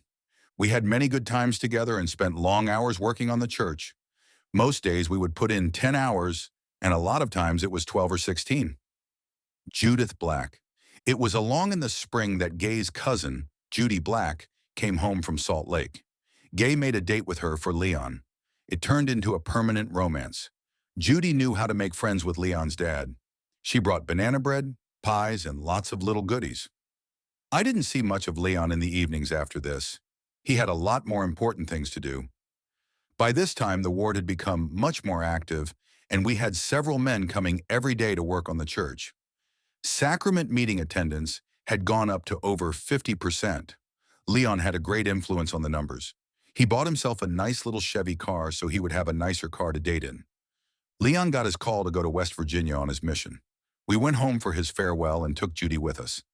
As we passed the way station at Kings Hill, Leon passed a car right in front of the way station where it said no passing. Judy told him that he would be getting picked up, but it didn't bother Leon much until we got down the road about 10 miles, and a state patrol car picked him up, and we had to go to Glen Ferry to see a justice of the peace. It cost him $35 and delayed us 2 hours. Sunday, as we were going to church, Dorothy and I and the rest of the family were in the car going to meeting when we met Leon and Judy coming the other way. We stopped to talk to them, and one of our neighbor girls, who was 15 years old, came driving down the road looking at us. She ran into the back of Leon and broke the back of the front seat off.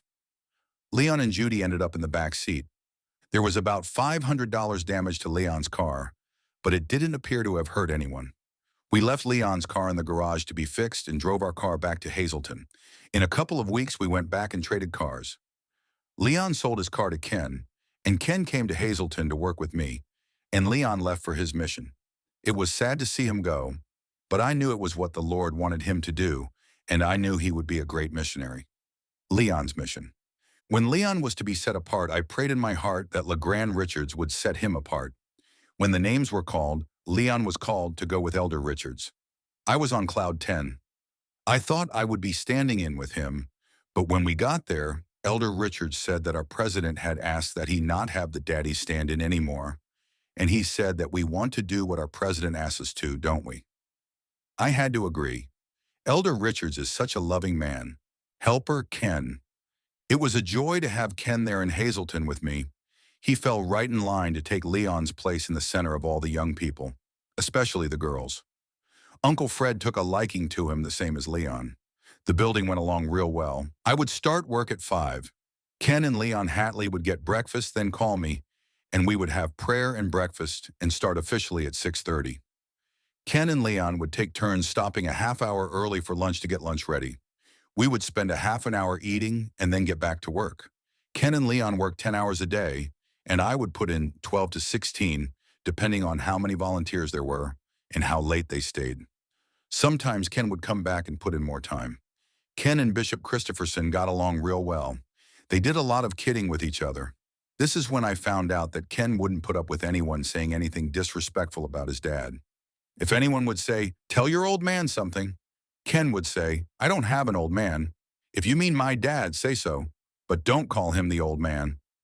It brings a real warm feeling to my heart to know that not one of my children have ever said or done anything to bring disrespect to their father or mother or brothers or sisters. What a blessing this has been to our family. I hope it will be passed on to the grandchildren. One day, President Baker called and asked if we would bring his daughter Claire home with us. She was visiting her grandmother in Burley, Idaho. When we arrived in Moses Lake at President Baker's home, he came out and visited a few minutes and asked Ken how old he was. Ken told him 18 and would be 19 in November. President Baker asked if he could see him in his office at 2 o'clock. When Ken got home after the interview, he said President Baker had just received word from Salt Lake that the missionary age had been changed to 19, and he had asked Ken to go on a mission. It was a real shock to us. I thought that I would have Ken with me until we finished the building. Then he would be able to get a quarter of college in and work for the summer before he left for his mission. Doug would be home by then. I didn't know how we could have 4 on a mission at the same time. Ken said that he would go on the mission, and he went back to Hazleton with me for 3 weeks, then went home and worked for President Baker and Dave Stevens until time to go. He did this so he could spend some time with his mother. I remember when he gave his farewell talk in the ward, he said if he could take his mother as a companion, they would convert the whole mission. They probably would. Ken's mission. When Ken was set apart for his mission, I was still thinking that I would like LeGrand Richards to do it. But Ken was called to go with Elder Critchlow. When it was over, I was glad that Ken had Elder Critchlow. He got a wonderful blessing. It was a real sad time when we left Ken off at the mission headquarters. Nearly half of the family was on a mission, but we knew the Lord would bless us and them as long as we did what he asked us to do. Lonesome in Hazleton. It was a lonesome trip to Hazleton and still more lonesome after I got there. I didn't have much volunteer labor because there wasn't much to do except finish work. I worked 16 hours a day because it was too lonesome in the trailer. I didn't spend much time cooking. The ward was really good to have me out to dinner on Sundays. They would bring me in a lunch once in a while. The work went along pretty well. The architect came and made the final inspection and said that it looked very good. One of the most inspirational times of my life was the night before the dedication. I had everything looking really good. Flowers around, I had the speaker system going with the tabernacle choir playing, and Dorothy came walking in. I was so happy that I had to shed a few tears. The service the next day was beautiful. I stayed on a few days more, moved the trailer over to Judy's grandparents, loaded up my tools, and the ward gave me a farewell party and a wristwatch. I was thankful that I had listened to Dorothy and not thrown in the sponge. I found out later that I had saved $40,000 on the job. The church split the savings with the ward, so they were able to pay off their share nearly 2 years early. The next day after I got home, I went to work with Melvin Jorgensen, building an addition on his home and remodeling the rest. I got a call from Salt Lake asking me to go to Richland, Washington, and build a new stake center there starting in April. Doug got home from his mission. It was sure good to have him home again, even though we knew he would be going in the service soon. Moved to Richland. We went to Richland to see about building the stake center and found President Thompson was in the Veterans Hospital at Walla Walla. So I went to see Bishop Harmon, who sent me to see President Julian Nielsen. He said there had been many delays on starting the building and asked if I would like to build him a home while I was waiting. So we finished up Jorgensen's home and moved to Richland Village in Richland, into a 2-bedroom, small home. Douglas was called into the service and left for boot camp. Dolores returned home from her mission. What a joy to have her home again. Myrna was so glad to have her sister to share her bedroom. Dorothy was happy to have someone to talk woman talk to again. We put Myrna and Dolores in one bedroom, Dorothy and I in the other, and the boys had the wide-open basement for their bedroom. It was about a month after moving to Richland that President Thompson called me to be an alternate member of the High Council. There were only 3 of us that didn't have a doctorate degree, President Thompson, Dan Sullivan, and myself. I sure felt inadequate. I built the Nielsen home. It was a fun home to build. Then Earl Wheelwright asked if I would build a home for him while we were still waiting for the stake center to start. About this time, we got a call from Doug saying he was being released from the service. Dorothy had written to him saying that I had been sick, so he thought they were releasing him because he was needed at home. They didn't tell him why, but we were delighted to have him home again. He started working with me on the Wheelwright home. Then Jim Morton wanted me to build him a house. These were all nice big homes. I built Dick Perkins' home before Wheelwright's. It was the biggest of them all. Then I built Grant Strong's. All of these were on Sunset Street. All of these men had their doctorate degrees. They were the nicest homes in town up to that time. Back trouble. It was getting time to start the stake center, but Bishop Mound asked if I would come out in the country and at least help him get started on his home. He was out in what is now known as Meadow Springs. He had 130 acres. He was the bishop of the 3rd Ward, which is now the Kennewick 9th Ward. He is also a physical therapist at the hospital. I had been having a lot of trouble with my back. At times I could barely get out of bed, so I went to see a neurosurgeon to see if he could give me some relief. He couldn't find anything wrong, so he sent me to Dr. Petty, a bone specialist. He x-rayed and couldn't find anything wrong, so he sent me back to Dr. Dumpy, the neurosurgeon. I asked him if he thought physical therapy would do any good, so he sent me to see Bishop Mound. When I went in, he said that he had been watching me and he thought he knew what was wrong. He gave me a good massage and put a hot pad on my back for half an hour. Then he put me on the mat and gave me some exercises to do. I haven't had a bad attack since then. He continued the treatment for a month, then told me to continue the exercises at home. He wouldn't take any pay, said he would consider it a donation to the stake center, because I would be worth a lot more to the project.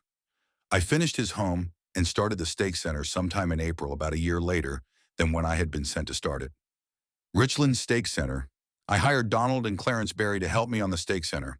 They were paid, all others were donated labor. Later, when we started the brickwork, I paid 3/4 wages and expected them to donate 1/4. It worked out real well. The tending was mostly done with volunteer labor. I had more than 25 volunteers every day and as many as 75. Most of them were craftsmen of some sort. I appointed Brother Guyman as head of the plumbers. He picked his crew of plumbers. Brother Dan Sullivan and Leo Fernbaker were appointed as head of the electricians. Doug Allen, an inactive who smoked and cussed a blue streak, was head of the sheet metal. He told me that he would do it if he could pick his crew and I would keep my hands off them. I promised. He picked his crews, and if someone didn't show up, he would call the wife and give her the devil for keeping him home. It wasn't long until he had a full crew all the time. He quit smoking and took his wife to the temple.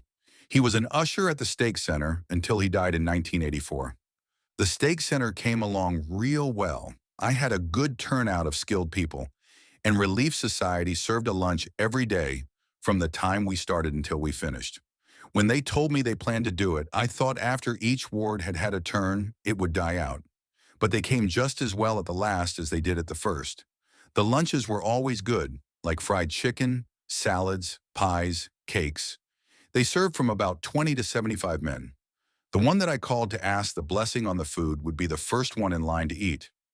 Everything went real well until the day we were pouring the beam that held up the linty beams. They were 80 feet long and rested on the wall on one end and on a beam between the chapel and cultural hall on the other end. I had poured a beam 3 feet wide and 3 feet deep with a lot of 1 1/4 inch steel in it. The linty set on this, and then I was pouring a 3-foot by 6-foot beam around the ends of the linty and on top of the first beam. We were nearly through when I was on top with my brother Donald, Kent Harmon, and one of the men when I felt the beam settle. I thought, how will I ever get it straight? It had only settled about an inch. I looked over the edge, and all at once the whole roof started to settle and fall. It broke a couple of ribs on Bishop Harmon, sprained Donald's thumb, and I didn't even get a bruise. Vernon Merkley was pushing a wheelbarrow full of mortar for the brick masons. He had caught his toe on an electric cord and unplugged it, so he had stopped to plug it back in just as the beam caved in.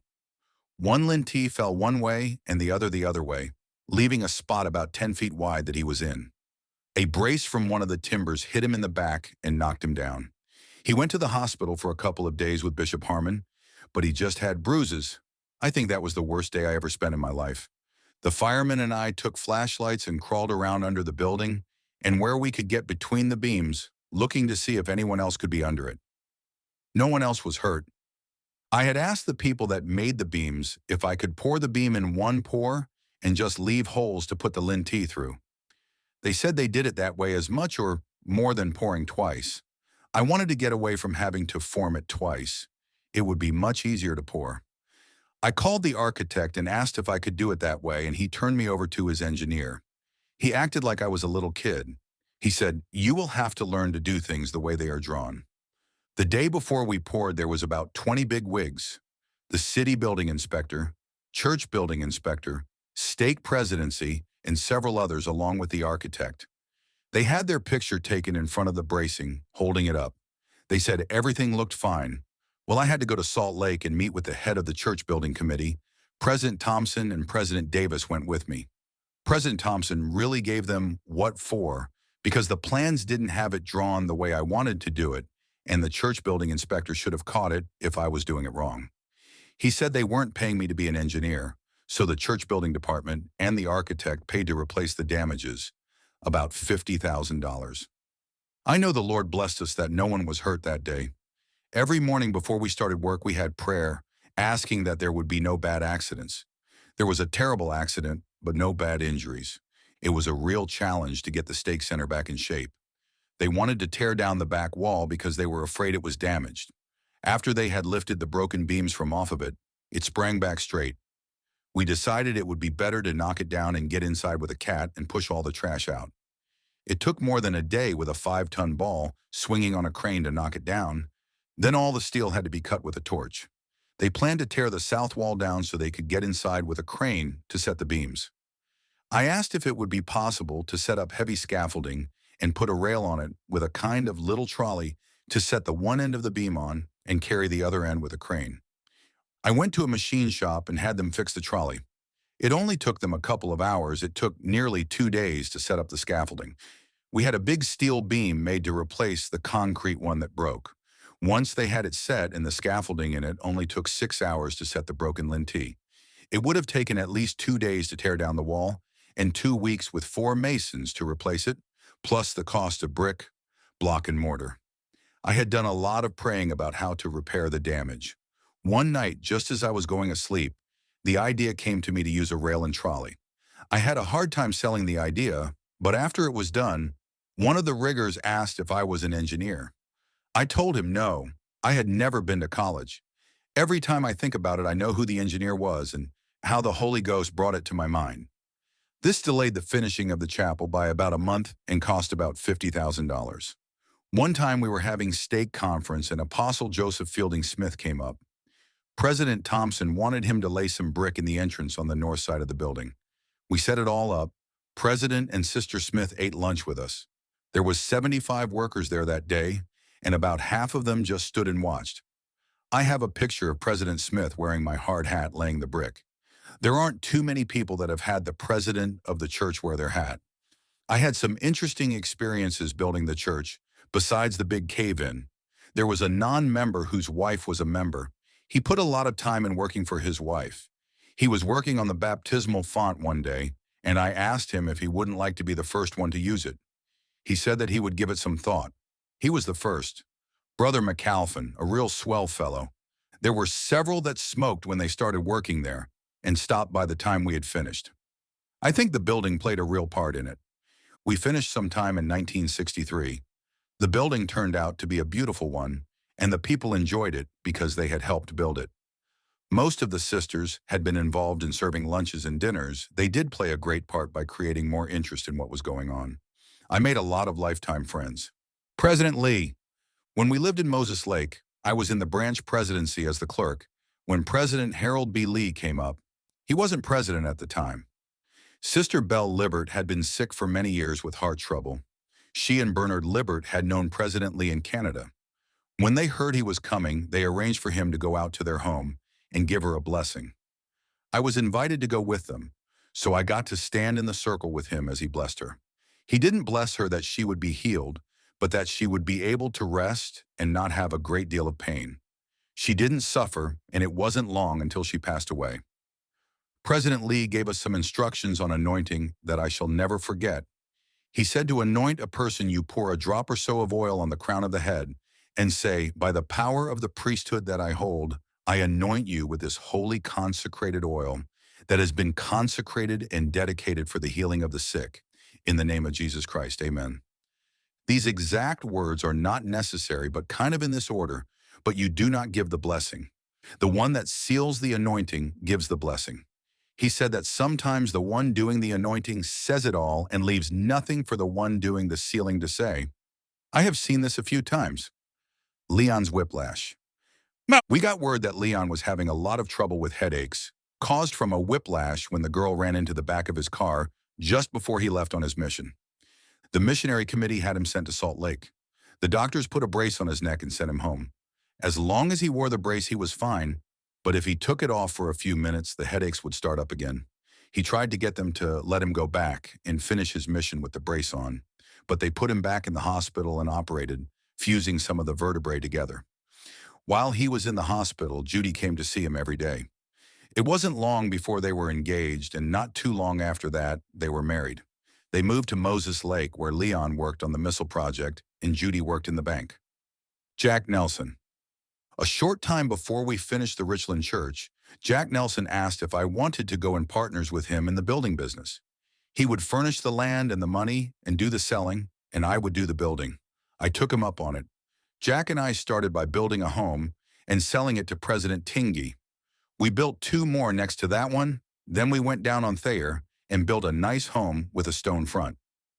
Vern Fisher.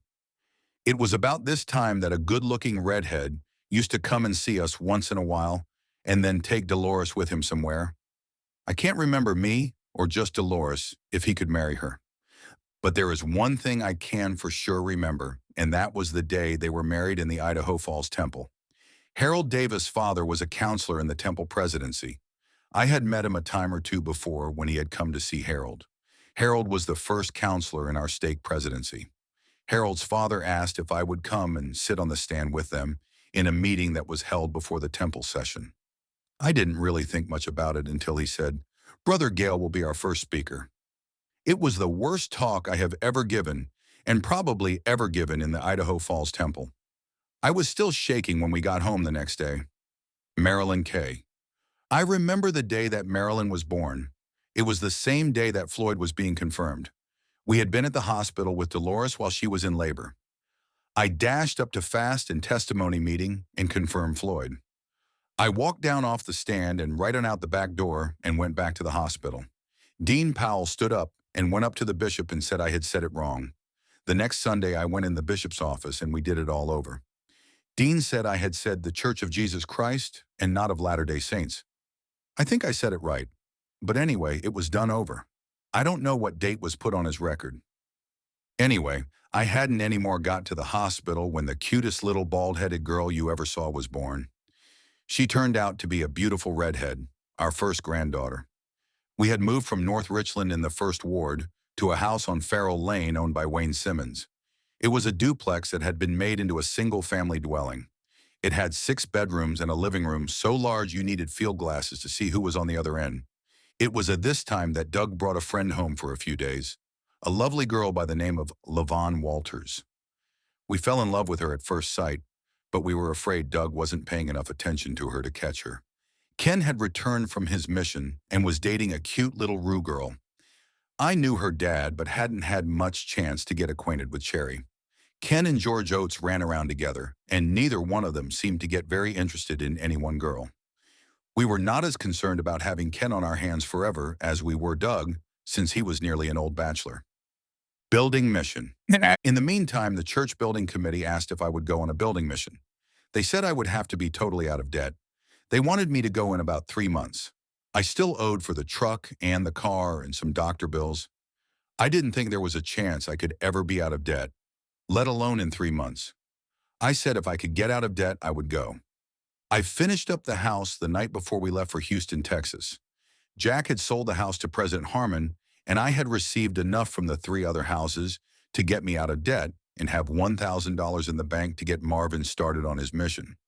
I didn't have any idea if we would make any profit on President Harmon's house or not. I knew the Lord had blessed us. This was more money than I had ever made in a year before. It brought what Nephi said when he was sent to get the brass plates. The Lord gives no commandment unto the children of men save he prepare a way that it may be accomplished. It was getting close to the time to leave for Houston, Texas on our building mission. There was not a stake conference being held in Richland, so we were asked to go to Moses Lake to be set apart. Elder Paul Dunn was the visiting general authority. We were the first missionaries that he set apart after being called as one of the general authorities. Leon and Judy had moved to Richland and lived not far from where we were living. When we got ready to leave for Texas, Leon stored most of our stuff. Sean, our first grandchild, was nearly a year old. He used to stick his finger out at me, and I would act like I was going to bite it. He would jerk it back and then laugh. The night before we left for Texas, they were over visiting. Judy was holding Sean and he stuck his finger out. I bit, but he didn't jerk back, so I ended up biting his finger. He looked at me for a second like, "What did you do that for?" Then he started to cry. I wasn't sure he would ever talk to me again. Well, anyway, we were on our way to Houston. We had the truck loaded with everything, including the kitchen sink. Dorothy drove the car with Myrna was co-pilot and whichever one of the boys that wanted to ride with her. Going down, it didn't make much difference which vehicle they were in because Dorothy stayed so close it was like one car. I can't remember if we drove all the way from Richland to Provo in one day or not. I think we stayed at Burley overnight. Then we stayed at Orem for a day, then drove 500 miles a day until we got there. I remember the afternoon we arrived in Houston. We were going down the highway just at quitting time. Everyone was going home from work. A little ways down the road appeared an interchange about 5 levels high with freeways going in every direction. I didn't have an idea which one I should take. Just before we reached the interchange, there was a dirt road on my right. I turned off and we drove for 100 yards or so. I stopped and went back and told Dorothy we had better have a word of prayer. In a few minutes, we drove on about a half a mile and came to a paved street with a service station a block down the road. I drove in and asked if I could use his phone. I had Bishop Webb's number. When I called, a lady's voice said, "Mrs. Webb speaking." I told her Brother Gale was here, but that I was lost. She asked me where I was, which I, of course, didn't know. The service station attendant told me such and such a street. I told her that, and she said, "You aren't lost. Just drive south 1 mile, and you will come to a shopping center. Go to the south end, and there will be a dirty old Buick with a fat lady sitting in it." When I got there, I found the Buick. It wasn't old nor dirty, but there wasn't anyone sitting in it. We parked next to it, and in a minute or two, a pleasingly plump lady came out and got in. I went in and asked her if she was Sister Webb. She was, and she was waiting there for the bishop who rode the bus to work, and she picked him up here each evening. When the bishop got there, they took us to our new home about 6 blocks away. The furniture was still in the crates. He said he would be by in a couple of hours and take me to see the architect. I hurried like mad to get the bed set up. When he came, I spent until after 11 o'clock talking to the architect. The bishop met me the next morning at 8, and we started the building. I thought I would get a day or two to get settled, but Dorothy and the kids did most of the settling. That was on Friday. Saturday, I had a crew to help stake out and get ready to start drilling for concrete pillars. Sunday, everyone was saying how hard the schools were and how most new students had a hard time. One of the first days after Myrna started, they had a test, and the teacher told Myrna she didn't have to take it and it would not be counted against her. She went ahead and took the test and had the highest score in the class. The boys did about as well in their classes. It didn't take long until they had friends all over the place. I had been there about a week when I got 6 building missionaries. They knew next to nothing about anything and nothing about building and nothing about the gospel. 4 of them had had a big party the night before they left and got real drunk. They liked to brag about it. I started teaching them each morning at 7. Then at 8, we would start building. A couple of them had portable radios that they carried around in their left hand. It is real hard to drive nails with a radio in the hand you hold the nails with. But it wouldn't have helped much for them to have had both hands free anyway. There was one of the boys, Bill Lindsay, who had done some wrestling in high school and decided he was going to throw Brother Gale. Every morning we would go for a round or two. He could come at me with his hands up and I would grab him by the wrist with both hands and twist it until he would have to turn around. Then I would push my hand up between his shoulder blades until he would yell. Then he would put his head down and charge at me. I would go over his back, under his arms. Then I would turn over backwards and throw him on his back until the ground shook. I wouldn't let go of my hold. I would stand up and slap him down again until he would yell that he had enough. This happened every day for a month or more. One day I slipped on the grass and hit my knee real hard, but I didn't let him go until I had him on the grass a couple of times. When I tried to walk, I couldn't put any pressure on my leg. I called Dorothy. She came and got me and took me home. We were supposed to go to a show with Dr. Viewig and his wife that night. Dorothy called him to see what to do about my knee. He said to put hot packs on it for tonight and to bring me in tomorrow. He told her to go ahead and bring Myrna and come to the show. so I stayed home and packed my knee. The next morning, Dorothy took me in and Dr. Viewig drained the blood and fluid from my knee and gave me a shot of cortisone. He put a cast on my leg from the hip down. A few days before, Ron had been between the pickup and a cement wall when Bill Lindsay had backed up and pinned his leg against the wall. The leg was broken, so now we had two casts under the table. No one else could get their legs under the table. One day I got a call from Salt Lake telling me they were having trouble with the building in Carbondale, Illinois. They wanted me to catch a plane out the next afternoon, fly to Dallas, and meet Brother Yancey. He was in charge of all the buildings from Canada to Houston. Dorothy and the kids took me to the airport at the other side of Houston. When I got to Dallas, I called to see if they had gotten home all right. It took them a half hour longer to get home than it took me to fly to Dallas. The next day we flew into Carbondale, and the building supervisor met us and took us to the church. He had put the footings for the steeple in the wrong place, so he had poured another footing on top of the first one. But the one that was in the right place didn't have enough steel sticking up through, so the architect said it all had to come out. The building supervisor wouldn't do it, so the architect had shut the job down. That was the reason I was there. The builder had the walls up for the chapel. They were 2x6 studs, 18 feet long. I didn't think he had the walls braced well enough, so I asked him if he didn't think we should brace it some more. He kind of laughed at me and said they had 60-mile-an-hour winds a few days before, and it hadn't hurt anything. When Brother Yancey and I were in the motel, it rained and blew until I didn't think the walls could possibly stand. The next day, sure enough, they didn't. But it didn't break them hardly at all. So with the building out of the way, I asked Brother Yancey if I could use some dynamite and blow the footings out. He gave me the okay, so I bought some powder and caps and got a compressor and a jackhammer. The next day, one of the building missionaries and I took the whole thing out and got ready to pour the new one. They thought it would take me at least a week. The architect was very happy.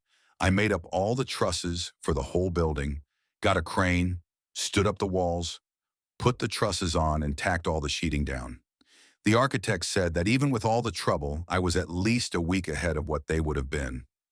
I was there 2 weeks and plenty glad to get home. Dorothy and the kids picked me up at the airport. She was much more comfortable driving in Houston than I ever was. Myrna and the boys did about as much work on the church as the building missionaries. Myrna developed a real friendship with Rena Edie. She was a lot of fun and talked with a southern accent. She and Myrna went to BYU together. Ken and Doug called and said they were going to be married on our wedding anniversary. I called Brother Yancey to see if we could go to the wedding. He called Salt Lake and they said it was all right. They were planning a conference for the building missionaries in Bloomfield, so I could stop on the way back and go to the conference and then haul the missionaries home. They would fly them up. So Ron, Dorothy, and I took off in the afternoon and drove straight through to Provo, 27 hours. I was one tired Josie. On the 27th of May, we celebrated Doug's birthday at Dad's and Mother's. Then we had the baccalaureate services that night. I was a bit tired. The next morning on our wedding anniversary, Doug and Ken took two lovely ladies to the temple, and they were married by Elder Monson, Doug's mission president. It was really a beautiful ceremony. Doug, of course, married LaVon Walters, and Ken, Cheryl Rue. Before the day was completed, we went to Doug's graduation from BYU. It felt like time and all eternity in one day. LaVon was one tired little girl. We kind of slept on each other's shoulder. Doug had said for years that he wouldn't marry until he had graduated from college, but he didn't quite make it. It was a real full day. We spent one more day in Provo, then drove to Bloomfield for the church building conference. It was nice to have all the building supervisors and missionaries together. Several of them had worked together before. Some of the supervisors talked over their building problems and missionary problems. It was nice, but I have wondered if the amount gained was really worth the amount spent.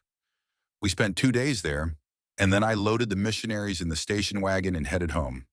That is a long way when you have to listen to Bill Lindsay and Tex tell big tales all the way home.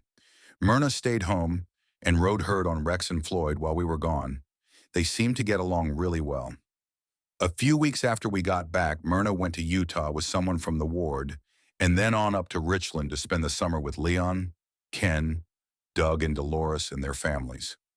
The ward members had kind of gotten tired of taking the responsibility of hauling the boys to work and picking them up and then coming and working on the building themselves. I got real tired of asking for help, so we kind of took over the whole program. I would go and pick up some of the boys and then take them home again at night. I would be pretty good alone trying to get the job finished. I remember one night I had 4 people out. One of them was the stake president. I had them sanding doors. I had already done more than half of the doors. The president came to me and said, "Don't you have a job that is a little bit more important? I don't think that I can afford my valuable time to do this sort of work." I told him to go ahead and do the important job he had to do, and I would stay until I got it done. And that is what happened. Jack Nelson had been writing about once a month to see when I was coming home so that he could get things lined up to start building again. The church wanted me to stay with the building program as a hired supervisor instead of a church calling. I decided to go home and go into the building business with Jack. Most of the building missionaries had been released, so I finished up most of the building by myself. There was a few things like finishing the hardwood floors, setting the plumbing, and other odd jobs that had been subcontracted out. I had the architect supervise those. We got word from Myrna that she had rented a duplex and had all the furniture in, so we left for home. We arrived there on October 8th, just a year to the day from the time we left to go to Houston. Going to Houston, Dorothy had stayed right on my bumper, but she drove enough during that year to get enough confidence that I had a hard time keeping track of her, and we didn't even have Myrna as the co-pilot. The time we spent in Houston was a highlight in our lives and a lot of hard work. We were real glad to be back in the Northwest. Building our home. Jack had property bought and ready to start building. I only had a couple of days and we were back in the building business. I am not sure whose house we built first, and I don't know if Doug started working that fall, but I think he did. Anyway, we got going in the building business and Jack bought 15 acres of ground on Saint Street and said it looked bad for the company for me to be renting while building for everyone else. So we took the first lot to be sold on Saint Street property. I remember the day we picked out our lot. Leon and Judy, Myrna, Ron, Rex, Floyd, and Dorothy and I went up. The wind was blowing like mad. I picked a lot that would allow us to get a little daylight in the basement. We looked through lots of house plans, then picked one with 1,700 feet on the main floor with 3 bedrooms. Myrna had 1 bedroom, 1 for the guest room, and Dorothy and I had a nice big bedroom. Ron, Rex, and Floyd each had a bedroom downstairs with a large family room. It was quite different from the time when we had the whole family home with only 2 bedrooms and a basement. High Council. Shortly after we got back from Houston, I was called to serve on the High Council. In those days, one of the general authorities had to set you apart as a High Councilman. I think it was Elder Gordon B. Hinckley that set me apart. I had worried a great deal about speaking in meetings. When I received my blessing, he blessed me that I wouldn't have any problems with my speaking assignments. I felt much better about it, although I wasn't that hot of a speaker. The same day Elder Hinckley gave Brother Gunter from Othello a blessing. Brother Gunter had been worrying a great deal about finances for his farm. Brother Hinckley didn't mention speaking, but blessed him that his finances would be available and that he would be able to do the work of the Lord. Brother Hinckley did not know one of us from the other. The only way he would know the things that we needed would have been by the Spirit. I sure enjoyed the time I spent on the High Council, especially the time spent with President Thompson. He would come by the job where I was working and have me come and sit in his car and talk. We found that my grandfather and his grandmother were brother and sister. I was happy to be a relative of his. Grandchildren. Gregory has arrived in the picture before this. Leanne and Craig must be on the way, but I guess I had better not try to keep track of just where each grandchild comes along, or I will get myself in deep water. There was a few things that happened while building our house that I should mention. The whole family helped. At times, Myrna would go up on the roof and help nail, so one day Dorothy decided to help. There wasn't too much trouble getting up on the roof, but coming back down was a different story. To step out around the ladder and put her foot on the rung was more than Dorothy could do. I thought I was going to have to put her on my shoulders and carry her down. We finally got her down, but that was the last time we ever got her up on the ladder. Rex was helping move some scaffolding, and a cement block fell off and hit him on the head. Dorothy had to take him to the doctor to get stitches. It wasn't long after this that Floyd found it great fun to put a scaffold plank over a block, then put a brick or something on one end and jump on the other end to see how high he could throw the thing in the air. He was showing Rex how high it would go, and he lost track of where it went, and it came down and hit Floyd on the head. Dorothy had to take him down and get stitches. I don't know if Floyd was just jealous of Rex or not, but he got stitches too. I sure enjoyed the time spent working with the family on our home. The big problem was that our rent payment had been less than $100 a month. Now the mortgage payment was $213 plus insurance and taxes. But it was only a year or two before rent had gone much higher than our house payments, and I was able to deduct interest and taxes from our income taxes besides. Marvin's mission. I haven't mentioned Marvin's mission, I guess because I had been so involved in our own mission. He was called to the California Spanish-speaking mission. He had kind of a hard time at the language training center, but all at once, either through prayer or hard work or both, he picked it up faster than most of the others. He hadn't been in the mission long before the mission president could see his potential, and he was called as an assistant to the president. I thought I would pop a button. I was so proud. Marvin didn't quit his mission when he was released. If we stopped to get gas or whatever, he would ask people what they knew about the LDS Church and if they would like to know more. Marvin gave one of the best reports to the High Council. He helped me some with the building, then went to Moses Lake and worked for a while, and then went down to BYU in the fall. Kids on their own. Ken and Doug worked for me full-time for a while, until Doug went to work for Battelle and went back to school to get his master's degree. He has moved up in management until now. If you ask me, I would say he would likely be the new president of Battelle. Ken worked for me until he graduated from BYU. Then he went to work for an insurance company as a claims adjuster. He worked there a few years in Seattle. Then Jack Nelson had him come back to Richland to help with the buying and building jobs. Leon worked out in the area and went to Columbia Basin College until he became a millwright. Shortly after he became a millwright, he quit working in the area and sold water softeners. He helped me once in a while on the buildings. He moved to Seattle and sold for Boise Cascade and Western Craft. Vern and Dolores worked in Richland for a time. Vern worked as a draftsman, but the cold winters were bad for Dolores. Her skin would break out and she would have a real bad time. So they left for the warm climate of Arizona and wound up in San Manuel. It looks like the family is starting to scatter. We would keep them under our wing, but I guess it is better this way. End note. No. DeMar finished writing this history while they were living in the comfortable home he built after retiring from Nelson and Gale Construction on Rupert Road between West Richland and Benton City, Washington. He had a large workshop with every woodworking tool imaginable, a barn where curing hardwoods and hay for the animals was stored, vegetable and flower gardens, a corral and pasture where they kept horses, which they enjoyed riding. They were called as ordnance workers in the Seattle Temple in 1979, a long drive across occasionally dangerous roads, but they enjoyed serving in this capacity. He and Dorothy enjoyed this place for over a decade. Their sons Douglas and Kenneth lived nearby, and Douglas served as their bishop. DeMar and Dorothy were called on a full-time proselyting mission, faithfully serving in Arkansas and Missouri for 18 months. DeMar's father, Luther Gale, also served his full-time mission in Arkansas. DeMar also wrote about his mission experiences from 1985 to 86. When they returned from this mission, a 50th wedding anniversary celebration was held in Benton City. In 1993, they sold their home in Washington State and moved to Mapleton, Utah, near their brothers and sisters, Marvin's family and their grandchildren attending BYU in nearby Provo. DeMar enjoyed following BYU sports and trout fishing with his brothers, for which they bought a boat, and visiting with their children, who were now scattered in several states. DeMar also built a workshop behind their home and continued to work with hard woods, crafting many beautiful heirlooms, including inlaid tables, bowls, grandfather clocks, etc. However, his health began to fail when he was in his late 70s, and DeMar was finally diagnosed with multiple myeloma, a cancerous condition of the bone marrow. He experienced considerable pain and was hospitalized.